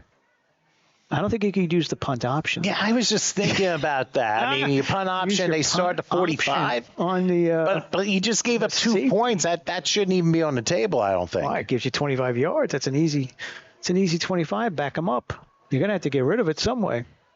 So Pleasantville on one play ends up losing 3 yards into the end zone, gives up a safety, and now Holly City gets the ball again. Like, hey, we might have to ball literally the entire second half of this juncture. Could be, but they got the 2 points, so now you really score a touchdown, you win. Pretty much. And think about this. You have 6:02 left. You got 2 timeouts, and now you are in control. Holly City's in control of their destiny here, because a touchdown gives them the lead. It's just a matter of how they can serve these final 6 minutes plus. Referee blows the whistle. Now, let's watch carefully. I think the people are going to have to really watch out. Oh, and that ball gets by the midfield stripe. Can be picked up at his own 44. Let's see if he can reverse. He does. And he might have some room. He'll get to about the 43-yard line. So You look, expect it to go that far? I didn't think it was going to go that Oh, far. my So God. Pleasantville caught a lucky break there. Skidded right on through. Then again, the wet field, that could be affecting it. Oh, easily. Any ball that skids through a wet field, regardless of what it is, it's going to go a lot faster, and it's going to have you chasing. And I don't know if anyone was paying attention in the back of the line. Thank goodness they were. So 1st and 10 from the 44, Tom. Got to see if they can move it again. They moved it all the way down to the 1. Well, they got close, and then, of course. But it took them 12 minutes and 50 seconds to do that. At least now they only have half a field to go. That's true. But now they know what time they have to face here. It's 1st and 10 from the Pleasantville 44-yard line, and Holly City's like, we can keep going again. And think about Pleasantville's defense. They've got to be a little tired after this. Yeah, they got to be a little gassed. Definitely got to be a little gassed after that. So they've been on the field, especially if players play both ways. They haven't been able to get off. Let's see what they do. They're showing blitz here. Good. Trying to Get a turn the block. corner. He's not going to get a block. He bounces off one. Now tries and goes. And, oh, goodness. He gets about a yard or two, mate, to the 42-yard line. So a lot of running around. Could be a 5-yard loss. Ends up being a 2-yard gain. Yeah, definitely. Definitely got to get positive yardage on every play now, because your clock is just running. This is under 5 now. So, you hope that, something happens here where they can get a chunk out of it, because I don't know if they're going to be able to matriculate down the field here in 4.5 minutes. Maybe get another one of those long runs like they've had. I mean, and the key is, of course, going on the right side of the field in that formation. Now, the ball's on the near hash, so if you can get to the far side, they could probably get some room if they want to do it. So, but they better hurry up on the snap on 2nd down. Inside. They're going to go up the middle, down to about the 39, so maybe they'll give them the 38. We'll see where they spot it. But either way, you're looking at about 3rd and about 4. Line of gains at the 34, and the ball's just inside the 39-yard line. So call 3rd and 4.5.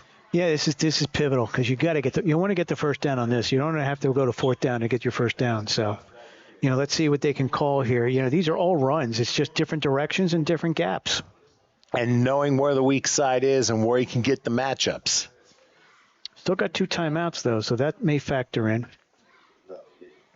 A last-minute substitution here.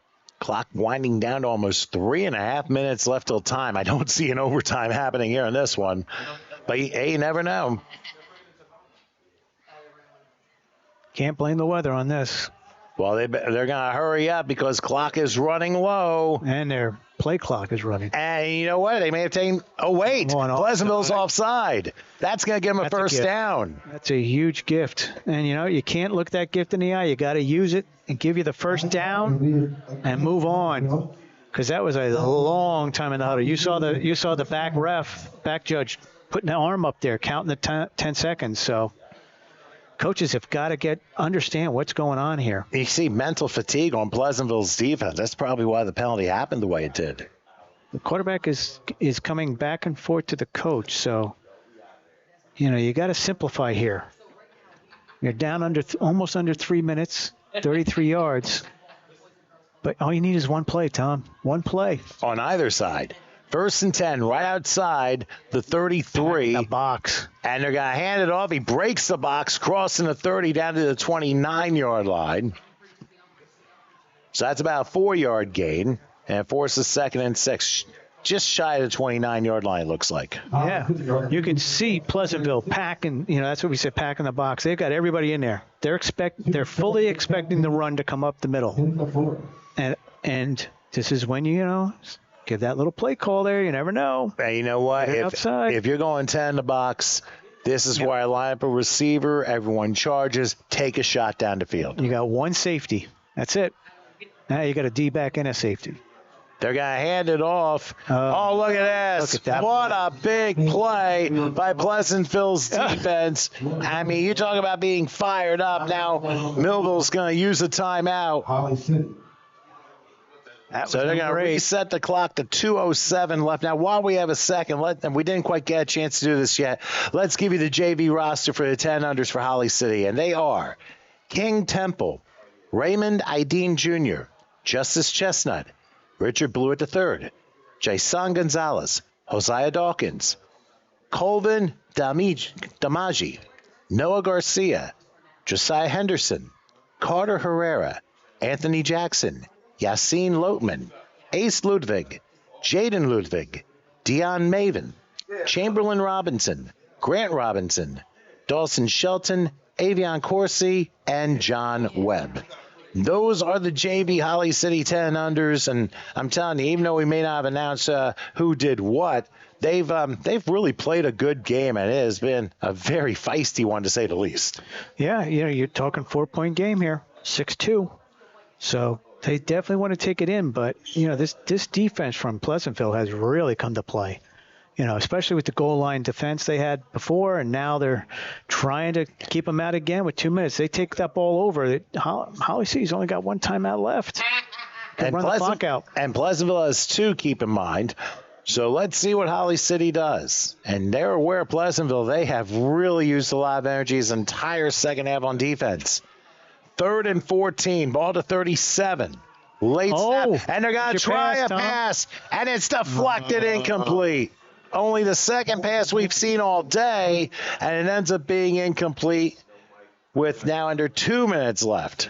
That would have been clutch to get that pass. I think we have an official timeout. Somebody's down. It looks like we got a cramp. We got someone laying down. But if you look again, Tom, let's take a look at that play. If I can get it up on the replay machine here. I knew at some point they were going to try a pass, and I was surprised they waited until this late to do it. So here's the lineup. So again, you can see everybody up in the box there. You can see 3, 4, 7 in the box, one safety back. And you hike the ball, and there he goes. He's on the release. Look at him. If he gets rid of it there, it's a touchdown. Still there. And then the safety comes up from behind, and it just hangs up a little bit too much. A little bit underthrown. Yeah, just hang up a little bit too much for him. So, but that was, again, great play call by the coaches. Touch it. And now Holly City's going to use their last timeout. So they are going to really take a gamble here and basically say this is a game right here, 4th and 14. Right. Well, and why not? Now is the time to do it. There's really no other place here. You're under 2 minutes. You don't get the first down. You're not going to have a chance, to get the ball back because you have no timeouts. They can basically knee it out. So perfect time for a timeout. And put together the play that you think is going to get you the touchdown. Well, I think the other thing here. I'm sorry. I think the other thing here is, will they go to the well one more time along the right side of the formation where they've been so successful, especially where they had a 48-yard run earlier in the game and a couple of nice runs after that. So 4th and 14. I don't know if that's going to be enough on average to get them there. But Pleasantville, let's see if they got one more in them. And if they're able to do it, they'll be able to win this game. So, again, just to recap, the line of gain is the 20. It looks like just inside the 24. Ball currently spotted at the 38 or 37. So you're talking 4th and about 13 and a half. Coaches are leaving the field, so they made their decision. Well, they're gonna have to live with whatever happens here. Here we go. This could be for the game on 4th and 14. Oh. He drops a snap. Oh, Oh, Yeah. So we saw it. Both games decided by a snap. unbelievable. Both games are going to be decided by snaps. Amazing. How that happened? I have no idea, but I don't know if it's nerves or execution or what have Could you. have been. I mean, these are kids. Let's not forget. They're kids. We know that they're good. You know, they could be the snap coming back. Could be someone stepping on the foot. Could be hitting into somebody's hand. You never know out there. It's just very, very strange that both games came down to it. And it came, and on the winning side of the ledger is Pleasantville. Yeah, Pleasantville took advantage of both. But you know what? You're up 6-2. Who did? And so you're there. You're in position to take advantage of it. now this is interesting. It's 1st and 10. The ball's at the 39-yard line. And they're going to play this out. This is a little unusual here. They're not going to take a knee. Well, they could. Yeah, they could take two. I mean, they just run forward. No, they did. Whoops. They did. Oh, yeah, he did take a knee. But usually it's something advantage. You know, you tell the officials that you're going to do that so that they tell the other team you're not going to come in and rush. He's taking a knee. He's giving himself up. To do it that way is, you know, you're expecting trouble. You know, like sort of like Herm Edwards trouble. If anybody remembers Herm Edwards. I'm sure everybody does from the Meadowlands in 1978. So. But that's why you declare, even in high school, you do the same thing. You declare that you're taking a knee. That's why the official is in tight, because you don't want him getting hurt with a rush coming up. And it's all a safety issue, too, Right. especially toward the end of the game, because something goes wrong, all of a sudden a melee takes place, and you don't want that. Yeah, because they're trying to jar the ball loose, but it's not going to happen. It's a good try, but you know, unless you have a bad snap or you have something happen catastrophic, you're not going to get the ball loose. Well, I'll put it to you this way. I don't think I've ever seen a game where a youth team had one offensive play in the second half and it's still going to come out and win this game. Well, now they've had three. They'll technically have four, but none of them would be for positive yardage. Yeah, no positive yardage. I don't think Elias keeps stats on youth football like that, but so, all right. So your final thoughts, Howard, on what was another fantastic game. I mean, both teams really played their hearts out there. I'm really excited. We came down here. We were expecting to see high-powered offenses, high-scoring games, and the like, and we've gotten two big, huge defensive tussles. So hats off to the defense. Hats off to people watching. Some people would rather see the defense than the offense. So either way, we're showing off the showcase for the TCUFL JV level here at the championship games. We have Gloucester Township and Burlington, the 12 and unders coming up in a little bit, but we're going to take a break. But your final score, Pleasantville defeats Holly City by a score of 6-2 in the 10 under JV final. Wow, two good ones. Let's see if we can go for a third. And we'll come back with a 12 and unders in a few, so please stay with us.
JV 12. All right, welcome back to Glassboro, New Jersey, and the TCUFL JV Finals as we're about ready for Game 3 of our quadruple header, the 12 and under matchup.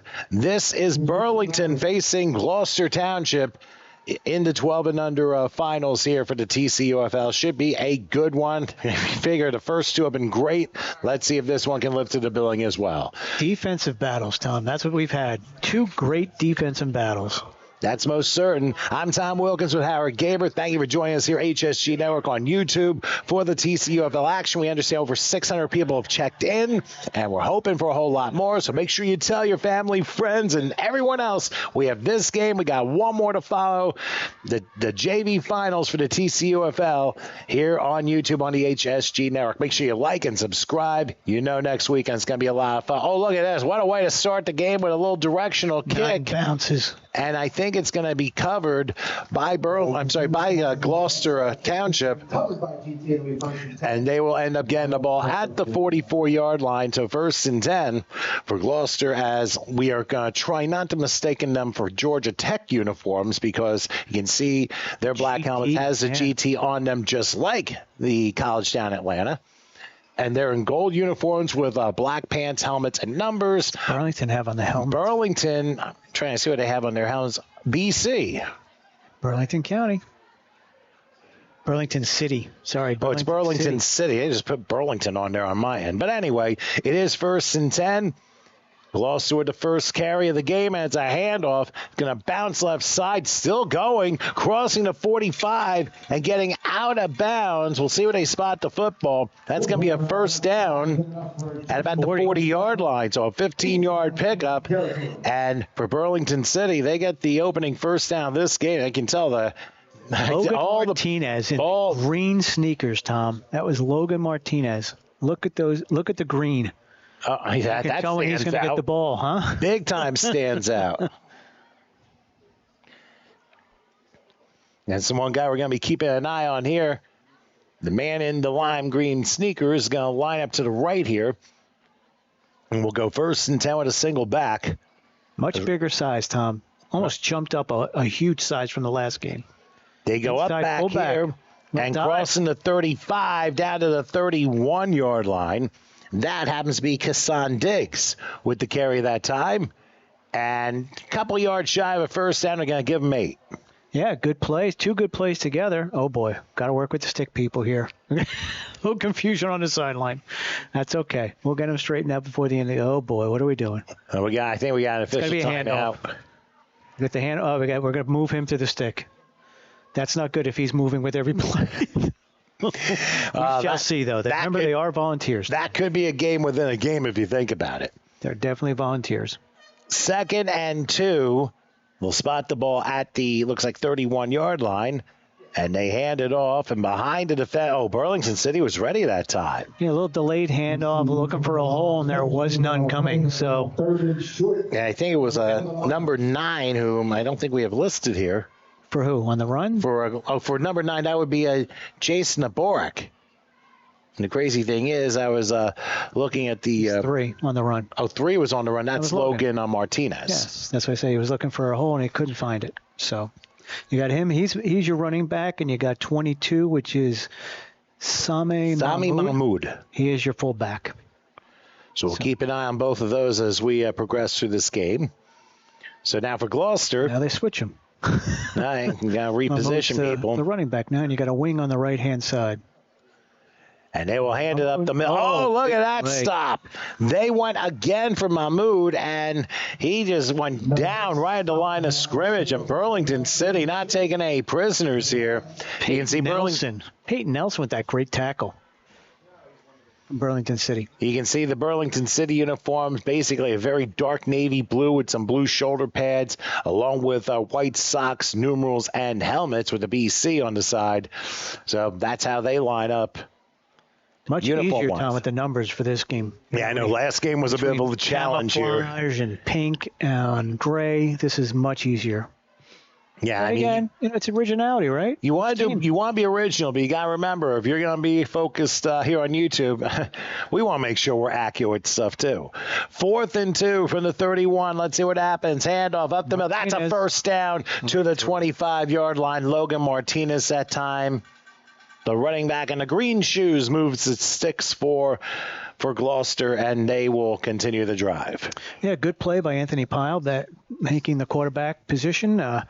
Good handoff, good snap. So, you like to see that in your first drive. Continue to move the ball downfield. And it has been working, so. And the sun's out. Can't be better. Yeah, the sun has popped out here in South Jersey. I mean, we had a little bit of sun before we got started today, and then a bit of a rainstorm came through. That stopped, I guess, before halftime of the second game. We should be in the clear the rest of the way, but then again, Mother Nature might throw another surprise at us before we're all done. Now at a full house, 1st and 10. They're going to hand it off on a delay. Spin move down to about the 22-yard line, and that was J.C. Navarre that time. So he ends up gaining moving 4. it around, right? Moving the ball around, and actually moving your players around. So you don't really have the same running back and the same wideouts as you have almost every play. So they're changing direction here.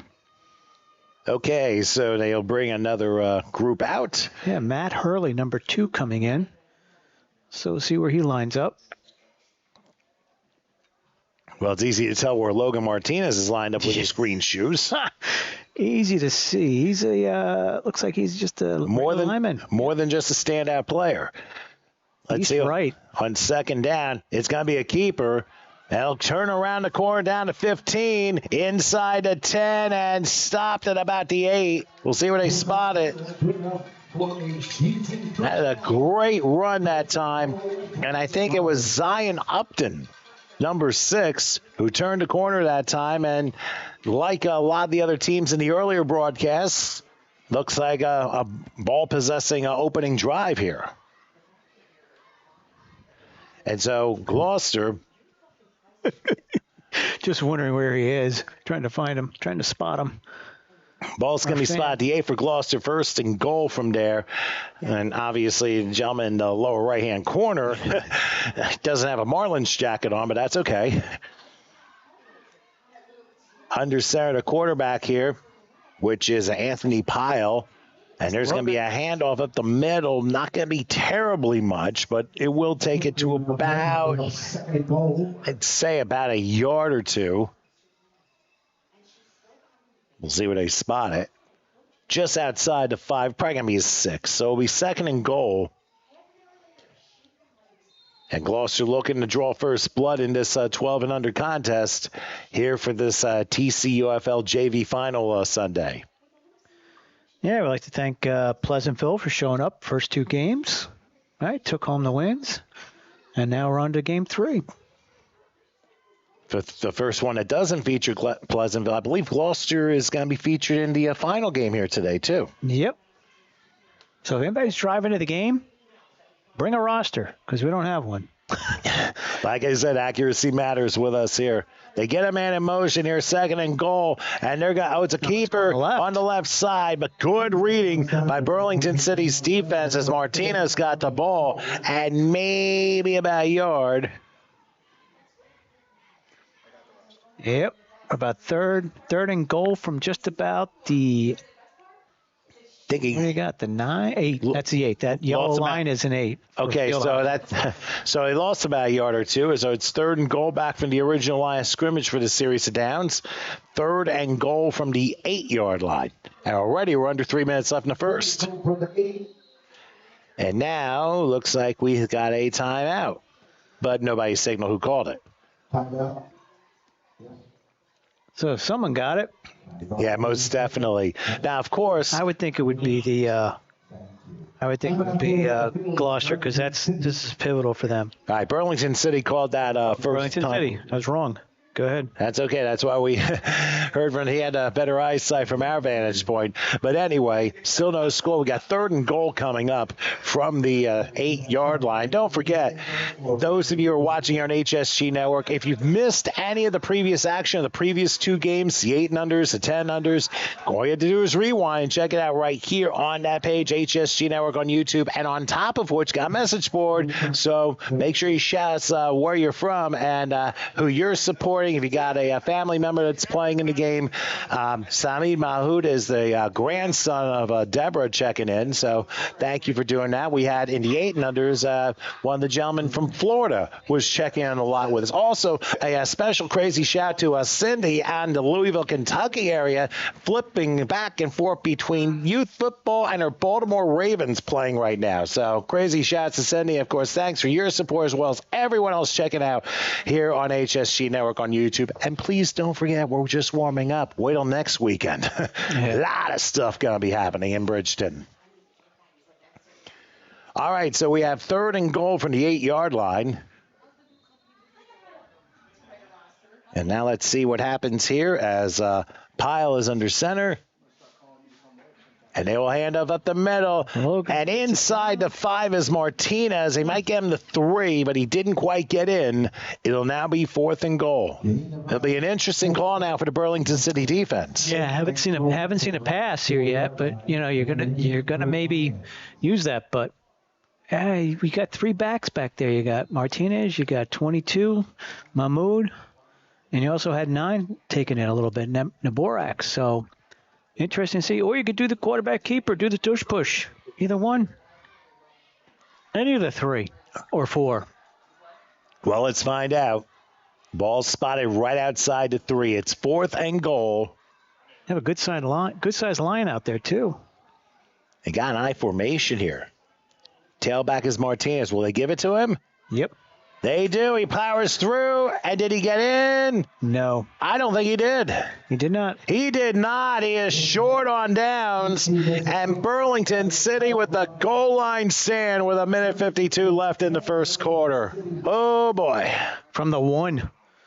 So this is what we said last time. You do not want to start playing games in your own end zone there. You want to do some type of quarterback sneak, some type of quick run, just to give yourself a little bit of room so you're not underneath the goalpost there. But, like I said, that's the offensive coordinator's job.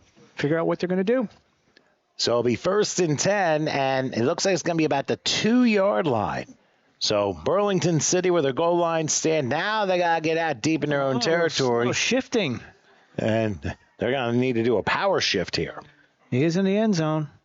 And he'll call his own number. He'll have some room to run, we think. Yeah, he got out 1, and he's able to get a little bit more room. However, we got a flag down. Flag on the field. When you get holding in the end zone, it's a safety. That is correct. It is holding, but where did it happen? That's the big question. The flag is outside, so that's going to be a half a distance penalty. But can you even get half a distance of where they were? Well, yeah, because they were at the 2, so it's only a 1-yard penalty if half the distance. Yeah. So the hold did not happen in the end zone. Oh, they're going to spot it inside the 1. Fine. Oh, my gosh. Trouble. Let's just say you don't see this too often. No, it's trouble. And he's in a shotgun. He's not even under center. Is he under? I moved up to under center. Last time he was in a shotgun. He's going to push his way through, and they're going to hand it off. Not going to be terribly much. Might be a yard, possibly back to the original line of scrimmage. Yeah, you're at the 1. Yeah, back at the 1. So really no gain, if maybe a foot. 2nd down.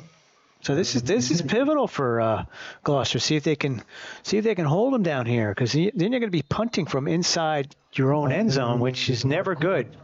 And if something goes wrong, yep. I mean, it's either going to be 6 or 2. Sometimes it's better to give up the 2 than give up the 6. That's true, and make that a 4-point play, or maybe a 5-point play in that case. Now they shift again. 2nd and 10, 2nd and 11 from the 1. He's going to call his number. Let's see if he gets through him. He will. Crossing the 5. He'll cross the 10. He's still running. He's in. Oh, are you kidding me? I'm having flashbacks of Atlantic City all over again. A 99-yard touchdown run. 99-yard touchdown run. Now check to see if there are any flags. I don't think I see any. And they're celebrating somewhere in that behind the tarp there. Behind a tent. I don't think it was. I know it wasn't the first game. The tent came up was at there, the but end of last game. That tent. Holy mackerel! Yeah, that was some run. But you're going to get that because once you get past that first line, forget it. There's nobody back there. They're all up on the line of scrimmage. And this is almost similar to Atlantic City, 99 and a half. Well, we have more people join the 99-yard touchdown club. Dorset, Henry, who's that guy? Patterson from a Brick City ran 99 yards at one time a few years ago. And the conversion. And it looks like the conversion is going to be no good. So can we check that play out? Why not? I mean, you've got. I mean, I'm not sure if it's going to be an ESPN highlight reel or not, but 99 get a yards. grab of this. Only if they're watching, and they'll of course make sure they look at the tent at the end there. So So again, that shift. He's in the shotgun. Let's see. And calls his own number. So 15 had the tackle, just got washed, and then didn't get a good angle on him, and then he's by you. And that's Rashad Holmes, I believe. I mean, he just took off. And then, of course, he disappears behind a blue tarp. But trust me, he got in the end zone for 99 yards. Rashad Holmes, an incredible touchdown run. I was about to say, Howard, this reminds me of my junior year high school Thanksgiving game, Hamilton-Steinert. When Steinert drove all the way down the field in their opening drive, they fumbled the ball inside the 5. Hamilton recovers like the 1. They get 2 yards on the first play, and I'll never forget this. The second play was Len Lyman. He decided to fake left. Everyone went left. He then turns right and goes 97 yards for a touchdown. Nobody could catch him. Never forget that play. It was almost similar to what we just witnessed here on this field. Yep. And that's what that's what I usually say. If you got, being back to your 1, back to your 2, if you can make 2 men miss, there's nobody's going to catch you if you got the speed. And that was what that was. Just speed, getting outside and some bad angles, trying to catch him. And basically ran the field. An incredible touchdown run by Rashad Holmes, 99 yards after Burlington City made that goal line stop. What an incredible turn of events here at the end, near the end of the first quarter. Now Burlington City will kick off, and Gloucester's like, okay, it's only one play. Let's get this back. Referee blows the whistle, and they'll approach from the 45. And it's tapped at about the 30, but another player recovers for Gloucester. Let's see if he turns the corner. He's going to the 40. He's going to midfield. Can he outrun? He makes a move, and he'll get inside the 30 down to the 26. Logan Martinez taking the team on his back. Logan Green Shoes Martinez with a big return, and we have reached quarter time, so let's catch our breath and take a break as it's 6-0 Burlington City over Gloucester. Second quarter with a lot more action for sure comes your way right after this.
Okay, a lot of stuff happened after quarter time, and now even more things happen before we get the first play of the second quarter going, as we have a flag down, and it's a false start against Gloucester, backing it up 5.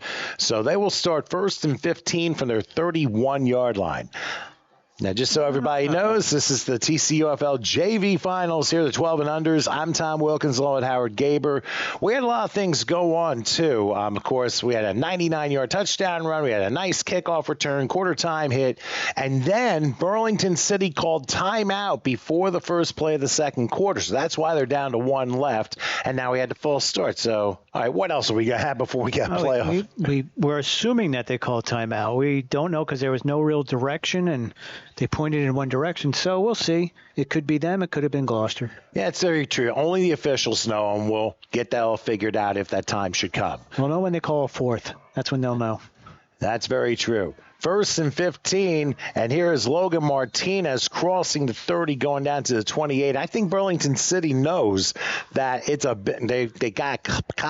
Let me try and say that again. Clog the middle in order to stop him. That's what it is. That's where they're going. That's where they're going with the running. So that definitely would be a change of strategy there, because we haven't seen him break it outside yet. The only time he broke it outside was on the kick return. So. That's very true. Maybe they can try that again and try and spread the defense out a little bit. So Gloucester, who had the ball literally most of the first quarter, has been on defense for just 2 plays. But they trail 6-0, and they're looking to try and level things out here. 2nd, and it looks to be about 12. They'll spot the ball at the 28-yard line. Now they send somebody in motion. Inside handoff. That's going to be a good one. It's going to dive to about the 24-yard line. That was Sami Mahmoud, who was able to get about another 4 on the play. So it'll force a 3rd down. And I think right now, Gloucester's trying to act, I would have to say, not just conservative, but try and get the safest plays in before they try and go into their arsenal. Sorry about that, folks. Had it on the wrong side. Had the scoreboard backwards. Thank you again. I love people just chiming in for us. Look at that. That tells me I haven't been paying attention anyway. As one said, fix the score. But you can tell you can't say nobody's watching. That's for sure. Nope. Sorry about that. It happened. We all do it. Home and aways. That's just, there's no, because usually when we're at a field, the home team is home for 4 games, and you get very used to it. But we're switching every game, so it happens. All right. So third that way. I was going to say 3rd down, but hold everything. We got a penalty flag. And it's going to be against Burlington for a neutral zone infraction. So that's really going to help Gloucester out with that 5-yard penalty. Yeah, they were backed up a little bit there on that down. So I can't see. They just went from 3rd and 8 to 3rd and 3, I think. Yeah, 3rd and 8 to 3rd and 3. Big difference between those 2 downs. And look where they're at. They're, again, they're pushing it towards the 19-yard line, pushing it in the red zone. So, this is again boding well for their offense. Well, now you got 3rd and about 3.5. We're inside the 20-yard line. Probably another run expected. Tailback Martinez. And they're going 10 in the box here, it looks like. But they give it to Martinez, and now he's going to cut left. Can he outrun him? He will. 15 to the 10, and I have no idea what happened. See, there he is. Yeah, he got in the end zone. Touchdown. Wow. So Logan Martinez responds with a 19-yard touchdown run, and we've just leveled this thing up. Yep. Not only did we level it up, but both scores have been into the tarp. And we have a sign. Our luck. And a sign. We can't see it, but we know there's something on the other side written. So like the fan participation. Hey, if that's a friend of yours, tell them, put the sign down. Thanks. Must be a Gloucester Township fan. It looks like it because I see black and gold on the left side of bleachers here. So we will attempt to give you the conversion. Let's see if it works out. Possibly the same lineup as before. Hopefully they'll run into the sign for us. They'll move left, and he dove in. Yes, I saw the officials' arms go up just before the sign blocked him. So Gloucester has taken a 7-6 lead as we see our first conversion of this game. Always makes a difference here. So Gloucester with a 7-6 lead thanks to the touchdown run by Logan Martinez, set up by that big neutral zone infraction on 3rd and 8. And like I said, these penalties can prove costly, and boy, was it costly for Burlington City. Yes, definitely gave him a much more manageable 3rd down. And when you break it outside, it's always contain. And if you can't contain, you're going to get some yardage out of it. So it happens. Football happens, and now you just got to look back and say, okay, how can we stop them on the next series? That's all. Well, been an entertaining defense work, right? It's been an entertaining game so far, and this first half has been proof of it. Almost got a touchdown the first drive, and a surprise touchdown right before the quarter ended, and then Gloucester responds, and hopefully we got the score right, 7-6. So the clock is down to 7:30 till halftime. Don't forget, after this, we got the 14 and unders, Deptford, and also Gloucester Township going at it. That should be a real dandy with the 14 and under JV final here on HSG Network on YouTube. Make sure you like and subscribe and let everybody know we got another big thing of football coming up. It's overtime. And we're getting some changes left and right here, but we'll get to them in a little bit. Oh my God! All right, here's a kickoff, and it's taken by Burlington City, trying to turn the corner far side, getting to midfield, and goes down at about the 47-yard line. That's Mikel Foster. And no flags down, so another short field for Burlington City. Well, if you want to call it a short field, it's less than one half what they needed in the previous drive. Oh, and we have an injury.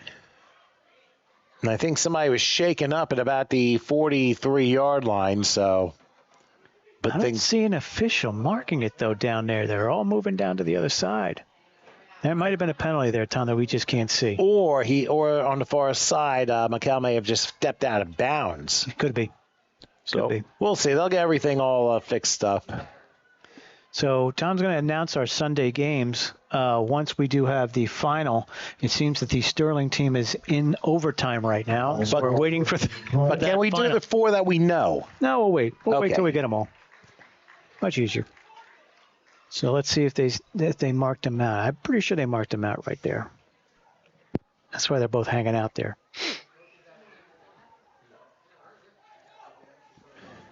Had some twists and turns in this one, that's for sure. No, that was a penalty, Tom. Oh, it was a penalty. I never saw a flag down, but it was probably a block in the back and going back for a blind side. Yeah, that's a 15-yarder. Oh, that hurts even more because now Burlington City's going to start at the 27-yard line.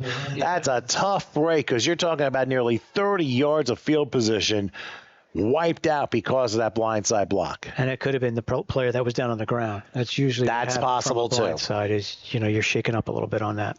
So we saw that, I think, in the previous game. It was like a heck of a block, but it turned out to be, I guess, away from where somebody had been rolled up. But still, it's for the safety of the game. So, almost like a normal drive now for Burlington City, 1st and 10 from the 27. They will pitch this out. Not getting the edge. And unfortunately, the edge closed up. That's going to be a loss on the play. And the ball. Oh, he lost the ball, too. It is Gloucester City. It's Gloucester Township ball. Huge break. And he kind of wondered why he was going to be losing 5 or 6 yards. It turned out he didn't have the ball in the first place. I don't know if we'll see from the replay when he lost it, but we can always take a look. Let's see if we can tell. Yeah, we have a moment to check the replay out. I mean, it was a well-contained play by a Gloucester Township. Let's see. He's out there.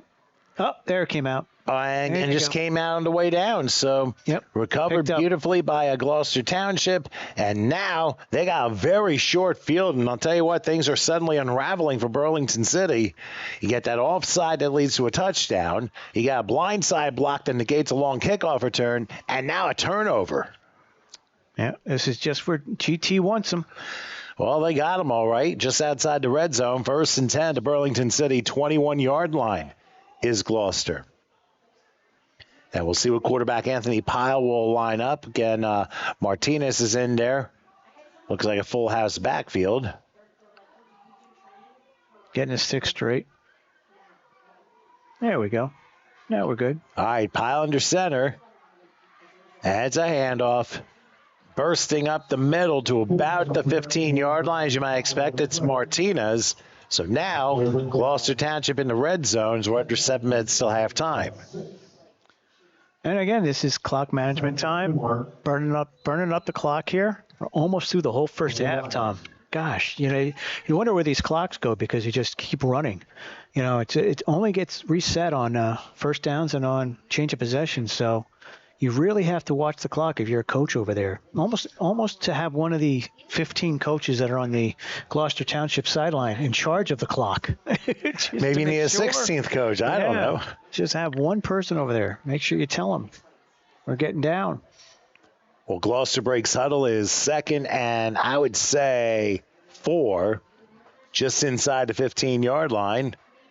Full house backfield. And again, they go full house. They got Mahmoud in there. They got Martinez in there. Whiteouts. And they have the right tackle moving a little bit too quickly. I'm going to say that he was drawn. That's possible. They're going to discuss. Talking about. And if he indeed was drawn and it becomes an encroachment foul, that'll be a first down for Gloucester. What do we got? And as it turns out, it is a false start, so he drew himself. Good try. Always good to try and point. Put a little bit of mystery there. Put a little bit of suspicion in there that the other team did it. Both of us are having our Porky Pig moments. I can promise you there. I don't know if it would be suspicion. Maybe. But whenever something like this happens, one's going to point to this side, the other's going to point to you. It's the officials that are going to decide who sold what.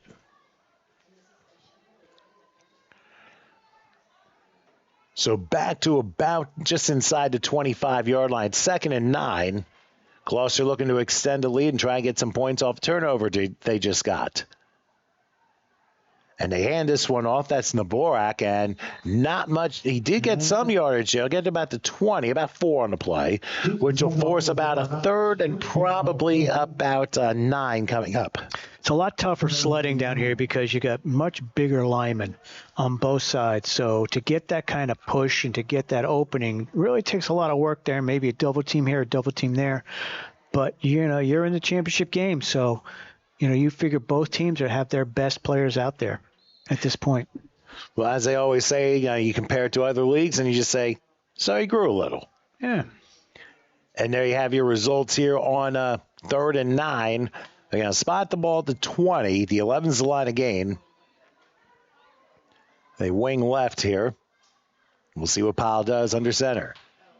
They send Martinez in motion. Pitch. He gets a pitch. He's going to throw Option possibly. And a high pop-up is going to be short. And a flag for interference because the Burlington City defender did not look for the ball, and the foul happens in the end zone. That should give it to him on the 1 on that play. But you're right. They never turned around. Or it could be half the distance, depending on what the league says. So that's a 15-yarder. But if it occurs in the end zone, it usually gets spotted at the 1. Or the 2. We'll see what they do. Yeah. They're going to discuss. Somewhere there. That was way up in the air. It was like, who wants it? Going to put the stick back. So they're at the 20, so it could be at the 5. Yep, it's just going to be a 15-yarder. And they are going to stop it. The 5. 15 yards. Oh, wow. So they're not going to do half the distance. They're going to do the full 15 yards. And again, Tom, we're out there. We only have our lead official over here who's right now. Well, either way, it's going to be first and goal. Either way, it's first and goal from the 5 or first and goal from the 10 or first and goal from the 1. Any of the 3, but they chose the 5. May as well split the difference, right? Yeah, it looks like it's going to be the 7. So here we go, first and goal. I'm saying it's going left. Nope. He's going right instead, breaks through a tackle, dives just a little bit short, down at about the 3-yard line. I only said left because of the tarp. That might have been it. I don't know. High school tarp left. See how we designed that play. So you're down to the 4, second down. They were down here last time, right? So we'll see what they get out of it. Clock again moving under 4. That is correct. It's already their third time in the red zone. First time they couldn't come through. Second time was at a 19-yard touchdown run. Let's see what this time brings up. Gloucester under huddle and Burlington City trying to defend us as best they can. Great goal line stand, open things up and take advantage. And then, of course, mistakes have kind of avalanched them. And Gloucester trying to extend their lead, trying to take advantage of a Burlington City turnover. Under center, second and goal from the 3. Martinez a carry. He steps and he gets in the end zone. A 3-yard strike for Logan Martinez. So Logan welcomes himself for the second time, and Gloucester extends their lead. Little stutter step there, pulls a lineman here and there, and gives you a little gap, and that's all you need to do to squeeze through to get the touchdown. Yeah, he had to squeeze through very quickly, and he kind of had to do a little ballerina step to do that, but he didn't fall until the very end, so he did the trick. And Gloucester extends, and they're going to try for the conversion. They made it the first time. They're going to try it again here. No. I ain't not, bro. Oh, well, that's a referee. Yeah, I know. All right, so they break huddle, and this will be the conversion from the 3. We got a phone, we got a sign, we got everything going down there, Tom. Mahmoud the single back. They send Martinez in motion, but it's Mahmoud who can tiptoe his way into the conversion zone and make it 14-6 in favor of Gloucester. They take advantage of the points they take advantage of the turnover, and Gloucester extends their lead because of it. Now let's see how Burlington City can respond to this. Yeah, it was a great play. Let's take a look at his stutter step there. Yeah, Logan Martinez's second touchdown of this game, a 3-yard touchdown run. You can see the lineup here. He's the deep back. He's going to get it, and right about here is where he stutter steps a little bit, and then boom, right in the seam. And by the way, he's not the only one with green shoes on that play. Oh, no, we had second? Somebody from Burlington City also wearing similarly colored shoes on defense.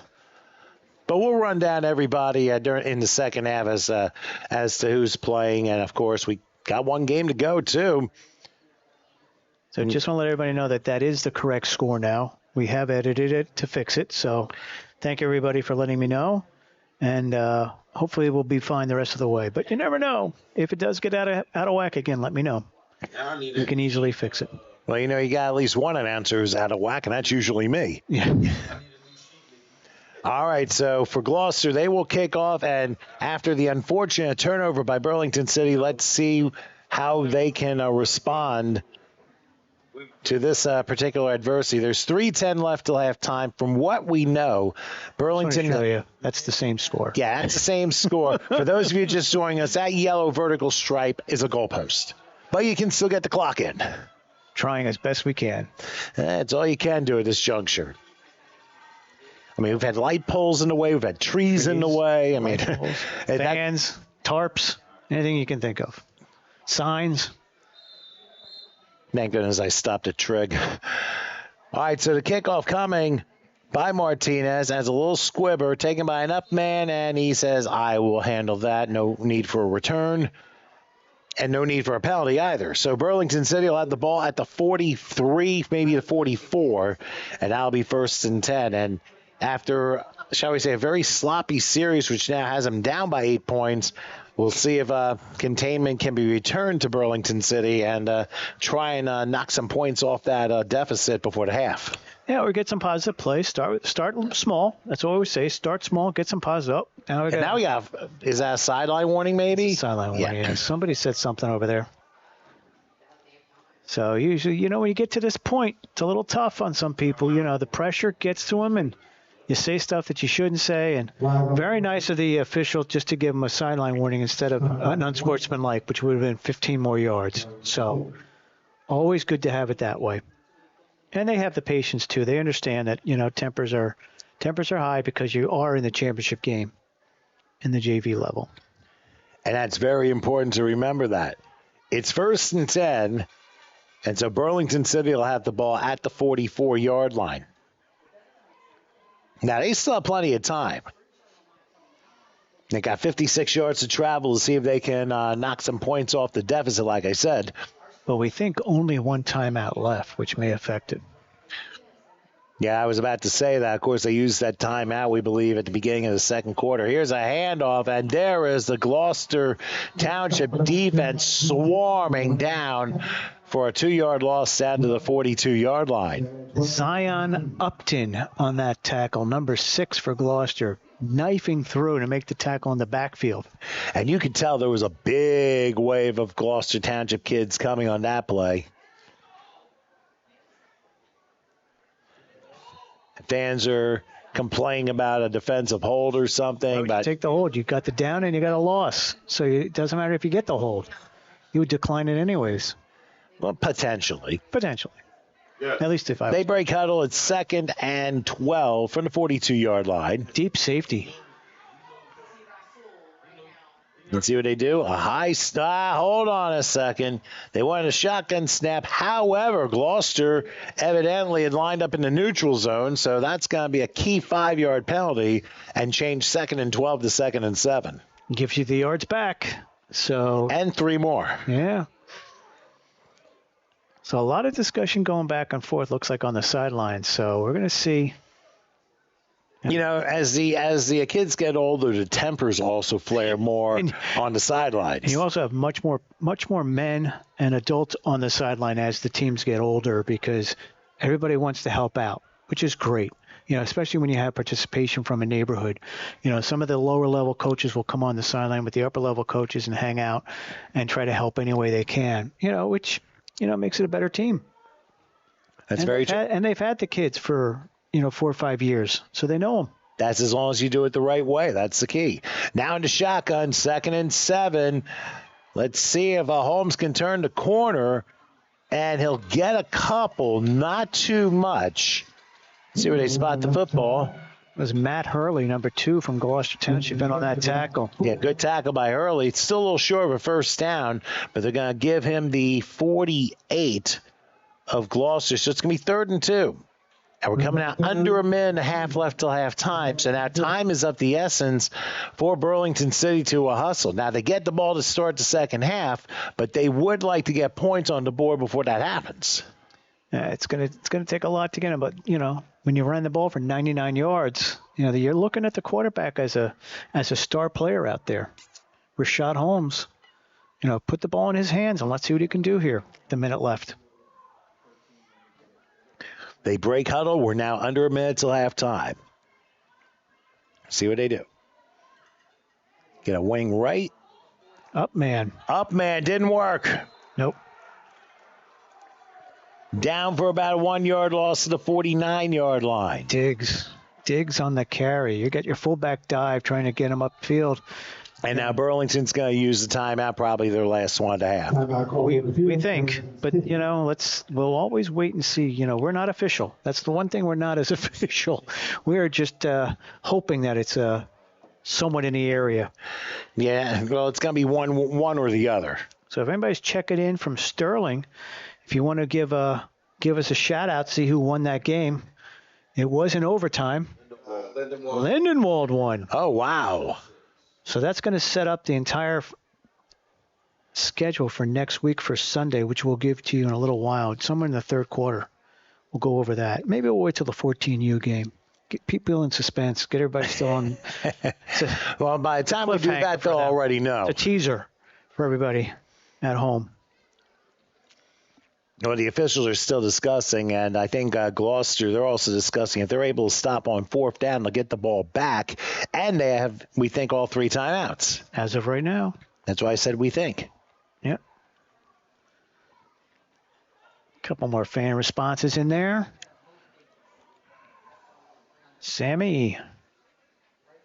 Yeah, thank you all for contributing to the board here. And obviously, it's very nice to see that participation out there, especially with the kids they've really worked hard to get to this level.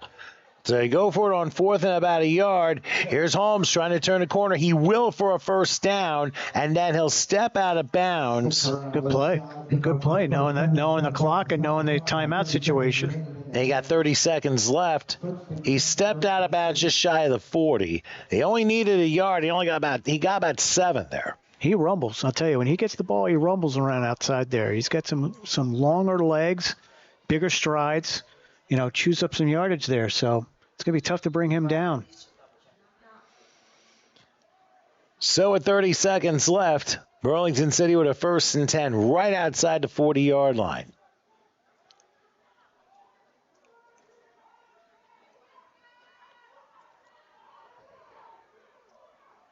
They do have a couple receivers on the left back. He's going to pass this one.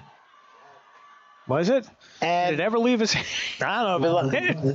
Whatever the case is, there is a flag back at the 42, so we're going to check this out. So a play that faked this all out. Yeah. Let's see what we get. It's going to be a hold. Nope. It's going to be a hold. Yes, a hold against Burlington. And that's going to hurt. Kill the drive. That may just kill this drive in the half. Let's see if they wind the clock to start after they mark it off for the penalty.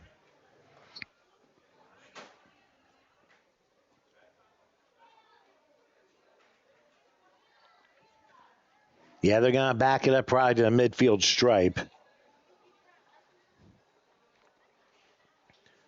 Right on the midfield stripe. There you go.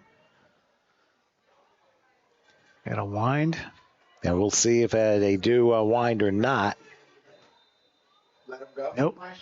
There's Burlington. See, we had it wrong all along. So it turned out Gloucester had called that timeout to begin the second quarter. So that's all right.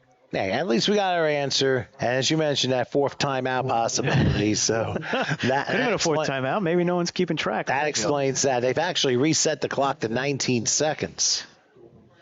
So you may get one play, make it a good one. Or you although 99 yards, you never know. Get it to Rashad Holmes. Could be interesting. Could be very interesting getting it down the field there. But I think, to be honest, I mean, they could try that outside play again and see how much they get. But know the sidelines their friend. They just hop out to stop the clock. I mean, that's really the only way this is going to work. Yeah, you're not going to get a chunk. And if you do get a chunk, you're going to have to get out. You're set outside.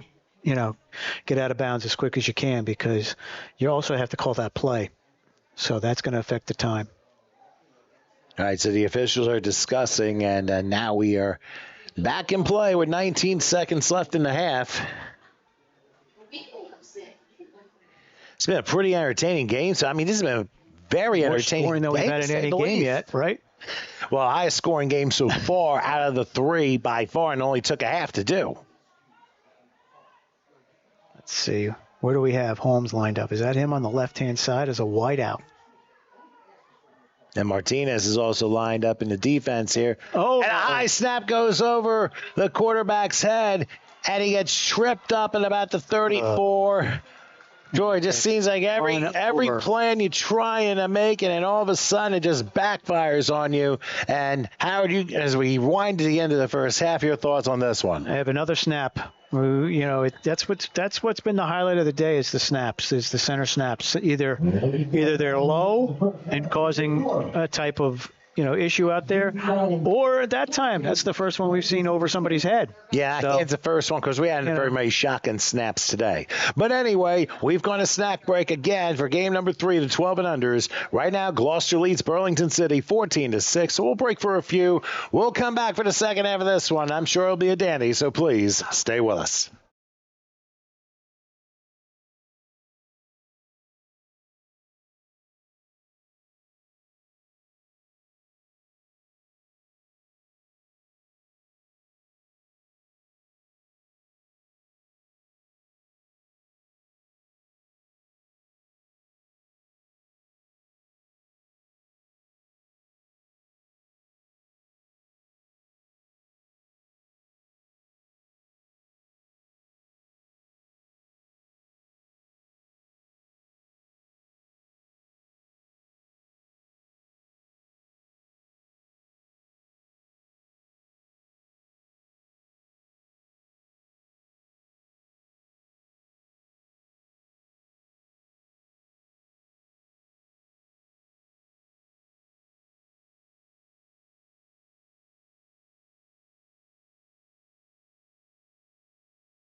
Okay, we're back here in Glassboro as night is starting to fall here close to 4 p.m. Eastern time as we're in standard time now. Gloucester leading the 12 and unders over Burlington City by a score of 14-6. Burlington City will get the ball to start the second half, so gonna be, who knows, gonna be more entertaining than the first half was. We'll see. Anyway, I'm Tom Wilkins along with Howard Gaber. TCUFL JV Finals here on HSG Network on YouTube. Thanks for joining us. Second half kickoff recovered by Burlington City at the 43. That was a slow directional kick, seeing one of the far guys trying to get it for Gloucester, but that didn't work. So Burlington will get the ball, and after a very shaky second quarter, hopefully to get the coaches to get the adjustments out for the players and see if they get a strong second half in play. Yeah, and if anyone is home watching, rewind to the first quarter, and you will see a 99-yard. I would say more than that, Tom. Maybe it was 99. Yep. And a half, maybe. Because they started at the 2. There was a holding penalty. It went half the distance. 99. A run for no gain, and then came that big run. So watch that. Exciting. Don't get to see that every day. And I've seen 2 in my time here. Here's a handoff up the middle down to about the 46-yard line. Wyatt Savage with a savage hit, Tom. Literally. But still a 2-yard gain, making it 2nd and 8 as the lights just started coming on here on the field, which helps because you got the 5 o'clock game, the 14 and unders that are going to need lights. Be very hard to play in the dark, as I have seen before. Yes. Hopefully more lights than missed lights. Let's put it that way. Looks like we got 3 on the right side there, so hopefully some more will come on. Or maybe a very dark area of the field, but you can see now the lighting on it changes our picture dramatically from the camera. So now it's much brighter. Definitely is. I'm not sure these are like LED lights that come on automatically, or they just need time to warm up. Probably timers, probably on at 4 o'clock. 4 o'clock timers. It's very possible. All right, so Burlington City breaks the huddle. It's 2nd and 8. Ball spotted just inside the 46-yard line. Right now, Rashad Holmes trying to make sure everybody's lined up here. Running into his own guy, and he ends up losing yardage. And coming in was Jason Nabarak with the tackle and forces about a 5-yard loss to the 41-yard line. Yeah, any type of mishandling is going to end up in failure, and you could see that just starting to happen a little bit when you get the handoff is not directly in his hands, and he's got to look for it. Next thing you know, he's getting all bottled up by the defensive lineman. So now it's 3rd and 13 as the ball's down at the 41-yard line. You got a little of both on the team. You got some speed rushers and you got some size rushers. So when you're firing linebackers up as a blitz, you're getting some speed up on that line. And you get the power to go behind it, too. Because the speed might slow you down, but then the power rushers put you down. Burlington City lines up now with an I formation, looks like 3rd and 13. They will pitch out. Rashad Holmes trying to turn the corner, and now he's going to reverse gears. Let's see if he runs. Let's watch the blocks. To the 40, no flags. To midfield, look out, to the 40, to the 30. Is he going to do it again? Yes, he will. Rashad Holmes, 99 yards the first time, 59 yards this time, and he gets Burlington City closer. And he is going to be one tired man when he's done tonight. That's 158 yards and 2 carries. Not to mention all the other ones he's had. But, yeah, I knew as soon as he reversed field, they were in trouble. But you just have to watch out for the blindside blocks and the holds and the block in the backs, because once you reverse the field, your linemen are also reversing field. So now they see the backs of players instead of the fronts. And luckily for Burlington City, they didn't do any of the penalties, so the touchdown is good, and now we're going to see what the conversion's like to get to within 1.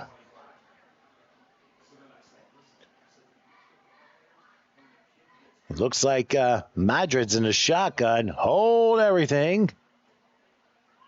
False start. Somebody on the line moves, so The conversion will now take place from the 8-yard line. Flag of a play against the offense. So it will be a little bit more difficult to come up with the conversion here. Yeah, you just got to call a different play. That's all. You're at the 8. So Now, I wouldn't be surprised they try a pass this time around. could be a pass, could be another end round. Who knows? You know, that was almost an end around into a misdirection in the same play there on that touchdown run. I mean, I've seen many plays like that where it looks like the back's going to lose 5 or 6 yards, but then slams on the brakes, and he's the first to break the other way while everyone else follows. And when that happens and you're ahead of the gang, then nobody's going to catch you. And I'm sure Rashad Holmes kind of figured that one out. Okay, Madrid will take the shotgun. He's going to try and... Holmes is in motion. And let's see what he does. He's going to lob it. It's caught. The conversion is good. Number 11. Mikel Foster with the catch. And that cuts the lead to 1 to 14-13. That brings you a score. So any way you can get it, that's how you get it. It's 14-13. Still not over yet, but Howard, I got to tell you, I think I have to see Rashad Holmes run again. Well, here's how he did it. So again, he's going to the left. Everybody's going to the left to block. However, there's the entire look at all of the Gloucester Township players. They are all past the hash on the left-hand side. And that's when he reverses. And now you've caught everybody trying to catch him. And now you've got to work on angles. You've got downfield blocking, shedded, missed him. There's one that he missed him. Here comes 2 more. Your last chance was Logan, and he just cut it to the inside and can't do anything about that. I think one of the blockers for Gloucester just took the wrong angle and probably should have turned sooner to prevent these things from happening and didn't take the right angle. That's why Holmes took off the way he did. And that'll come to you because you know what? That's when you take geometry in high school. People say, why are you taking math? Why are you doing these classes? That's all about geometry there. Shows you your angles, shows you how to cut down on the amount of running that you're doing to get in there and get the tackle. 40 years ago, I would have never realized this, but now I understand why I wasn't a football player. I stunk at geometry. Yeah. I was good at the other numbers. Straight A's. Geometry, trigonometry, algebra 2, got them all. Listen, my geometry teacher. Calculus, a little bit iffy. Yeah, my geometry teacher, I believe her name is Mrs. Copos, who sadly is no longer with us. I think she passed earlier this year, but great teacher and was always one willing to help with a lot of these things. And that's it's amazing you remember them, though. Well, you have to, especially after everything you go through. I mean, you know that music and math go together, but who would have thought football and geometry? And that was a prime example of it. Yep. My geometry teacher was Mr. Branch, Cherry Hill High School East. So never forget. Yeah, you can't forget the people. You get A's, and you master it, and he helped out, which is what you want. Still not good with the angles like the SSA or whatever it is, but whatever the case, Gloucester ended up recovering the kickoff, taking it to the 45. So their next drive, 1st and 10 from their own 45-yard line with 7:17 left in the third. They're only up by a point. Burlington not out of this by any stretch. All it takes is one stop. Under center, they're going to hand it off. That's Martinez. He busts up the middle midfield. He'll get a first down to about the 42, maybe the 41, a gain of 13 on the play. So that'll move to 6. Good play. Up the middle dive. Get as much as you can. Use your legs just to keep churning, keep them moving forward, sort of Eric Dickerson-like. Get as much yardage as you can out of it before they tack you down on the ground. All right, so Gloucester at 1st and 10. And let's see if they have a response to Burlington's touchdown. And as you said, Howard takes one stop. For Gloucester, it takes one stop of Rashad Holmes. Yeah. It's been hard to do this game. Well, this has been a very entertaining game, just like the first two have been. 1st and 10 at the Burlington 41-yard line. They wing it here, both sides. They send the Boric in motion. Inside handoff Mahmoud, and he'll get to about the 36. So it'll be 2nd and 5 from there. Why don't we go ahead and give you the Gloucester Township 12 and under group, and we'll go ahead and read the names here. Hadian Rawls, Matt Hurley, Logan Martinez, Anthony Valentin, Zion Upton, Amari Lomax, Jaden Reed, J.C. Nabarak, Aiden Godfrey, Julius Dantzler, Anthony Frazier, Caleb James, Ivan Sapp, Jason Bailey Jr., Michael Squires, Sami Mahmood, Jordan Deal, Marcus Johnson, Ryan Rinn, and Anthony Pyle. We're going to stop here as we have 2nd and 5 from the 36, and then we'll get the rest of the names. Speaking of Pyle, he's going to hand it off. Nothing doing as J.C. Nabarak absolutely run over by another J.C. Harrington. Great play in the backfield. I mean, that's a tremendous play for Burlington City's defense as it now becomes 3rd and long. The others beside Anthony Pyle, KJ Carmichael, Kenny Fields, Jeremy Harris, Nathan Trail, Jordan McIver, Joseph Sharkey, Dominic Galante, and Wyatt Savage. That's your Gloucester Township 12 and under group. We'll give you Burlington City's in just a few moments, but tell you what, they probably heard what I was saying, like, how come you don't mention me? We will, don't worry. But it's 3rd and 8. They're going to spot the ball at the 39-yard line. I have to get it. They wing both sides here. Now one goes in motion. They pitch it out to that wing. Option possibly. No, that's taken away. Turn the corner. 35. Oh, he might have a first down. Crossing the 30 down to the 28. How about that play by Logan Martinez? Great play out of bounds. And that will move the sticks, and that turns out to be a critical play in this game with 4:20 left here in the 3rd quarter. 30s. And we understand over 900 people have checked in. And remember, got one more game to go to 14 and unders between Deptford and Gloucester Township. That's guaranteed to be a fun one here in Glassboro. So Gloucester Township with 1st and 10. And now whistles blow. Time has been called by Burlington City. I'm sure everyone's got to catch their breath here, and we will too. We'll take a break with 3:55 left in the 3rd, and Gloucester Township by 1, 14-13. We'll come back in just a moment.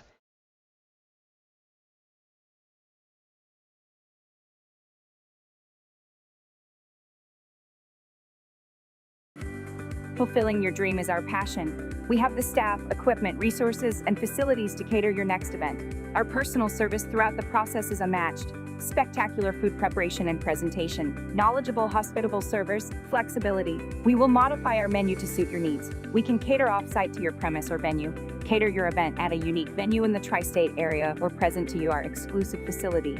Innovative catering concepts will make your event one to remember. We are your complete caterer.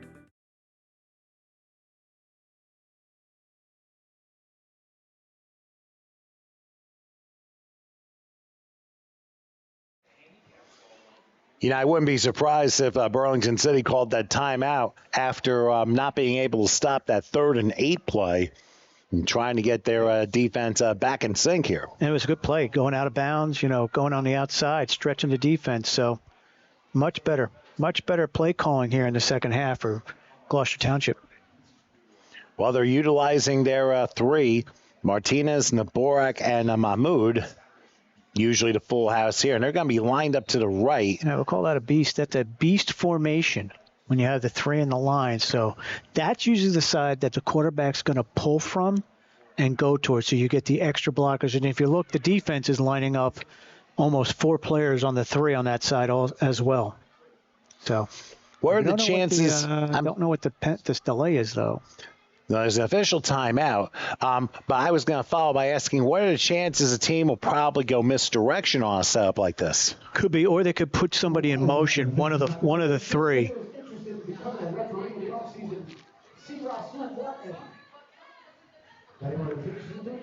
All right, well, we'll keep that formation. It's 1st and 10 for Gloucester at the Burlington City 28-yard line. So all 3 are coming left. And Mahmood will be the one to get to about the 21-yard line, a gain of 7. That looked a little interesting because it looked like the quarterback was going forward and then handing off. I don't think I've seen that one before. No, but it's that beast formation. You can do a lot of different, almost like a double wing, but it's a single wing right, but you have the 3 players. So, there's all different options from all different spots on the field, and just another offensive formation. We've seen the 3 in a line behind the quarterback at times. The same thing, but conventional to unconventional. Whatever works, as long as it's legal. 2nd and 3, ball's out to 21-yard line. They're just going to stick with that formation here.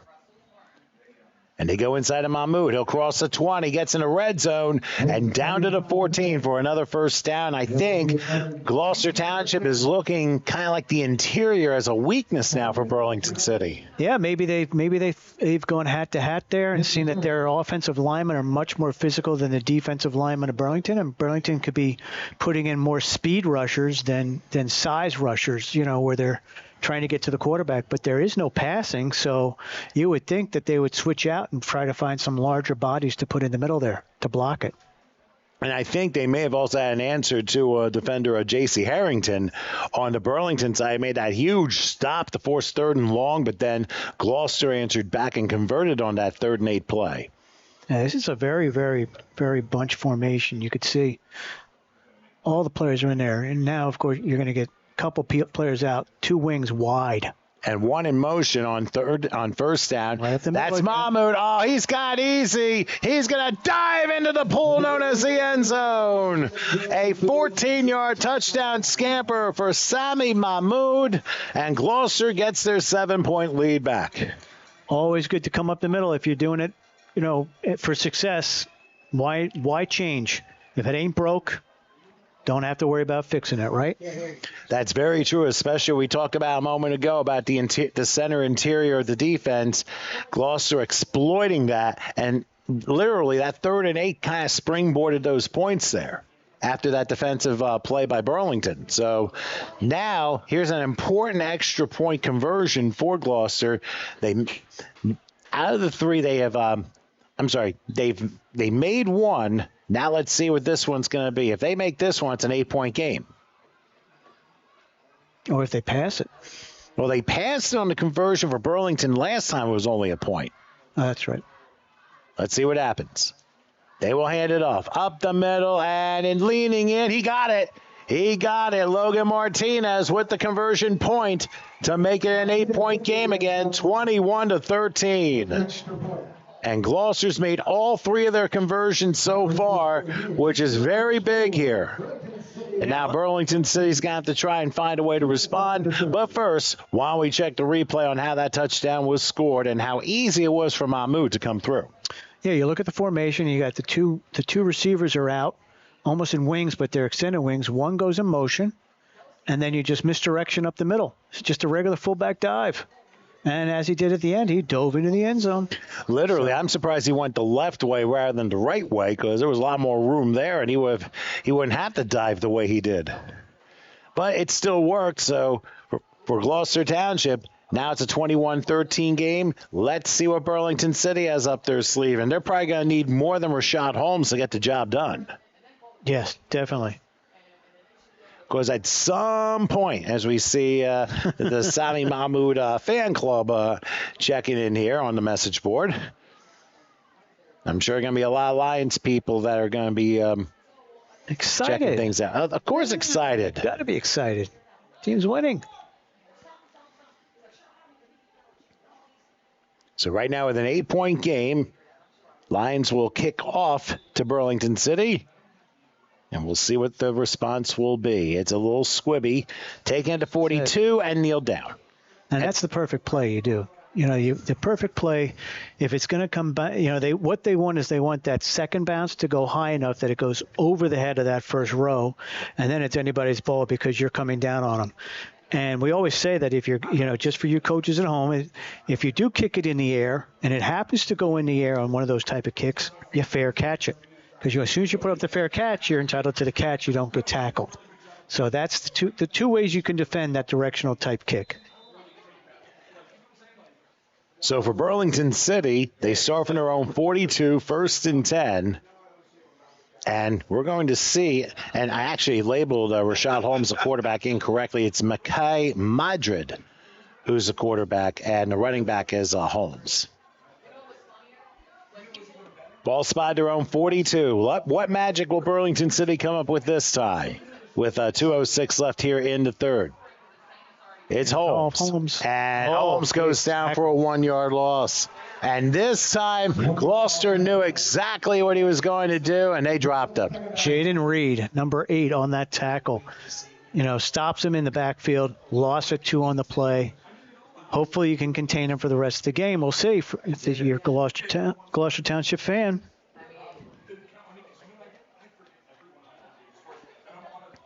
Well, Burlington City will decide what to do here on this 2nd and 11. Yeah. Someone put out there that we should. I believe I know who this guy is because he was here last time we did it. He said, "You guys should know the rules by now." The issue is not knowing the rules. The issue is that we do 3 to 4 different leagues, and everybody has their own individual rules. So exactly. It's very hard to remember, which is for which. But onto the play, and another loss, Tom. This time 3 yards. Well, maybe a half a yard loss on that one, but I'll tell you what, the penetration by the Alliance defense has been a lot better, especially in the second half, and kind of wearing down Burlington City's offensive line a little bit. Yeah, definitely getting in the backfield there. Is it 2 straight runs with losses, so you got to mix it up a little bit. You're not going to keep doing the same plays over and over again, and they're going to pick it up, because now they're packing the box with their linemen and D-backs and, keeping the one safety high. Yeah. And I think Frank said those out. Well, the ball's right outside the 41, so you're still looking 3rd and 11. Let's see what Burlington City can do.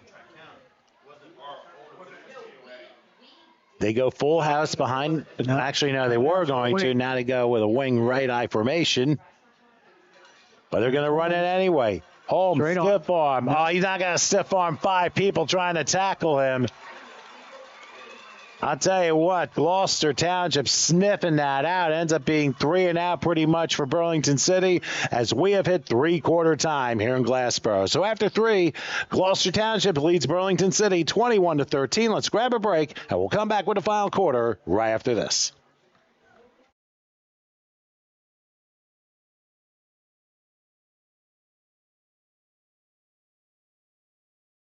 Hello, I'm Chris Taylor, the proud owner of Telegraph, a business specializing in photography and video. Telegraph is dedicated to capturing the raw emotion and commitment in sports. My passion for capturing the essence of sports drives my journey as a photographer. I take pride in showcasing dedication and emotion in sports, contributing to athletic program promotion. Starting my photographic journey in high school and pursuing sports communication and media at Rowan University, I am dedicated to refining my craft. If you would like to get in touch, feel free to contact me through my business email at telegraph@gmail.com.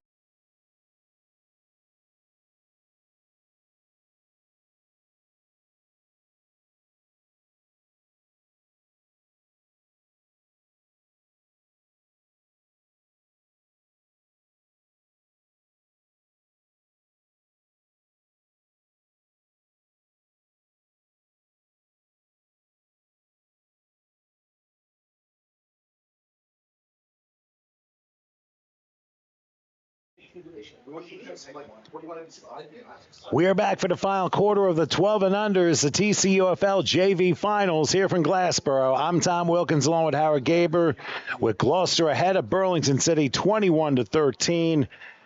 Gloucester's defense has really picked up here right before the 3rd quarter ended, and now we might be seeing the first punt of this game.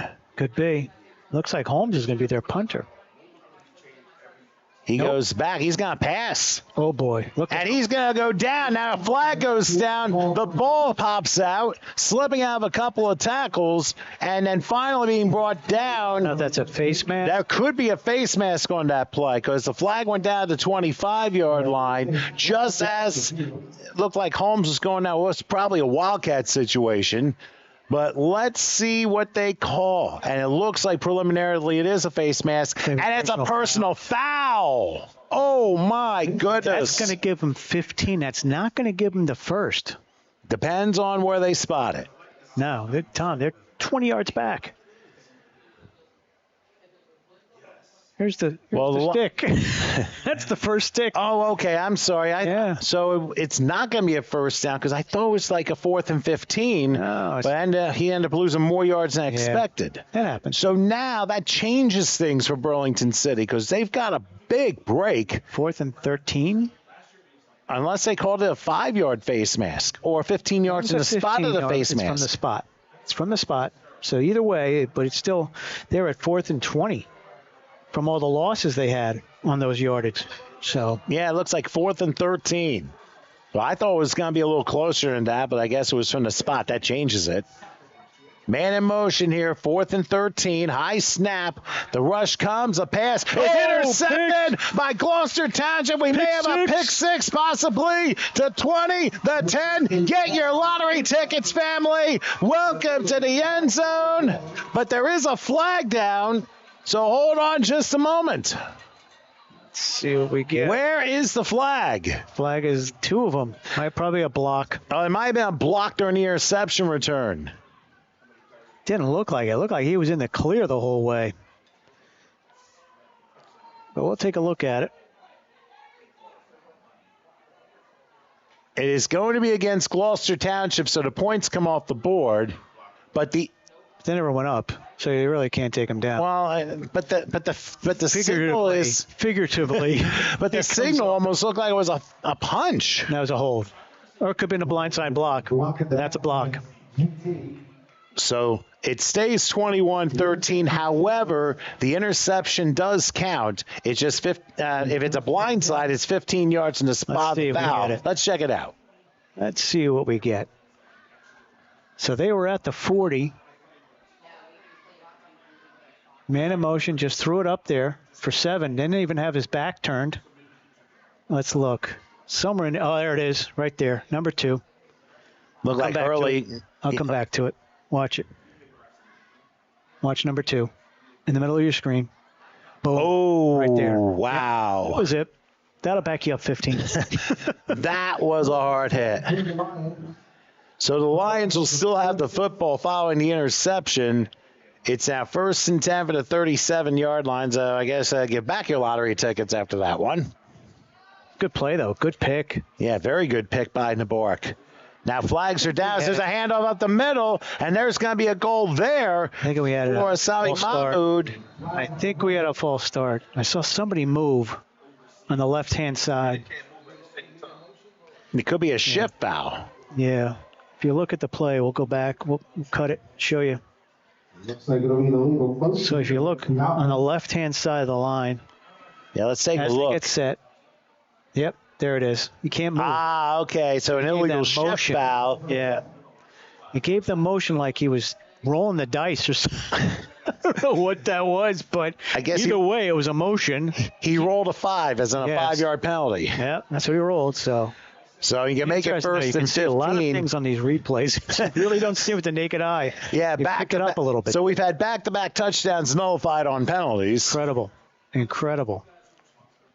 You catch a little bit of the naked eye, but there's no way you can. I saw him make some type of motion. I'm like, what is he doing? And then, of course, they threw the flags. Well, on the field, they probably know more than us. So 1st and 15 time. Yes, from the 41-yard line. And So let's see what we're going to get. Here we go again. Official. It's going to be another false start because he was not in the neutral zone. What you're supposed to do is if he jumps and comes into the neutral zone, then you jump. And he's dead. He's done in the neutral zone. He jumped, didn't come in the neutral zone, and then these guys all picked up like they thought he was there. And you're going to lose another 5. And it only takes one little flinch to cause all the dominoes to fall in very quick order. Yep. So all of a sudden, following the turnover, Gloucester's going the wrong way. As a matter of fact, 1st and 20. Just about, I would say 19. Doesn't look like they still the full 5, which happens out there sometimes. All right, well, the ball's spotted at the 46. See what happens this time. Good set. Nearly a drop snap. Here's a handoff and going to about the 41-yard line. Looked like Nabork there. Going to bring up 2nd down. So that's 2nd down. So I'll make it second, and we're going to say it's from the 41. I would say second and 18. Know if we're going to be able to Or get second and this. 13, rather. My grandson's name is pronounced Sammy, but spelled Saami. So it is Sammy Mahmood, I'm hearing. Okay. Thank you. Not a problem. Sometimes you look at spellings and you think of one pronunciation when it's actually another. Like I said, different. Like Sammy Souza. That's as she said it. All right. Second and 13. Now from the 41-yard line. They send Martinez in motion. They go inside. Oh, look at this. And speaking of Mahmood, he will get to about the 30-yard line. Didn't get the first down, but he's about 2 yards shy. Gain of 11. Sammy on the run. And also melting some clock to go with it as we're going to come under 7 minutes left. Yeah, that's what you want to do. You're up 8. You're up 8. You want the ball in your hands, and you want to control it. You know, I don't know if this is time for that 5-minute offense that Tom Brady runs, but you're at the 7-minute mark, so you're gonna kill some time off unless you score quick, and if you score quick, that's even better. Well, the nose of the ball is on the 30. This is a very big 3rd and 2. Wouldn't be surprised to see Mahmood get another one here. He's been really tearing it up, especially in the second half. No, it's gonna be they get Martinez. Spin move. Oh, and he lost the football. And did Burlington City get it? We shall see. It's a Rugby dog scrum right on now. the bottom. Burlington City praying they got the football. And they do. Number 40 on that. Sean Ford on the recovery. And Burlington City is alive and well with 6:23 left. It's all about we haven't seen any turnovers pretty much the whole day. Even with the fumbled snaps, the snaps over somebody's head, quarterback's falling backward, still haven't gotten that turnover until now. Well, don't forget the interception return. Yes, of course the interception. So basically that fumble counters it. So it's level again with Gloucester up 8. And now Burlington City's ball. 1st and 10. Now they're going to have to try and figure out who else will step up if Rashad Holmes is being contained the way that he has. And he's split out, a wide receiver. That is correct. He's lined up in a receiver position. Fox scope on him. Because he's been their offense today. There it is. Well, they're going to throw left incomplete. It was not intended for Holmes. It rather was intended for Michael Foster. Why don't we go ahead and take a second? We'll read down Burlington City's JV club, the 12 and unders. We mentioned Rashad Holmes, Makai Madrid, Mikel Foster, Kassan Diggs, Contrell Sparks Jr., Anthony Harris, Bryce Jackson, Derek Caruso, Romeo Dixon, Sean Ford, Aiden Willis, Peyton Nelson, Mateo McAllister, J.C. Harrington, Yazir Powell, Byron Thomas, and Benjamin Taylor. Those are your 12 and unders for the JV for Burlington City. And again, I'm hoping everybody's enjoying this game here on HSG Network.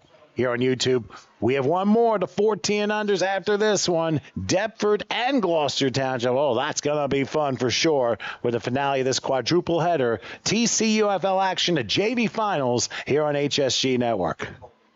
Excellent work. We like bringing people to games that people want to watch. I mean, we got exactly what we're doing. And several states checking in, too, throughout this day, which has been really great. All right, here we go. Second and 10, rather. As back to pass is Madrid. He's going to run. He may call his own number. No, He gets thrown down at the 31-yard line. Stays in bounds, though. He did, and the one who tackled him was Zion Upton. Great job chasing him down, trying to find him. Finds him on the outside there. Just trying to get some numbers for everybody. Oh, it's cool. And that makes it now third and back to being 3rd and 10. So back-to-back no gainers there, an incompletion and a run for no gain. Oh, Tom, we're almost there. Tom is glancing. 996. Hey, if you tell people to tune into this game, you'll get to 1,000 in no time. By the 14U. Almost certainly. I mean, there's no question we're going to get some people for that one. So here we go, 3rd and 10. Ball spot at the 33-yard line. What will Burlington City do? See how they line up, too. They're going to get 2 receivers on the left. awaiting the snap. It wasn't clean. They're going to throw. Can they get the guy there? It's caught look at at the that 40, the 30. Will they catch him? 20, 10, 5, and he dives into the end zone. Wow. Incredible play. That is an incredible play by Burlington City. 67 yards, and all their scores have been big strikes. Huge strikes. Huge strikes. And gets them back. Now what? Do you kick it, Tom? Well, what's the only way? Get the tie? Well, here's the question here. Is that the only way you can get a 2-point conversion? Pretty much. Pretty much. Unbelievable throw there. And right in the basket. That was a perfect You catch. can always go back and take a look at it. Oh, we will after the conversion. I'm sorry. But yeah, again, take a look back and rewind it. Take a look back at it. We're not going to have that replay, but either way, right in the basket. I was just trying to figure out who the numbers were that caught it. City will line up for the extra point. All right, here's the conversion. They take the snap. Let's see if he tries to turn the corner. No. Cannot. Not get in. The stop is made, and it stays at 21-19 Gloucester with 3:43 left, and one for the third game in a row. The plot seconds. Yeah, so now it's going to be ball control. Can you run a 4-minute offense with 3:43 left and kill the clock? I'd say it's a good chance because, I mean, you're in that ballpark. Yeah, only 2 timeouts for Burlington, so you must get at least 1 first down. That's either way, you're going to have to get a first down. So, but, like you said, 3 huge plays for Burlington, right? That's 3. That is correct. A 99-yard touchdown run, a 59-yard touchdown run, and a 67-yard touchdown pass. Incredible. Absolutely incredible. And again, people, relive the game. Go back. Relive it. We're at 1,000 views, Tom. 1,000 views right now for the JV championship. What's it going to be like next weekend? Oh, times man. 10. Possibly. That's what we got last year, times 10. So we expect it. Well, we got 10 games for Saturday and for Sunday. Yeah, we 5 will be each. covering the 6U. 6U next week. This is going to be a lot of fun, of course, with programs that a lot of people know well in South Jersey. And like I said, we'll get it to you a little bit later, the lineups for next weekend. Teaser. Putting the teaser out there. We do have the full lineup for next week. And we sort of forgot which side we were going on. And that happens. Yeah. I thought, it's like, wait a minute, it's not overtime. All right, but Burlington City will kick off. Now, they have 2 timeouts. Gloucester is all 3. And 3:43 left. So, huge play here. Each team has converted. Kick it deep, Tom. Haven't seen that yet. Get it out of Logan's hands. Well, we will see. They bring the kickoff. And it's squibs. Bye, people. And, let's see. Oh, it's going to be recovered by Gloucester at about the 30-yard line. That was a close call, and it was also very close to getting out of bounds, too.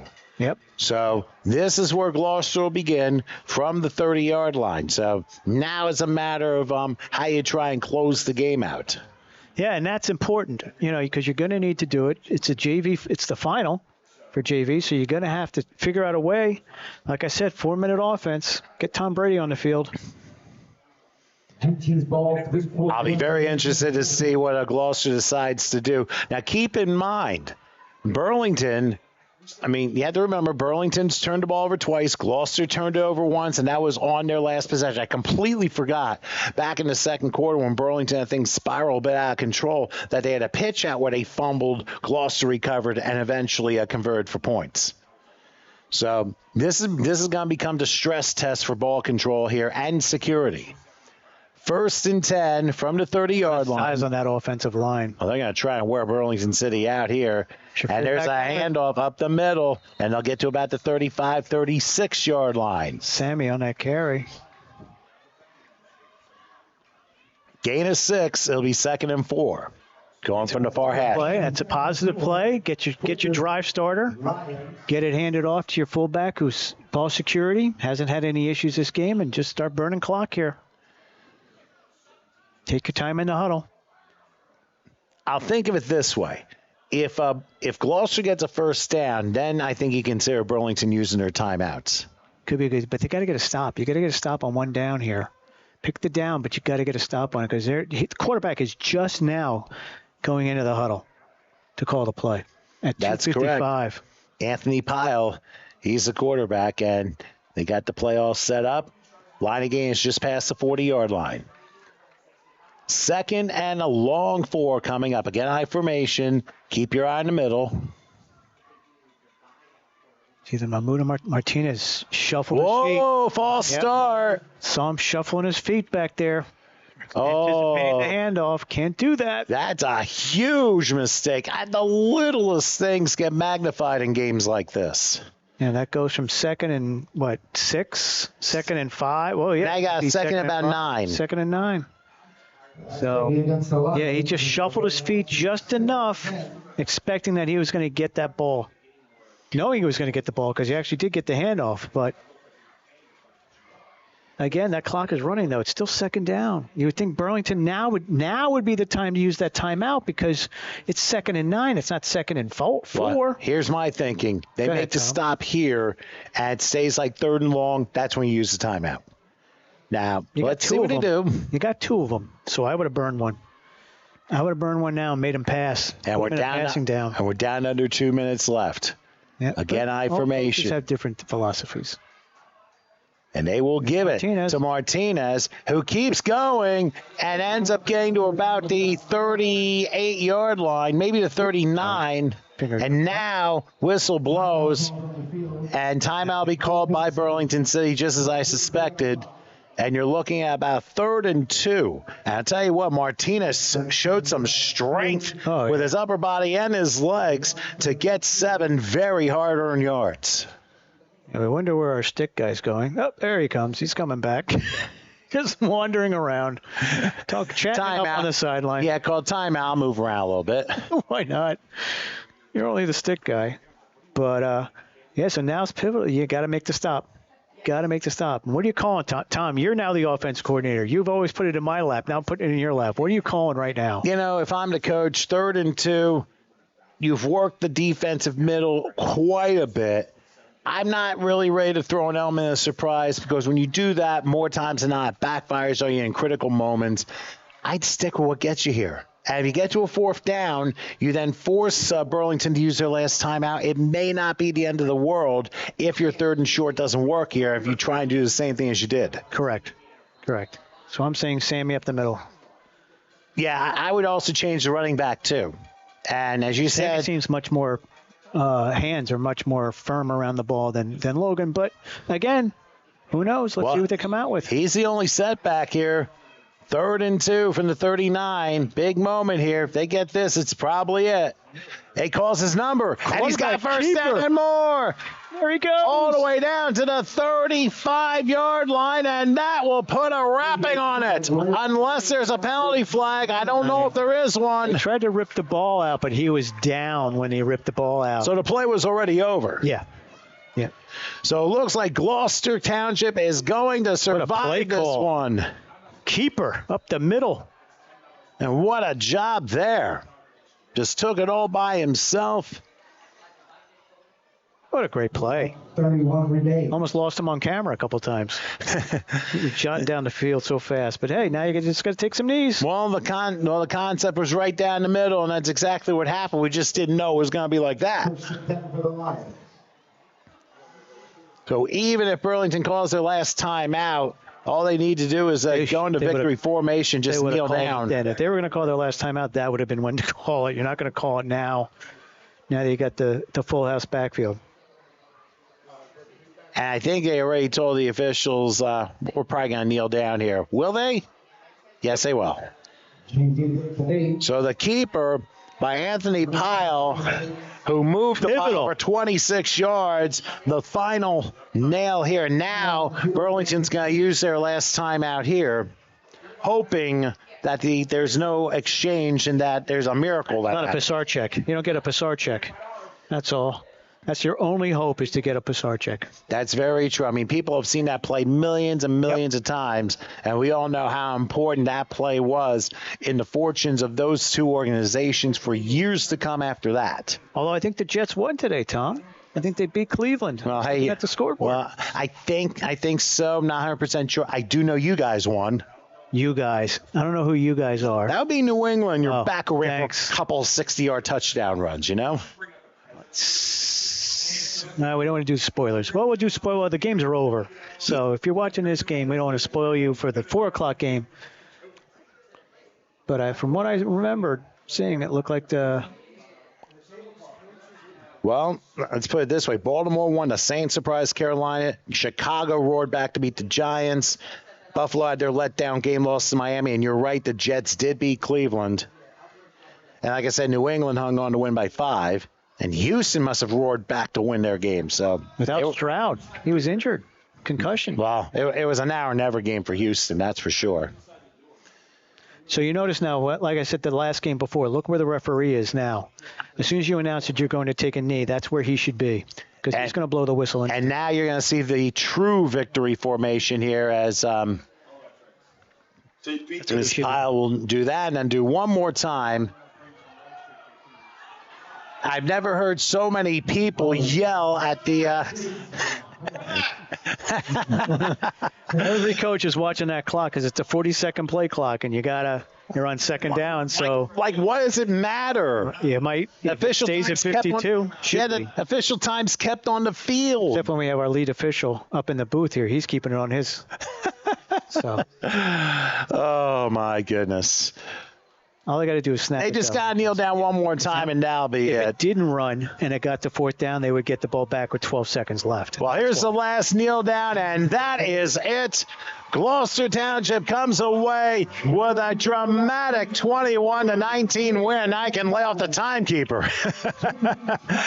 Your final thoughts on this one, Howard? That was a great, great game. It was a big game with big plays. That's what we saw this game. Huge plays. 3 huge touchdown plays over 50 yards for Burlington. Just wasn't enough. It wasn't a consistent offense.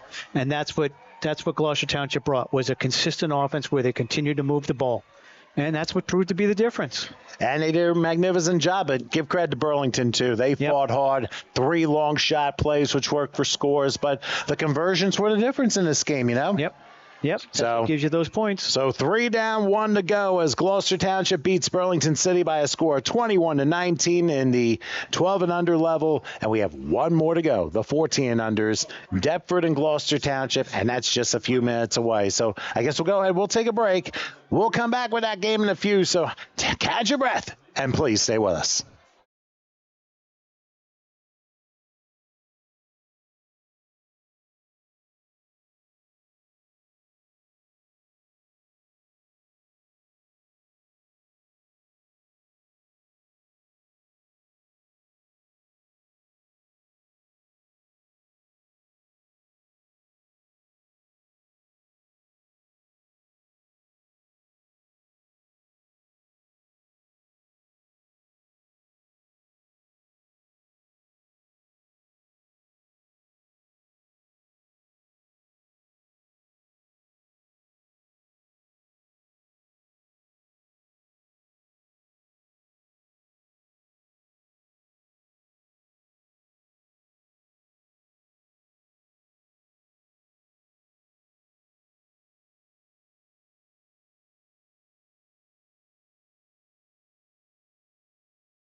Yes, indeed. Okay, we are back here in Glassboro, New Jersey, about a mile and a half south of Rowan University. We've had 3 games so far in the TCUFL JV finals, and we got one more, the 14s between Deptford and Gloucester Township. Boy, this is going to be a whale of a final game after the first 3 we've had, but looking forward to it. I'm Tom Wilkins with Howard Gaber taking care of everything here, and it's going to be Gloucester Township getting the ball first as they'll be moving from left to right, Deptford right to left, and we'll switch sides during the second quarter as there is a huge kickoff taken to the 25-yard line. Return to the 40, return to midfield, stiff arm out of bounds at about the 43-yard line. Not bad return for the first play of the game. So the first play of the game, and all of a sudden, Gloucester is going to get the ball first and 10 in plus territory. Now, keep in mind, these are 2 light-colored uniforms, but the difference is this. Right. Gloucester Township is in their gold uniforms with black helmets and pants and numerals. Deptford, they're in their white uniforms with black pants and gold helmets.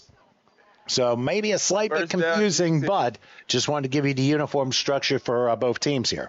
Yeah, definitely. You know, it looks good, and there's our official. So we do have a microphone now on our lead official out there. So you should hear that during the game. Little sounds of the game out there. A little different. In my case, the sneezes of the game, pardon me. Anyway, it's first and 10 from the 44-yard line. And the first play of this game, and Gloucester Township will have it. Led by quarterback, looks like Charles Johes. Oh, and the ball comes out right off the bat. Still out. Still loose. Recovered by Deptford. Scooping, scoring, up Delsey drive, and welcome to the end zone for Josiah Hornsby on the opening play of this game. Wow. That's all I can say. Sorry, Tom. I'm out of words on that one. That was just scoop, score, go in on the touchdown. Flag on the play. But we do is there a flag? We didn't see that. The question is, where's the flag? When did the penalty happen? Yeah. We're going to find out in a moment. What's up? Got you. Have illegal formation on the offense, 5 in the backfield. They will decline it.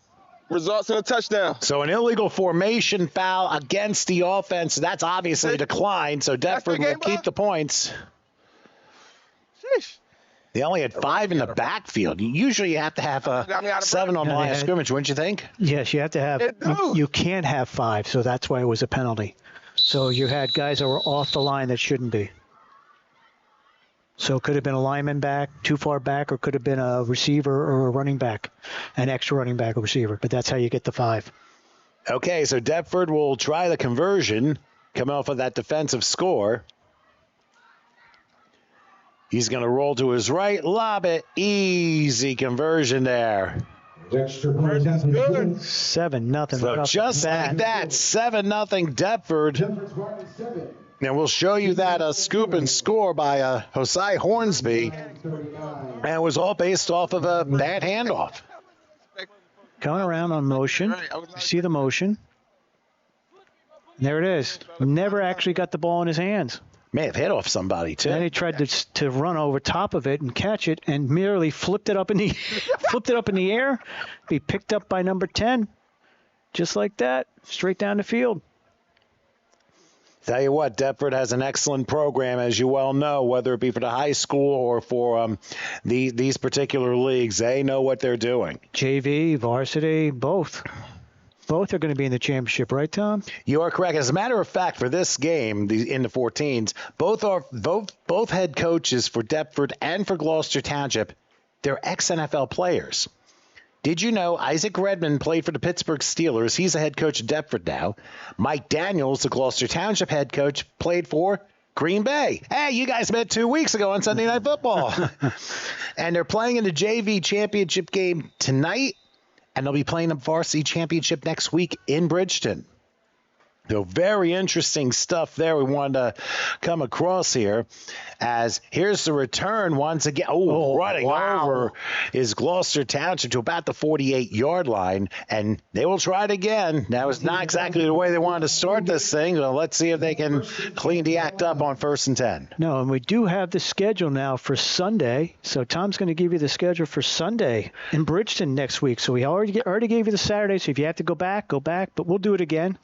So give us our Sunday games because we just had the game go final. Yeah, most definitely. Of course, we had both nights start at 9 a.m. For the Sunday gig, we've got the 6 and unders Atlantic City and Centerville, the 8 and unders at 11, or 8U's 11 a.m. Let me rephrase that. The 6U is Atlantic City and Centerville at 9 a.m. The 8U's are Delsea and Pennsville, as we have this handoff go to the 45-yard line. That's at 11 a.m. The 10U's Clayton and Delsea, that's at 1 p.m. The 12U's Burlington City and Lindenwold at 3 p.m. And how about this for the 14U's? At 5, the last game of the weekend, Pittsgrove and Lindenwold. Lindenwold surprising overtime win over Sterling today, and that's why it's going to be Pittsgrove and Lindenwold for the 14U's, the finale on Sunday the 16th at 5 o'clock. That is your action for the second day in Bridgeton. Good enough. Excited. You can see the excitement in my face. And Howard and I will be there. I think my son will be joining next Sunday, too. Yes, he'll be there Sunday. All right, and now we have flags down on 2nd down. Let's see what this is about. Have a false start. Offense. 5-yard penalty from the previous spot.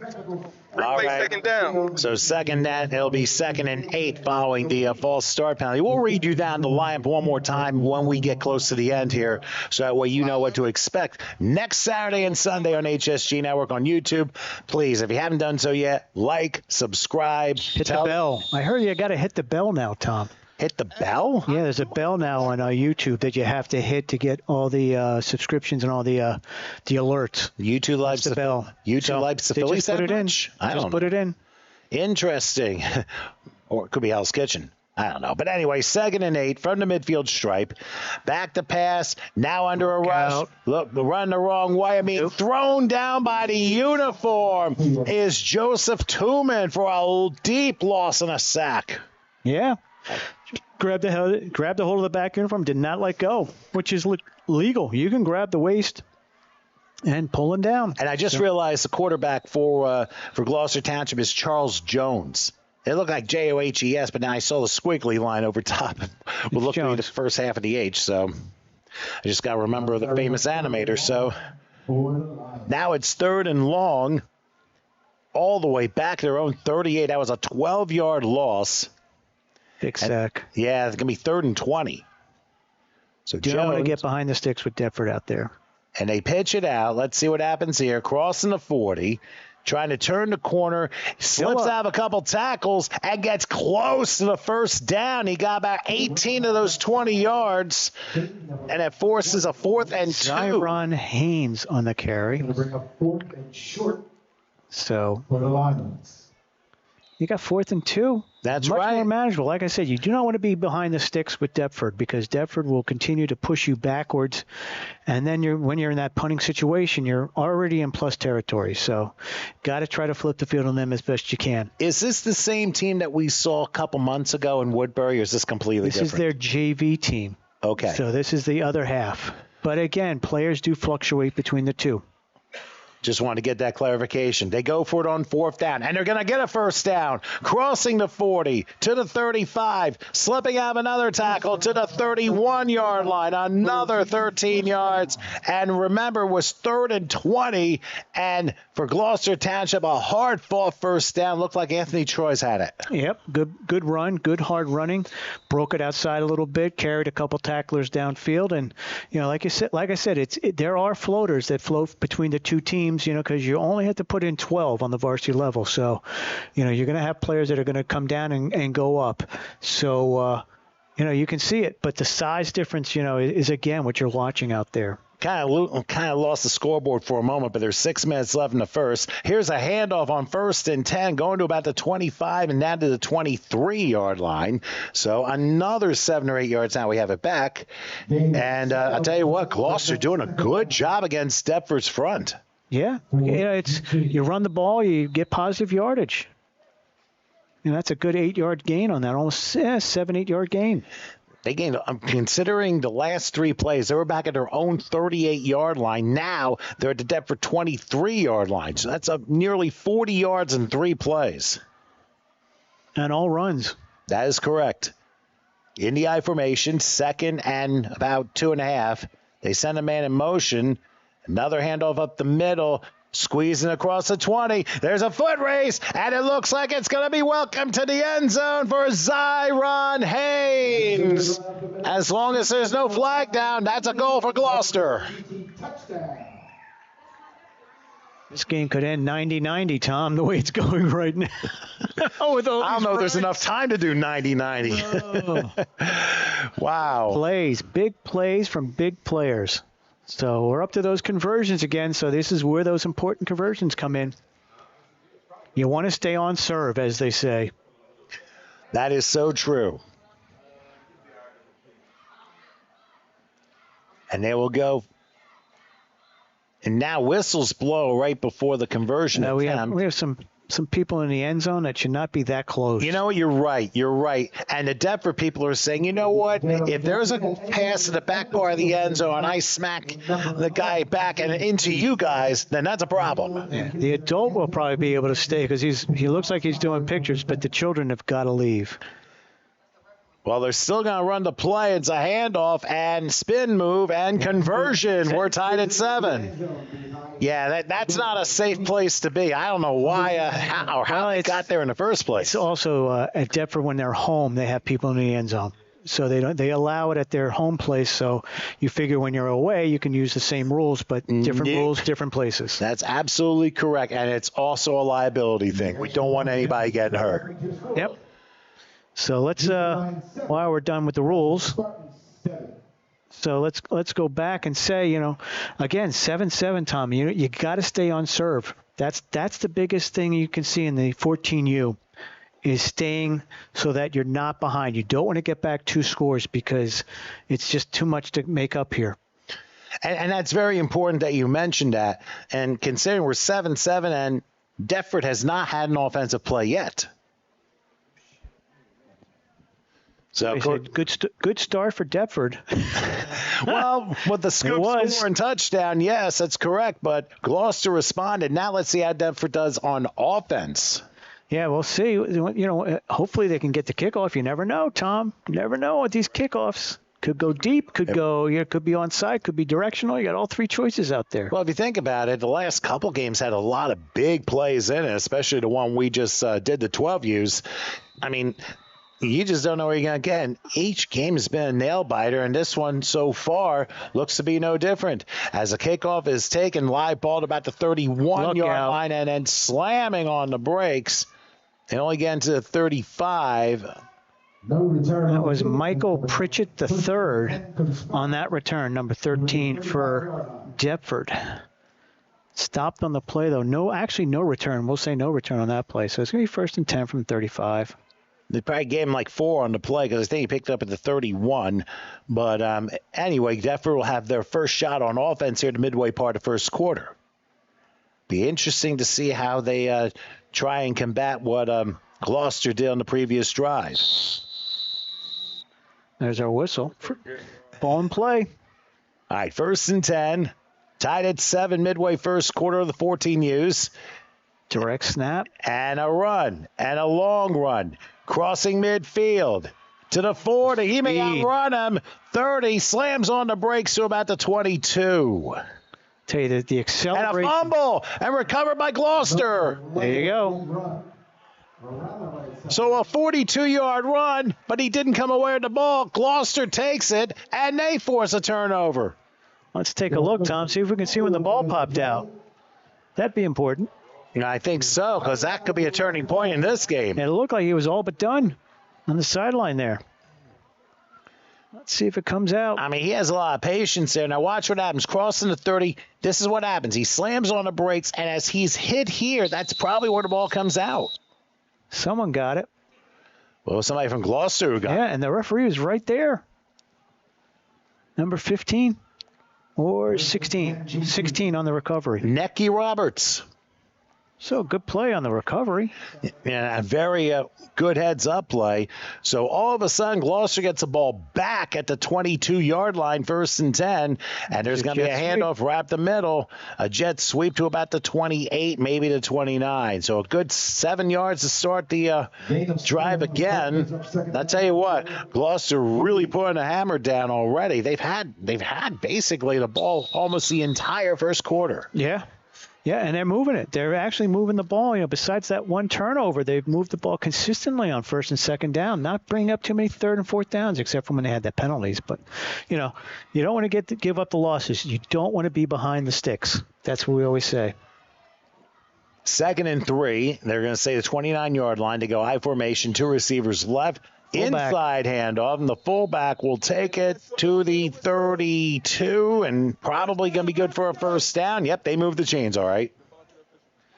Yeah. They're going to give the 33-yard line, and that is where Gloucester will get their new set of downs. So now you're getting some of the sounds of the game out there, which is good to hear. The referees are interactive with the players, telling them play the whistle, and also cueing them for the 1st down, which is good to hear. They've been trading well. That's very good. And get a clean game like that, very few penalties and good sportsmanship, you're all good to go. 1st and 10 for the 33-yard line. They again line up a receiver on the left.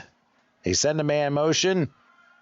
They hand it off up the middle. Good gain to the 40-yard line.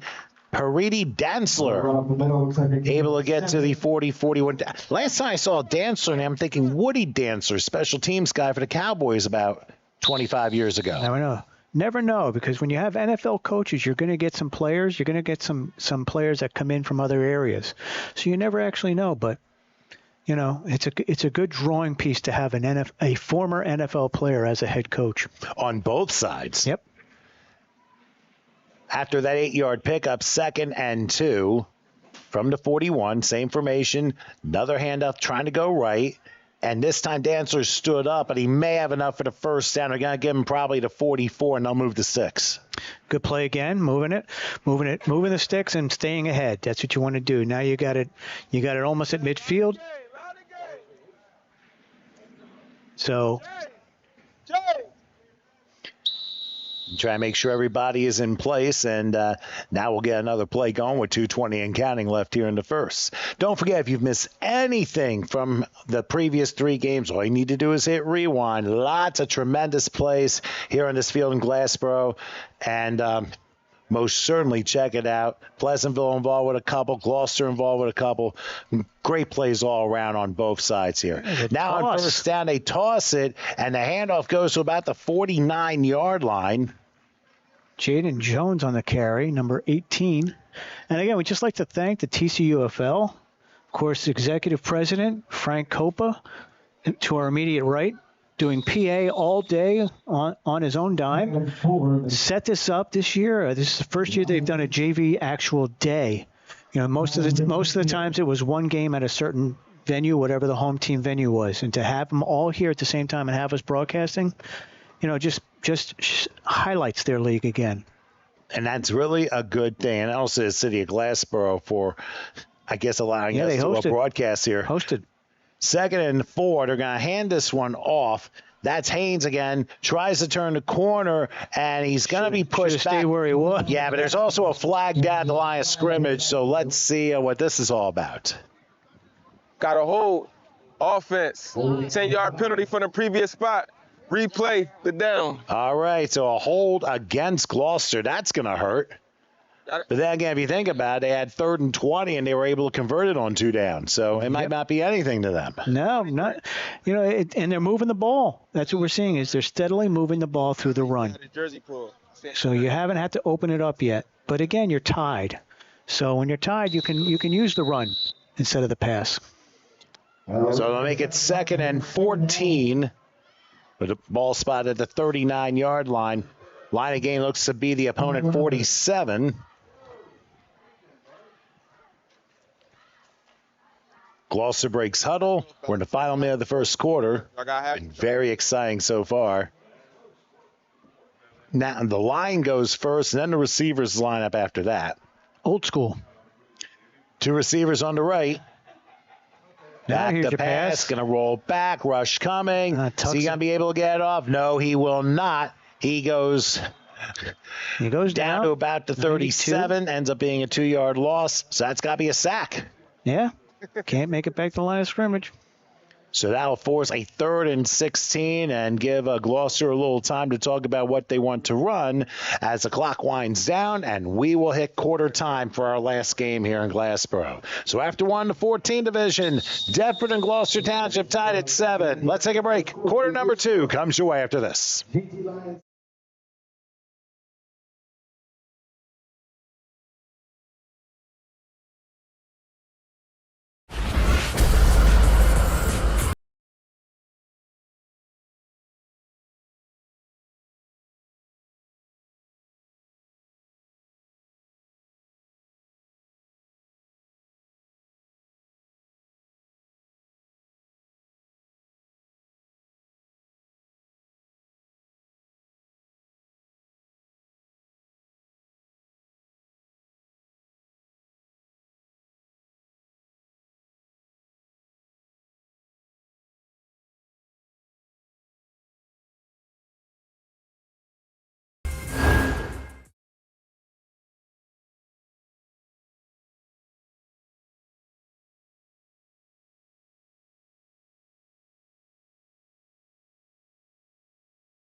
All right, back in Glassboro, we are here for the second quarter of the 14s here in the TCUFL JV final. Deptford and Gloucester Township 7-7.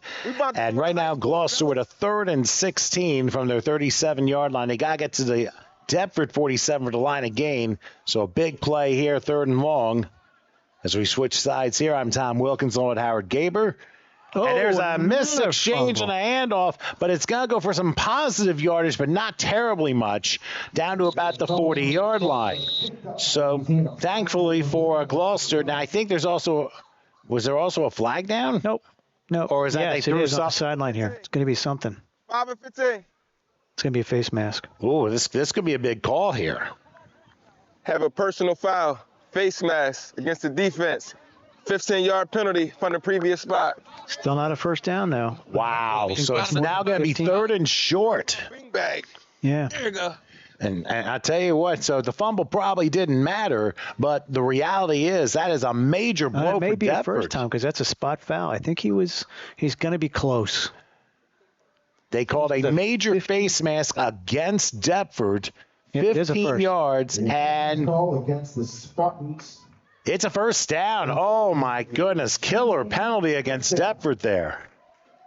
Wasn't much mystery, but that's okay. Yeah, it's a spot foul. So they were in front of the sticks. That's what gives you the first down.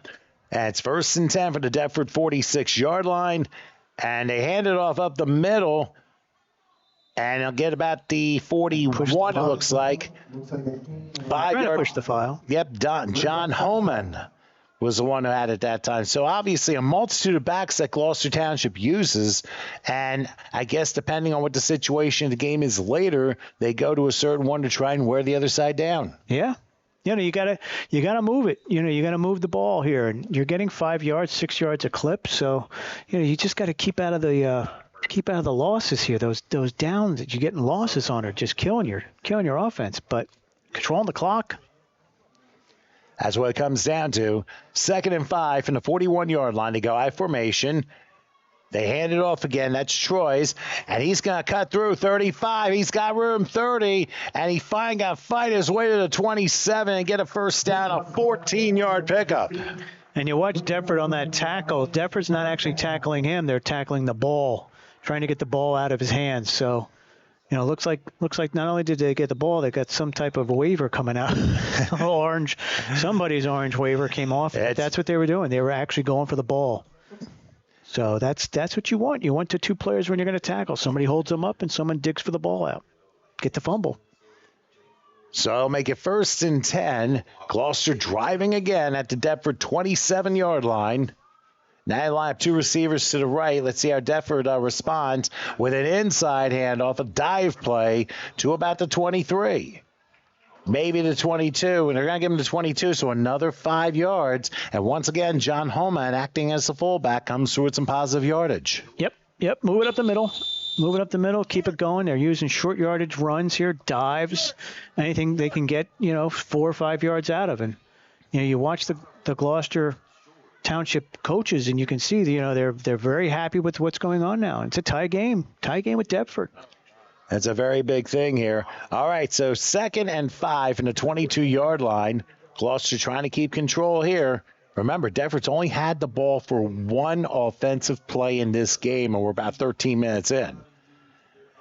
Here's a handoff, and again, Troy's turning the corner, diving across the 15-yard line, and that's going to be a 1st down, a gain of 7. Yep, he moves the ball. Both backs are moving the ball north-south. You don't see any east-west at all. You're seeing just strictly north-south running out there.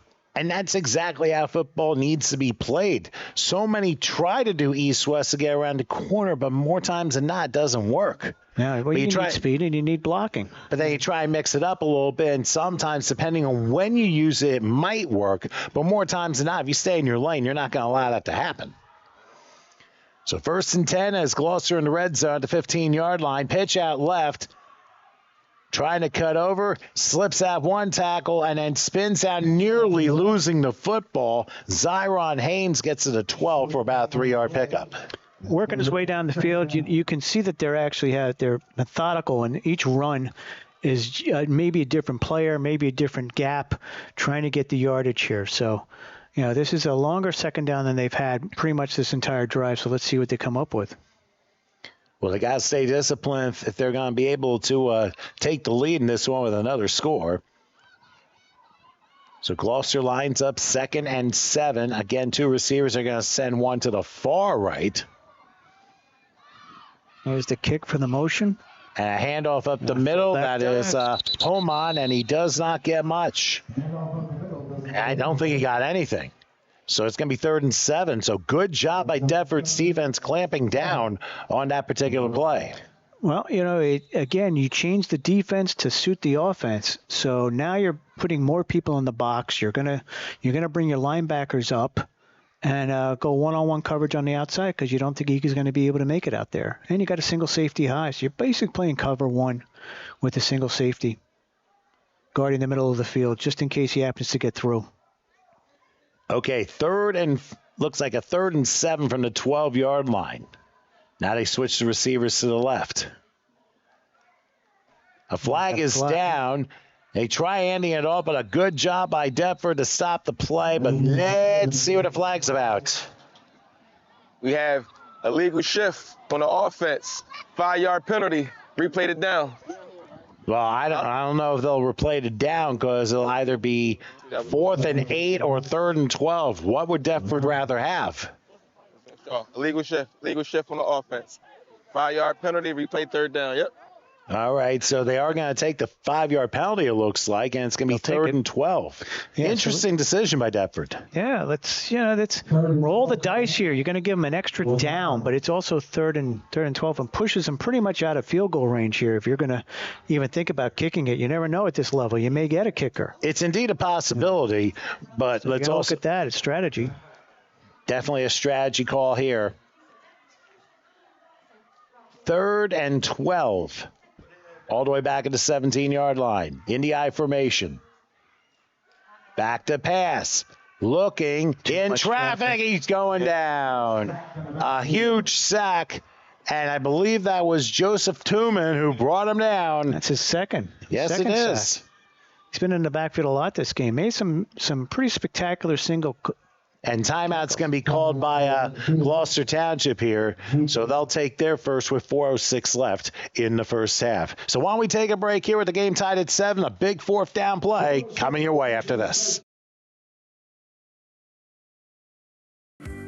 Fulfilling your dream is our passion. We have the staff, equipment, resources, and facilities to cater your next event. Our personal service throughout the process is unmatched. Spectacular food preparation and presentation, knowledgeable, hospitable servers, flexibility. We will modify our menu to suit your needs. We can cater off-site to your premise or venue, cater your event at a unique venue in the tri-state area, or present to you our exclusive facility. Innovative catering concepts will make your event one to remember. We are your complete caterer.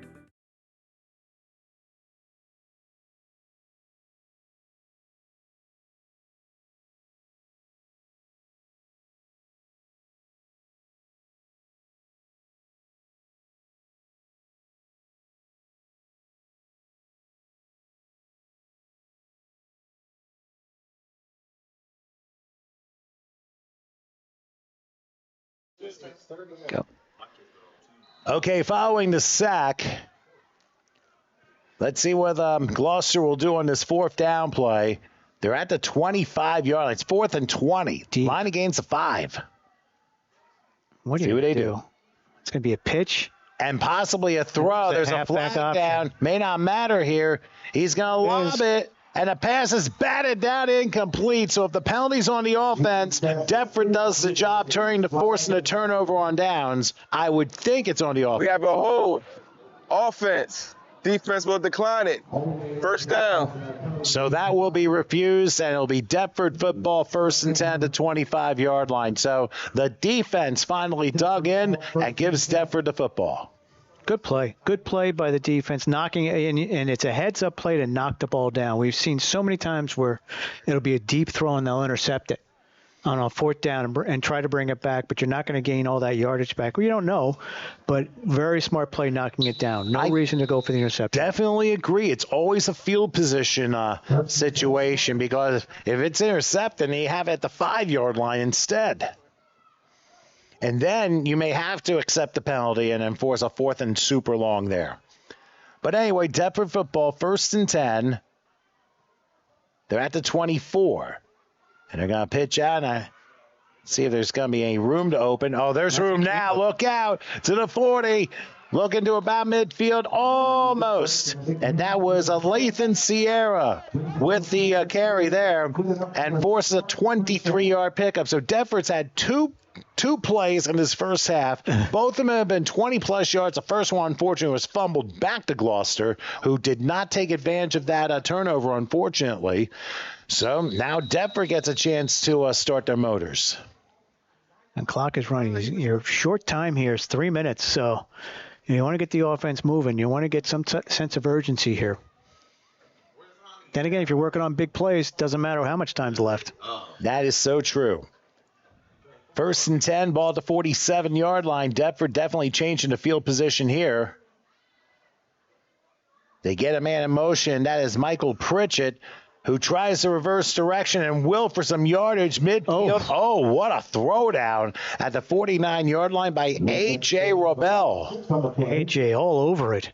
Just grabbed him around the shoulder pads and pushed him down. Ends up being a 4-yard pickup, and it makes it 2nd and 6. So, I mean, there got to be some dazzling moves on both ends, and doesn't make it more straight football. It makes it more like antiquated.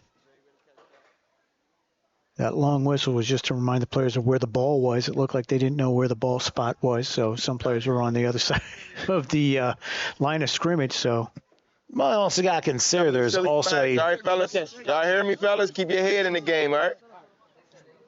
So I knew he was going to talk to him. That's why I raised the volume up. I knew he was talking to him because it looked like after that play, there was a little jawing going back and forth there. So always good to have the referee go in there and calm it down. And keep control.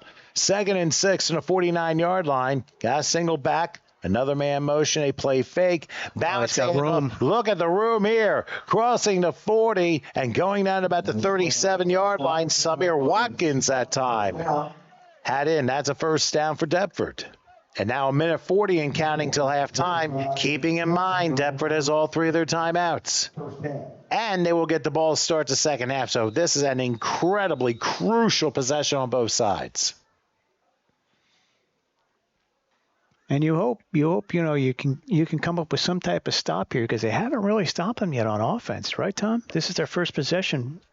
Well, the first true possession because Deptford stopped themselves the last time they had the football. Ball at the 38, 1st and 10, shotgun formation, calling his own number. He'll get to the 35, knocked down about the 33 for about a 5-yarder. And now I think Deptford's going to use a timeout. And they do. Yes, they do. So that's their first of the first half here. And I was going to discuss that, but we'll do it when we return. Tied at 7 with 59 seconds left in the half. We'll come back after this.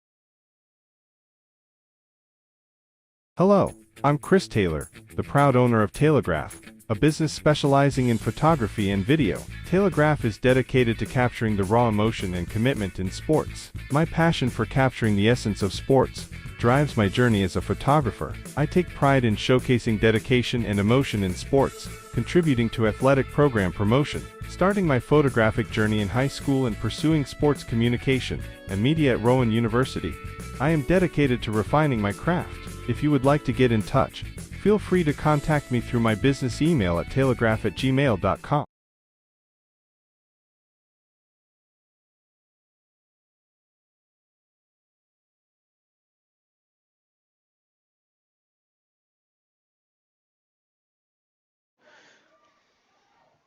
Okay, following the Deptford timeout, 59 seconds left till halftime. By the way, those of you just joining us, in case you're wondering why there's a yellow streak vertical in the time box, that is the left goalpost on the right side of the field. So at least you get to see the clock. Here on second down, it's going to be a pass. And they have a man open. They want it. Look at double coverage. They got flag, possibly for interference. Even so, it's only going to be 15, so no reason to hold everything and start walking down to that spot. It's the best. Everybody's walking down to the spot to say, yeah, this is where it is. But it's only we got another flag back here. Okay, hold on a second. So On the 2 defense? flags. Okay. So I have a hold on the offense, followed by a pass interference on the defense. Penalties will offset, replay it down. All right, so forget anything happened. Offsetting fouls, 1 hold, 1 pass interference, and we will do second down all over again. I thought it might have been offensive pass interference the way they said to hold the sticks, but then I saw the flag back there in the end zone, in the backfield, knowing that it was a hold. All right, so it'll be second and Good play call though, right? Yeah, definitely. 2nd and 5 from the 33. We'll try it again. And they're going to go 3 receivers. They got slot left. Run it. Shotgun with a back to the right. Takes it. Will he call his own number? No, he's going to lob it. And there's the catch to about the 31-yard line. That's probably about it. Not much, though. He does stay in bounds. You would think they would call that timeout. Okay, now I think they blew the whistle. And now timeout call with 35 seconds left, and we'll keep it here as Deptford calls their second timeout of the half. What do you think they're going to be talking about in the huddle here? I think they're going to be talking about what's happening next Saturday. That's what I think. So our Saturday lineup consists of the 6U Holiday City versus Pleasantville, 8U at 11 o'clock, Bridgeton versus Whitman Park, 10U at 1 o'clock, Holly City versus Whitman Park again, 12U, 3 p.m., that Salem team that we've heard about, that 12U Salem team versus Deptford. So one of these guys. And then the 14U is going to be 5 p.m. Can you believe it? Gloucester Township and Deptford again. You better Round believe 2. it. Varsity level. So that's the Saturday at Bridgeton. Both days will be at Bridgeton, and we'll be covering both days. Tom. That is correct. Right here on HSG Network on YouTube, beginning at 9 a.m. Eastern Time, Eastern Standard Time, let's not forget. So make sure you get your coffee and start your computers early and tune into the action. Or any device that you're watching it on. It could be an iPad. Well, wherever it is, we're very happy you're with us, and make sure you tell your friends all about HSG Network on YouTube. The big weekend coming up in Bridgeton. I'm definitely getting excited about that. Okay, so now, third down coming up. Keeper. Gets out of one, but can't he get out doesn't of get out of the second. And now Denver might use their last timeout here. It's now 4th and 5. And now there's the whistle. So Denver will use their last timeout, and they'll discuss what they are going to call here with 23 seconds left till halftime. And even though it's their first sustained drive of the game, to tell you this much, Gloucester's defense has woken up to the occasion here. You have to play Denver. You've got to have a good defensive line, and you've got to secure tackles. You can't try to arm tackle people. You've got to secure it maybe 1 to 2 to the ball and bring them down, because if you don't, they're going to get free, and it's going to be all those yak yards. Yards after catch, yards after the, you try to tackle them, and they can break a tackle and get outside, and they're gone. So that's what you're seeing. You're seeing good tackling by Gloucester. And it's been a very solid game on both sides here for both teams. They've been playing very well. A lot of good athletes out there. A lot of people watching, I'm sure, at this point. That's very true. And each team's turned the ball over one time. Deptford's, of course, opening play, the scoop and score. And then, of course, Gloucester coming back with a touchdown run and then forcing a turnover on the very next Deptford play. So it's been relatively even. Don't forget, Deptford will get the ball to start the second half, so that's why this is such an important play. 4th and 5, going to roll left. Let's see if he gets the block. He will. First down. Oh, he's still not down, and then he's wrapped up. Or did he? We'll see where they spot the ball, but it's not going to matter. Progress got on the first down, but I think that he took it away. Second effort didn't, because look at the spot. And now back they at stop. The 28. Yeah. Well, what are they doing here? No, they're not moving. Can't move the sticks. But wasn't it 4th down? Yep. It should be first down the other way. That's what they're doing, pointing the other way. Yep, ball turned over on downs. So a tough break for Deptford. I know, when he said he had, I thought he had the first down. He had gotten the first down, but he gave up that progress, and looks like the officials properly spotted the ball a little bit short. Yep, and you could hear the official saying, "I thought he had the first down at one point," and he did. He did have it at one point, and then he spun around and tried to get some more yardage and lost the 2. Yeah, that's a tough break. Gloucester just used a timeout as they set up with 10 seconds till halftime. And, I mean, that's a big break for them, because now they might be able to try a pass play, a sideline to sideline here. Could be a deep ball. You never know out here. It's always up in the air when you go to the 14U, because there's so much like a high school. Or you could get that defensive penalty that extends the game a little bit. So that's true. Half can't end on a defensive penalty, so I wouldn't be surprised they try and go down the field. And, I mean, you really can't go all the way down the field and expect to get a chunky yardage on a pass interference penalty. You're only going to get 15 yards anyway. Big difference, yeah. So if you're the defender and you're out there, you're going to drag that guy down to the ground. You're not going to let him catch it. So trying to speed up here at the end of the into the half. Final 10 seconds of a very entertaining first half. Every game's been entertaining. Every game's been close, Tom. That's the one thing we've had. That's the great thing about this JV group in TCUFL. I mean, these games have been phenomenal, and every team has had a shot. So let's see what happens on 1st and 10 from 29-yard line. They get a man motion. And now they're going to hand off on the inside. There's going to be some room. 40's got to look for the sideline, midfield, to the 40, to the 30. He's never going to get out of bounds. Time's going to run out. He ran out of time. Should have stepped out a little bit earlier. He did not. Chanced it. It didn't work. And Gloucester loses that chance to get points at the break. But that was a heck of a run. Heck of a run. That was 21 on the play. That was Zion Haynes on the run. So, going in, Tom, 7-7, just like we started here. That's correct. That was almost a 50-yard run. So we're going to catch our breath and take a break. Deptford and Gloucester Township, 7-7 at the 14s at the break. Let's catch our breath, and we'll be back with the second half in a few. Please stay with us.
All right, 3.5 games down, 1/2 game to go. As we're about ready to start the second half, the 14U's, Deptford and Gloucester Township, 7 apiece. Gloucester Township kicking it off to Deptford, and it's a live ball. Touched at the 30-yard line. And then crashing into a Gloucester player. He falls out of bounds about the 36.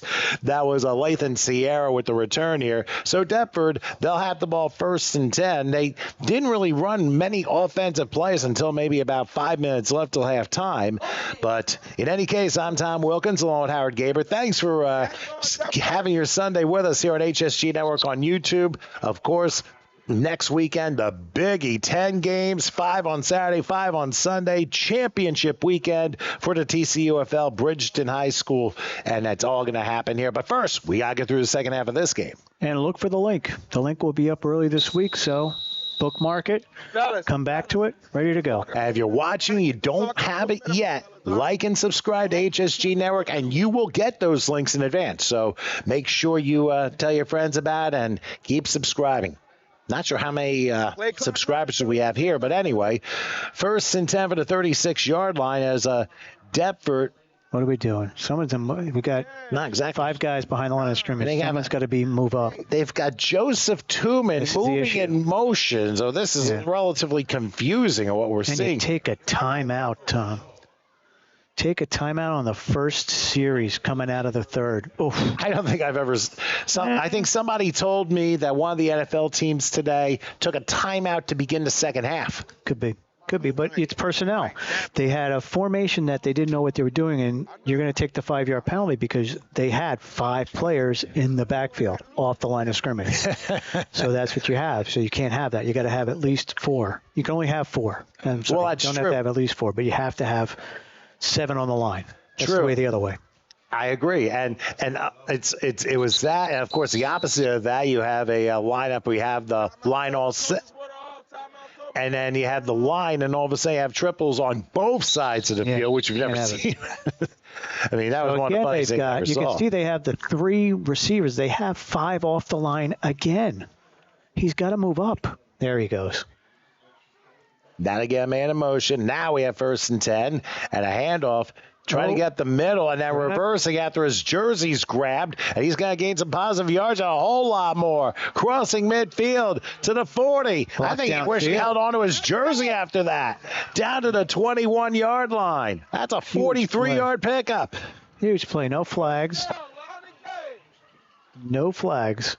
Because, you looked, he grabbed the number in the back, but did not grab around the horse collar. So, he tried to stop him and couldn't contain his jersey in his hand. So that's a pretty good point there. All right, they'll spot the ball at the 23-yard line, so it is 1st and 10 after a 41-yard pickup. Huge play coming out. Well, worth a timeout, I guess, right? I guess so, if it works that way. A lot of whistles. A lot of whistles set for play. And now we have 1st and 10. Now at the Gloucester 23. However, what do we have? Official timeout. Counting? Yeah, an official timeout. Why don't we Coach, you got to come off, Coach. So the player has Coach, he's not holding himself upright. Let's do this. So the player could not hold himself upright He's on the staggering. field. He's not holding himself upright. Which means could be concussion symptoms, so you're going to take him off the field. And that's the referee's job to notice that and to make that call. I thought it was probably me to notice that because I didn't notice that at all. That's why we listen to it. That's exactly right.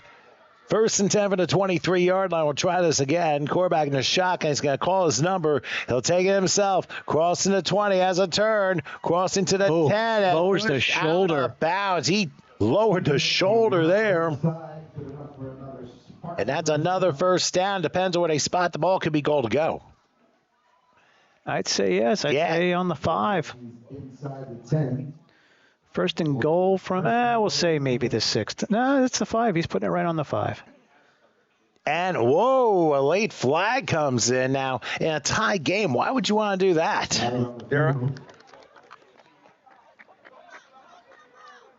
Have unsportsmanlike against 0.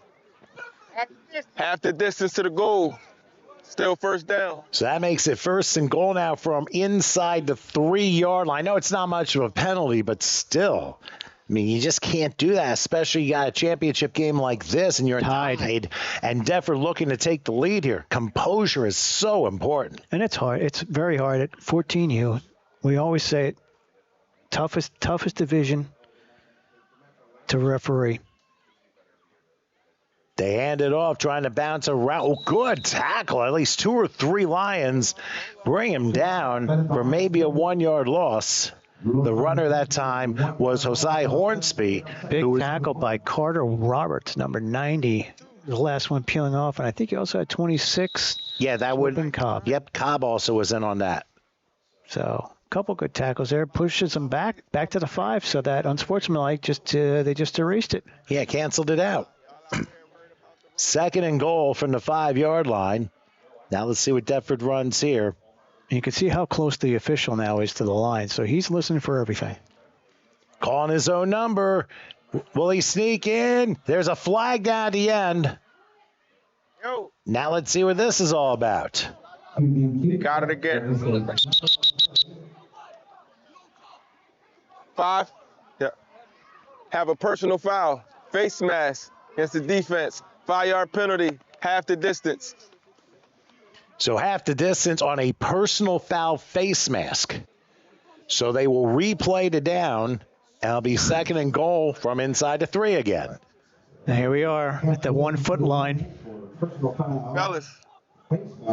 Fellas, this last time we're going to tell y'all, control y'all emotions and control your mouths, all right? 15-yard penalties every time you say something you're not supposed to. Come on. And that's what we call composure. And that's the officials taking control of this game. And that is how so important this is. So 2nd and goal inside the 1, it looks like. So he calls his own number and pushes his way into the end zone. That did not take much. No, didn't have to push. He just actually had to hold the ball up. And lean. Lathan Sierra with the, shall we say, 6-inch touchdown run to give Deptford the lead. Yeah, and that's the right play. Only the offense can score.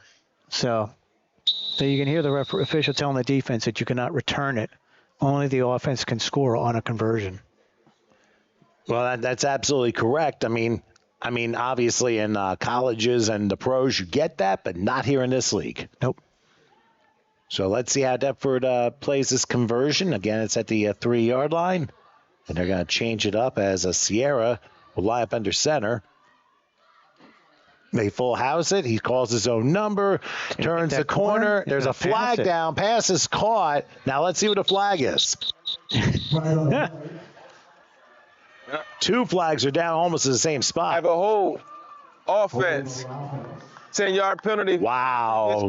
So that's going to negate the conversion. They're going to have to try it again for the 13-yard line because of the holding penalty. Tom, I think we mic'd up the correct ref and picked the right game for it, because he has definitely been conversing with all the players on the team out there. And you know what? And that's very important. I mean, this is a very good officiating crew. They've been very fair on both sides, and everyone's been kept under control and pretty much in check.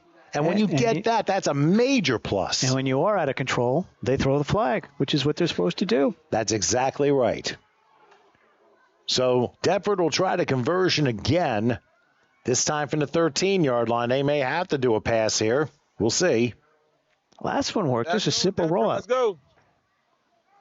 Under center is Sierra, single back. He's going to roll to his right, lob, fires the pass, and beautifully caught for the conversion. So despite the holding penalty, Deptford still converts on that extra point pass to make it 14-7 with 7 minutes left here in the third quarter. And really a tremendous job by Deptford taking the second half kickoff and making some noise with it. And speaking of Deptford, while we have a second, let's give you that senior JV team. Here they are. They are Josiah Hornsby, Lathan Sierra, Michael Pritchett III, Elliot Santiago, Kazmir Cotton, Samir Watkins, Kiri Chandler, Cameron Wilson, Jordan Lugo, Gavin Smith, Elijah Love, Russell Love, Jason Robinson, Axel Franco, William Lindsay Jr., Ryan Caltaglione, Dominic Egizi, and Joseph Tuman. They're led by head coach and actually a whole bunch of coaches. The head coach is Isaac Redman and a whole bunch of others. So, and I think we already mentioned the head coaches, Tom. Remember in the beginning? Oh, I forgot about that in the first quarter. I was just only looking at the name I kind of butchered. Ryan Caltagiron. Been a long day already. Yeah, Caltagiron. Caltagiron. Yeah. Easy. I'll be practicing that in my sleep. Yes. All right, so Denver will kick off. Let's see how Gloucester responds. They had a play, though. Good drive, right? Yeah, they definitely composed themselves and came through with it. And now let's see how Gloucester responds. And they've got to keep their heads in the game and realize what's at stake here. Jerseys are very similar in color with the gold.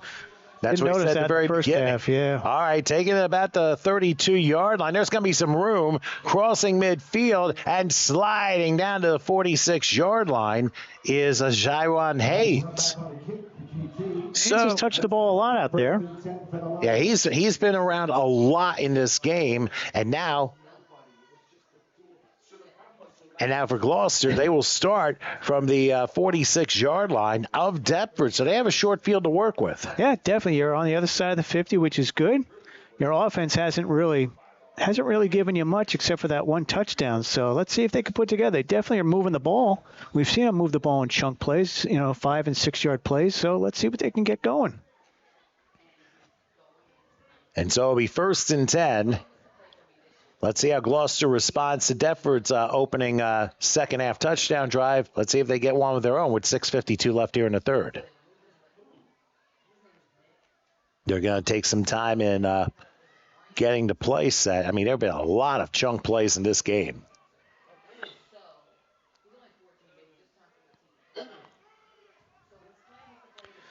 First and 10, 46-yard line. You got high formation. And inside handoff, pushing his way to about the 41-yard line. That's about a 5-yard pickup. They've been doing that a lot today with John Homan. Yeah, you get into the fullback, get a fullback dive out of the play. You get 6 yards, 5 yards out of the play. Make it a very manageable second down. And you got 2 downs to move the sticks, pretty much. Or 3, technically. You want to do it in 2, though. Yeah, definitely don't want to start playing with 4th downs, especially against Deptford. Either JV or varsity. On any level, pretty much. I don't want to have no. All right, so Gloucester breaks huddle here. 2nd and 5 from the 41-yard line. This time they line up 2 receivers to the right. And once again, Holman lines up as the fullback. Let's see if he gets there or they go with the up back. Well, they give it to him again. Not as successful this time. He'll go down to 39. So now be 3rd and 3 from the 39-yard line. So I think you have to kind of change course if you're Gloucester. Yeah, got to change course a little bit. Maybe go outside, maybe. But again, you've got 2 downs to get 3 yards. So I would think the whole playbook's still open. Would not be surprised, but I wouldn't go to the that same play again after you did it the first 2 times. 3rd and 3, ball right outside the 39-yard line. They got to get to the 36. Again, they line up the 2 receivers to the right. Let's see what they do. It's a pitch out. As he going to try and throw, and there's a flag down and drop down for a 2-yard loss. They went to A.J. Robel, but there's a penalty flag down. Let's see what this is about. Hold on. Yeah, we have a hold against offense 18, coach. Hold, offense number 18. Let's see if they want to accept it. We had a hold. They want to take it back. Yep, they want to take it back. All right. No. I was on 18. 18. Yep. 10-yard penalty from the previous.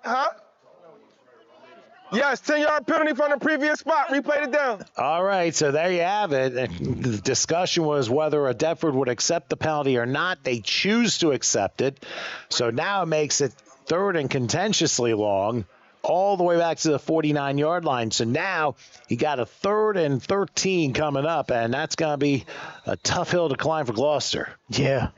especially from where you came from. So now you've got to, overcome some of these, especially holds during games. So let's see if they can maybe open up the offense a little bit. Let's find out on 3rd and 13. And there's the ball is loose, and Deptford recovers. A bad exchange, and it bounced right into the hands of Shamir Watkins, and they force a turnover. That's a huge play for Deptford as they will now get the ball back in plus territory. And that was just a simple fullback dive. You figure on a 3rd and 13, you may want to open up a little bit, maybe a pass, maybe, use one of your receivers or your running back, and you try the fullback dive, and the handoff just wasn't good. That, to me, looked like they might have thought about a flea flicker, and the exchange just was out of position. Flea flicker, I don't know, but, hey, you never know out there. The playbook is always open at this level. That's very true. And now Deptford with a great chance to capitalize here. 1st and 10 with a 14-7 lead, just about halfway through this third quarter in the 14 levels of the JV finals of the TCUFL. They send Watkins in motion, lining up as a receiver. Now they're going to hand. Oh, that's not going to work. That is not going to work. Michael Pritchett was the carry, and he loses yardage all the way back into his own territory. 5-yard loss. In the backfield, almost to take the handoff was Kymane Mitchell. He was almost there for the handoff. That's how far back he was there on that defensive play. That was a crazy one right there. And I think the play just took a little too long to develop. And once that happens, it's already too late in that case. Yeah, and gives you a loss. So now you got them behind the sticks. So let's see if Gloucester Township can come through here on the 4 downs, or if Deptford can come back and overcome this. We'll find out. 2nd and 15, back at their own 46-yard line. Let's see what Hornsby does. He's got. He looked like he hesitated for a second, right? But he still has it. Crosses midfield and goes down back into Gloucester territory at about the 44. So he gets 10 yards, and now you got a 3rd and 5 coming up. And, Tom, I'd just like to say that is not the vaping lounge across the field there. It's open. That is fog coming in. It was a warmer day, and now it's cooled off, and it's rapidly dropping as they shut the heat off in here on me. So hopefully I'll make it for another quarter. Yeah, you're right. And considering it rained in the first game, and now things are trying to dry off a little bit, a little radiational cooling will do that to you as well. So a little bit of a minor foggy condition, but not like New Year's Eve 88 in Chicago. 3rd and 5, ball to 44. Big play for the Gloucester Township defense. They take the snap. Waiting to he's roll. open. Get a lot as a man just a little bit too high, incomplete. But there was good pressure by the Gloucester defense on the quarterback. They went for Pritchett, the intended receiver, and it was thrown a little high, and the quarterback was pressured a little bit. Yeah, good play call. He was open. Just a little high. That's all. Got the hands on it, tried to bring it down, but, and it's over your head, and, it's not something that you do every down. And we had a hold on the play. We missed the hold, so that's going to back it up 10 more yards. I didn't even see that. So back to the 46-yard line in their own territory. So 3rd and 5 is now 3rd and 15. After the result of the play, it's now 3rd and 15. Full spot. Clock running here in the third quarter. Just are drive killers. They always are, regardless of what level it is. In the shotgun. Looks like he called his own number here. Going to turn the corner. Gets the midfield. And tackled down about the 46. And now a late flag. A late flag at the end of the play. Figure what this is going to be about. Gotcha. Right.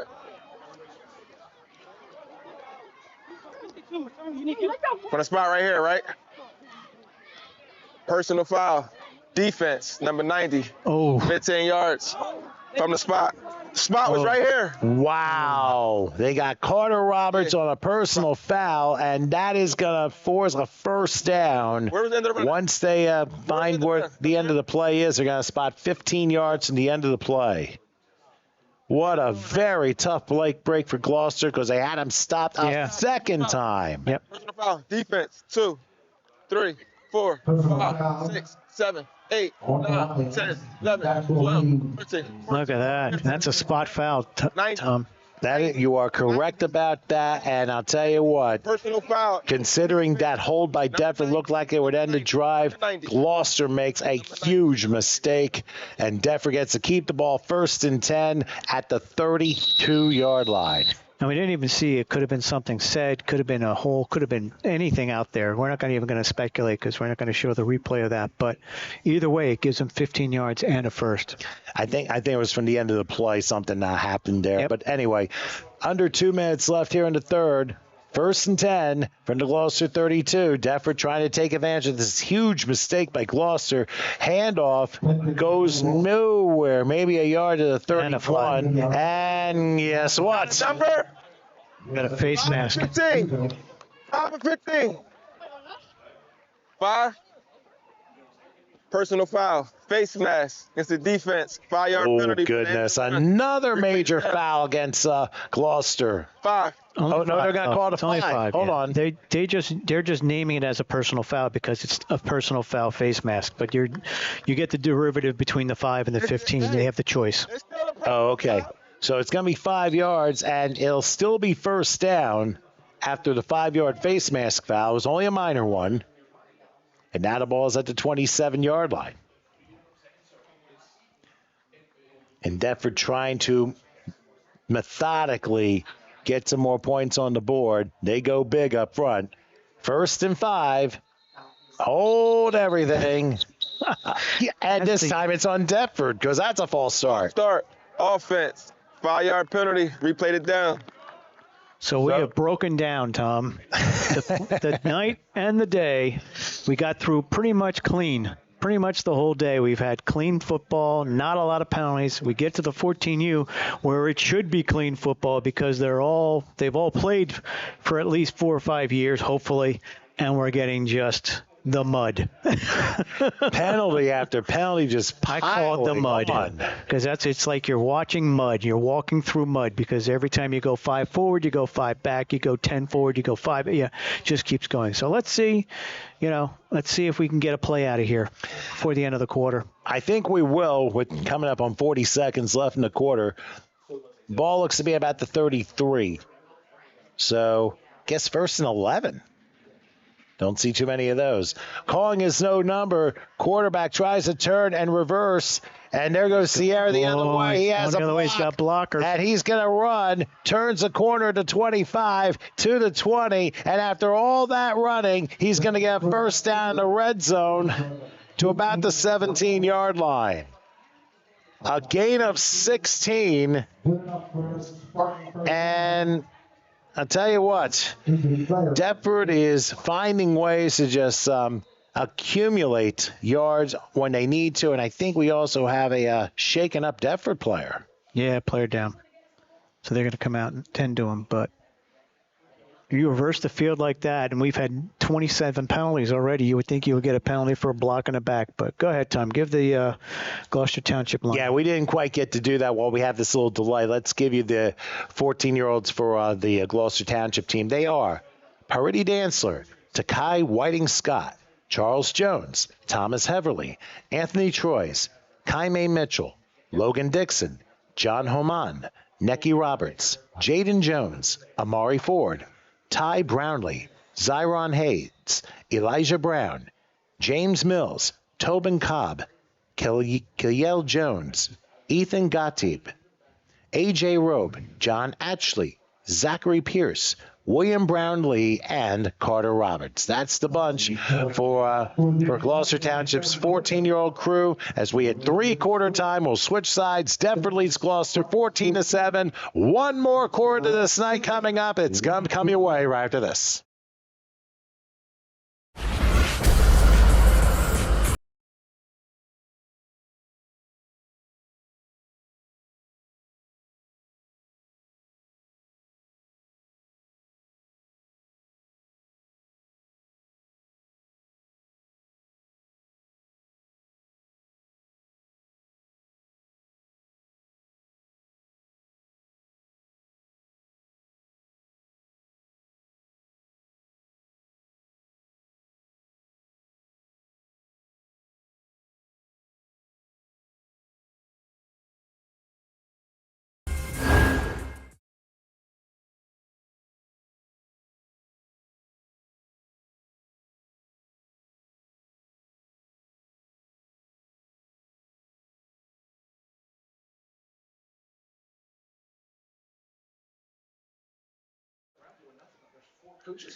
Back here in Glassboro, Deptford ahead of Gloucester Township 14-7. The 14U JV finale to TCUFL here. I'm Tom Wilkins with Howard Gaber as we're about ready to get this fourth quarter rolling. And they're going to give it to Hornsby, who calls his number. He has an opening, and he's going to welcome himself into the end zone. Great run outside. It just took one play, and Hornsby was able to dive on through for a 16-yard touchdown, and Deptford extends their lead. This is the first double-digit lead any team has had tonight in any of the four games. Perfect play call. Simple dive going up the middle, gets a little bit outside, makes a couple people miss, and in for the touchdown. That's a great run by Hornsby. He did a heck of a job. A lot of bragging rights going on. We'll see. We'll see if these scores make a difference next week in Bridgeton when they play each other again, but at a different level. Most certainly. I mean, it's going to be in the back of everyone's mind. So you're going to be able to see. You can see how many players actually play for each team. When they go to the varsity. All right, conversion time. It's a quarterback in the shotgun. He'll take it. Goes back. Flag is down. Waiting. He can lob it, and it's wide. However, on the far side, we do have a flag down. And we'll see what this is about. If it's on the offense, it'll be refused. Legal formation. Yes, I am. 5 in the backfield. Coach, you what? Decline it. Decline it. So they call it illegal formation. Of course you're going to refuse it. Because what if Gloucester scores 2 touchdowns, gets 2 conversions out of it, suddenly you win by 1 point? Your best game and your best behavior. So again, they had 5 people in the backfield. So you got to have 7. You got to have at least 7 on the line. I'll let them know. And that makes 4 only in the backfield. So it's a formation issue, and we saw it a couple times when they were out there doing it. They're just. It's a good thing that they're not doing that on the touchdown runs because that would have cost them 6 points. That's true. Now my question to you, Howard: are there different types of illegal formation? We see one gets lined to the tight end. There's also another where you don't have enough men on the line of scrimmage. It's off the line. That's what it is. It's your receivers and your tight ends are off the line, and then you have a running back and you have a quarterback. So that's 5. But then when you have a tush push. Do you have 7 on the line of scrimmage, or is it just a bow? Now you have the 7 on the line, but you're right. The linemen are not supposed to line up beyond the waist of the person next to them. Their head must be at least in their waist of the person to the left or right of them. And you've seen teams get away with it. Philly, of course, is one. You get away with that where you may back the guy off a little more. But they've been cracking down. You've seen a lot of illegal formations now in the NFL because that's what they've been doing, is they've been pushing their linemen into that bell curve where, you're more than off his hip.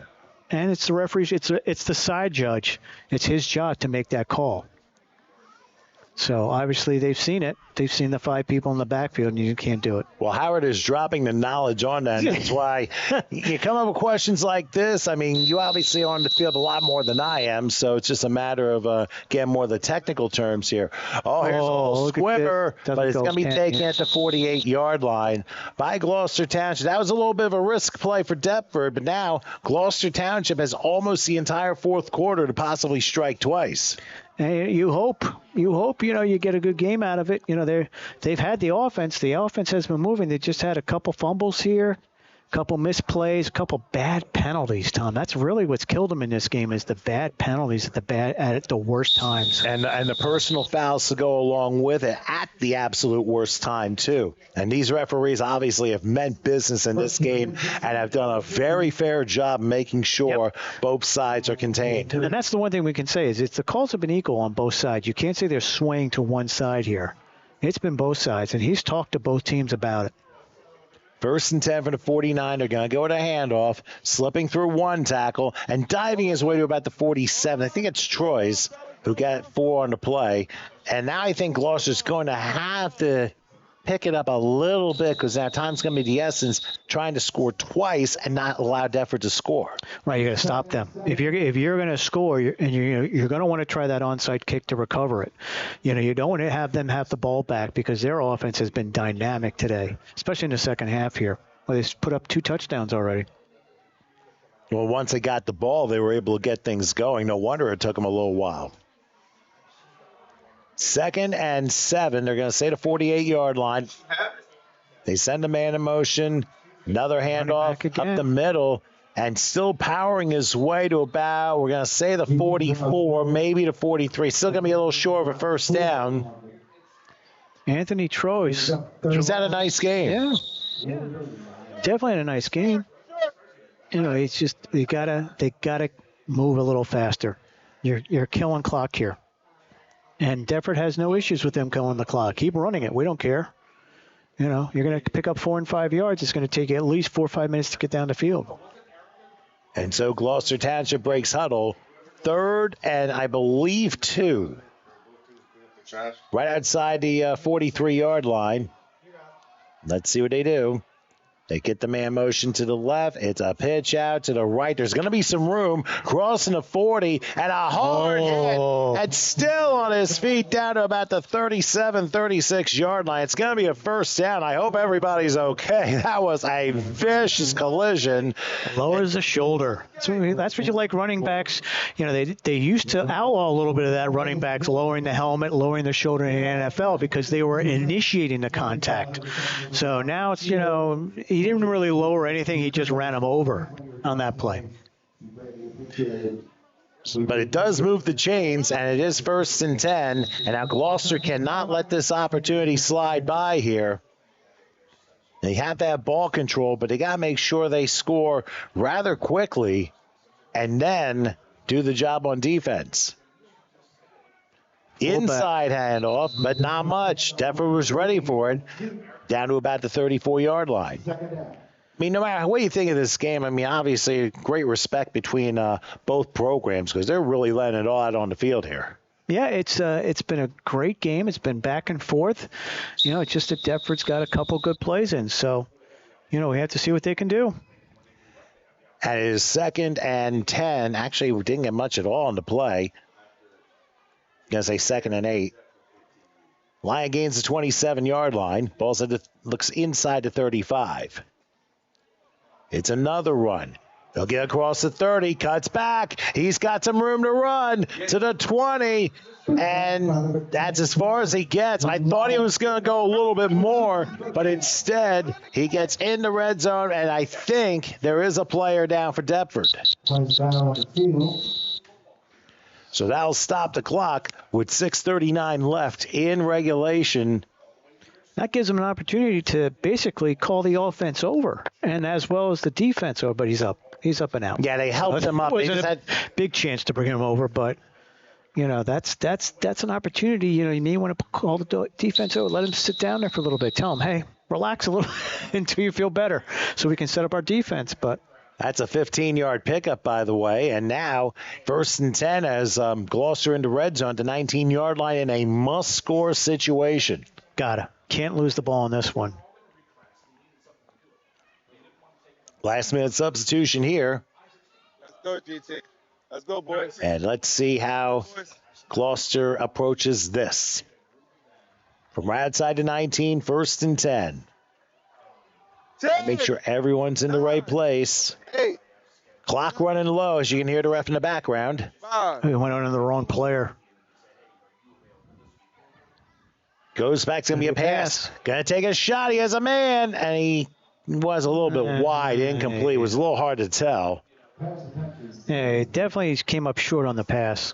So different though. Yeah, you heard the referee giving him the 10 count. That means and that was out of an injury. So again, the play clock, cuts down a little bit when you get the injury or you get a penalty. It's going to be cut down. So got to move. Okay, so as we come across about the 5.5-minute mark here in regulation, Deptford ahead 20-7 over Gloucester Township. Lions looking to come through with 2nd and 10. Look, Ron, I was doing the whole time. Got to put it in. Got to put it in some way. Find a way to get it in that end zone. May have to consider running it. And they the will fullback dive. back again. He will get to about the 15, maybe the 14. So they got 5 on the play. But now Gloucester's got to pick up tempo. They are just taking too much time. That's what we talked about. We just talked about that. And that's why Deptford said, keep running. We don't care. Keep running. This is already down under 5 now. Oh. So you figure we always talk about the 4-minute offense. You got to be able to run a 4-minute offense that kills the clock. Well, you're almost there. So it's going to have to be an onside. If they don't score, then all bets are off. But if you do score, you're going to have to try that onside kick to pick it up.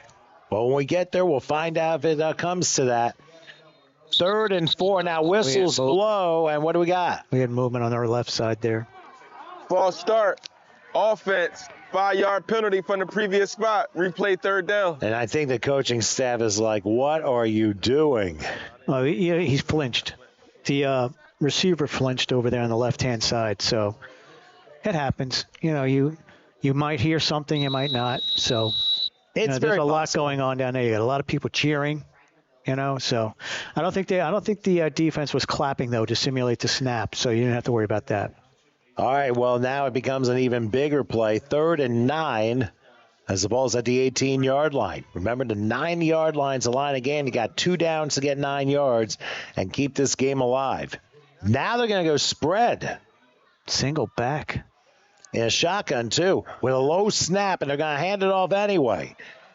And Deptford looked to be ready. Dynamic. Oh, look at this. Truss. He gets across the 5. He's still going. And let's see where they spotted, like the 2-yard line. So it's a 1st and goal. That was a big surprise there. I thought the guy was down, and he just sprung back up and just kept going. That's single back. Get up there. What are you calling, Coach? Get him up there. Got to have 2 plays called here. But, again, you're just killing time. No sense of urgency in a huddle. Well, they get the score here because the ball's spotted right at the 1-yard line. They have 3 timeouts to work with on defense. So this may not be so bad. We'll see. Back. It's a handoff up the middle and into the end zone, and Gloucester is back in this game. So Gloucester Township, thanks to the 1-yard touchdown run, that's number 17, I believe. 10. Oh, number 10, I beg your pardon. Anthony Troyes, he gets a 1-yard score, and with 3:15 left in regulation, Gloucester's within a score. Let's see how the conversions. And this is a very important one, too. Yeah, you got to get the points here. Well, you're down 7, so either you get 1 here, or you're gonna have to kick it for the 2. But we're always postulating, what happens next. But that's part of broadcasting. So you definitely want to get the 1. As the fog continues to roll in on the field in places, so conditions are not optimum right now. So let's see what we get. At least on the right side of the field. All right, the conversion from the 3-yard line. Back to pass. A lob pass just out of reach in double coverage, so the conversion fails, and that's a big one because now it's 20-13, and if Gloucester should score again, they will need to make this conversion to level things up. But first things first, their defense needs to make a stop. Yeah, we're going to see what they can do here. See you on the kicking team. Let's see if we see anything different, anybody different on the team. We'll look for the receiving team if they've all moved up, expecting an onside kick or directional. Or again, like you said before, they have their 3 timeouts. So if they do happen to kick it deep and hold them and, get a couple stoppages, they could use those timeouts to stop the clock. So the game is far from over. Call your friends. Bring them in. Yeah. 1,200 people watch today. Get another 300. Let's get up to 1,500. Hey, why not? And don't forget, make sure that you guys are signed up and subscribed on HSG Network on YouTube. Of course, championship weekend for TCUFL next Saturday, both days from Bridgeton High School, and it's going to be a heck of a lot of fun. Saturday. It's a heck of a long drive. Let's put it that. For Howard, it is. How long is it for you, Tom? Like 45 minutes? Just a hair over an hour, I think. Okay. All right. I mean, I know that from my days Central teaching. South. People ask me if we're still in the same state. Bridgeton. Hey, listen. Delaware's closer. Hey, New Jersey has a few different personalities from a land perspective. Pennsylvania has a whole lot more. I think the Delaware Memorial Bridge is closer than Bridgeton to me, if you can believe that. All right. Well, let's see how Gloucester does and how they approach this kickoff. Like I said, all the action Saturday and Sunday next weekend, 9 a.m. here on HSG Network on YouTube from Bridgeton. We go. And kickoff directional and Squib caught on the about the 35-yard line. And what's going on? In the fog somewhere. I feel like we're in Chicago. I thought I mentioned that a quarter ago. Yeah. So down to about the 35-yard line, and Deptford will have the ball with 3:04 left. They're going to spot it at their own 35. And, you know, if they were to try a pass, they would make things very interesting. Oh, could you imagine? May have to get guest speaker Randall Cunningham to discuss that. Yeah. Who won that game? Was it the Eagles or the Bears? The Bears actually won that game, but then they lost to the 49ers in the NFC title game the next weekend. All righty. I guess they had to fog out 88 and bring 89 in on a different weather. It's like the Boston Garden, the old Boston Garden with the fog. They had to actually skate in circles to get rid of the fog. It was so deep. I never knew that. Yeah, because Boston Garden had no air conditioning. Well, yeah, of course. So in the Celtics spring, they would have, condensation because you have the ice. All right. 1st and 10 for the 35. They're going to hand it off to the right. Still going. 40. Midfield. Still running through the fog. And he may go all the way for a 65-yard touchdown run. And a cramper looked. Oh, wait. Lathan Sierra at it. What do we got? Is there a flag? Somewhere in this fog? Let's see. We have our official coming down. What we got? 21 blocking the back from right here? No, it's on GT. It's on touchdown. Okay, it's going to be a touchdown? Who was the block in the back on? The block in the back was on GT? Okay. Okay, Got so it was on defense. Got you. Looks like the touchdown's going to stand. Yeah, it's going to stand. We have a block in the back. Defense, 21. Penalty will be declined. Wow. So a 65-yard touchdown run by Lathan Sierra gives Deptford that 2-touchdown lead, and everything was lost. We couldn't even see the flag. No, yeah, it came out on a block, but it was on the defense. So I don't know how you block in the back on defense. Unless it's an illegal use of hands. Could be. Either way, it was declined. All right, back to pass for the conversion. There goes Sierra. He can easily walk in for the conversion and make it 27-13. It only took one play for Deptford to get that 2-score lead, and now with 2:50 left, Gloucester's really up against it. Yeah, Tom, and we had talked about onside kick, not kicking it deep. So whatever option you had, you had to play defense either way if you didn't get the ball. Third, so we just gave a note. He was the third string quarterback to start the season. Maybe he had a growth spurt. Either that or he got to the first level right away, didn't he? Yeah, he looks a lot like some of the other taller quarterbacks that we've seen this year in the league. So especially the Sterling quarterback had very tall, very long legs and big strides going down the field. So they're very similar size. In fact, even Pittsgrove's 14U had a tall quarterback. And just another fun fact: both quarterbacks for both Pittsgrove and Sterling played QB/D end. Can you imagine, Tom? And we interviewed him after the game, and we asked him which position you like better. Which one do you think he chose? Probably a defensive end. Defensive end. That's what he said.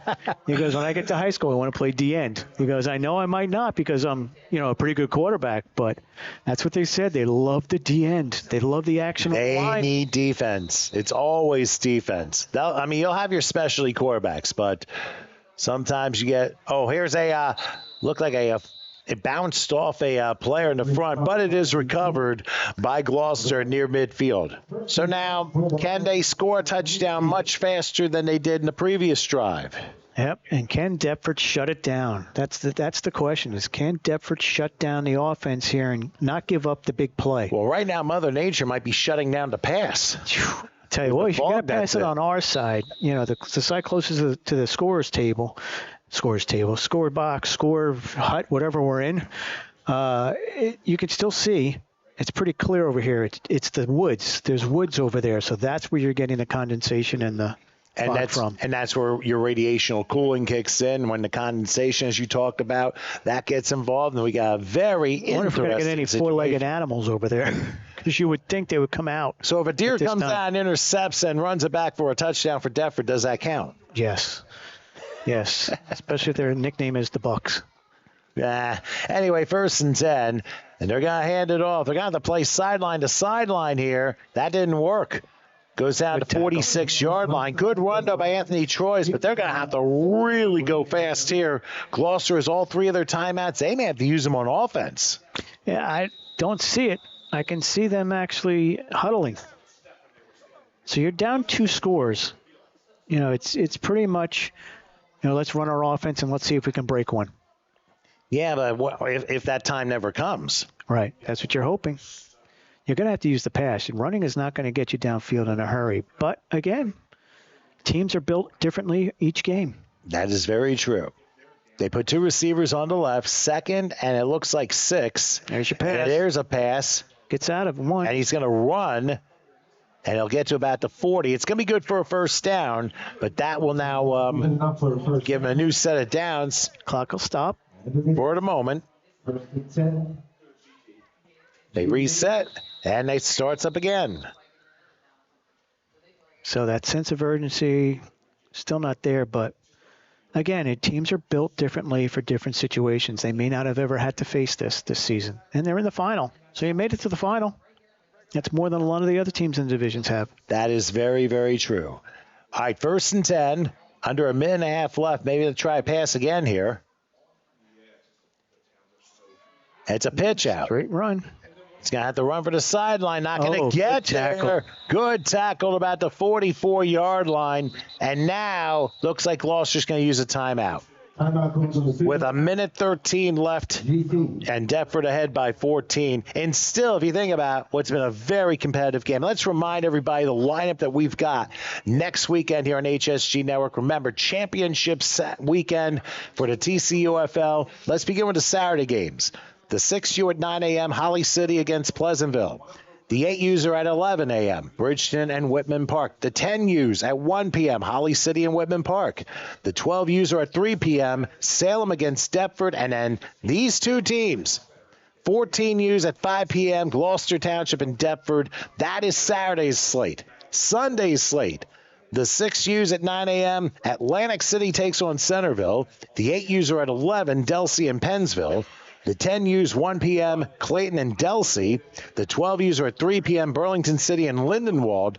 And the 14Us at 5 p.m., Pittsgrove and Lindenwold, who came with that big win today over Sterling in extra time.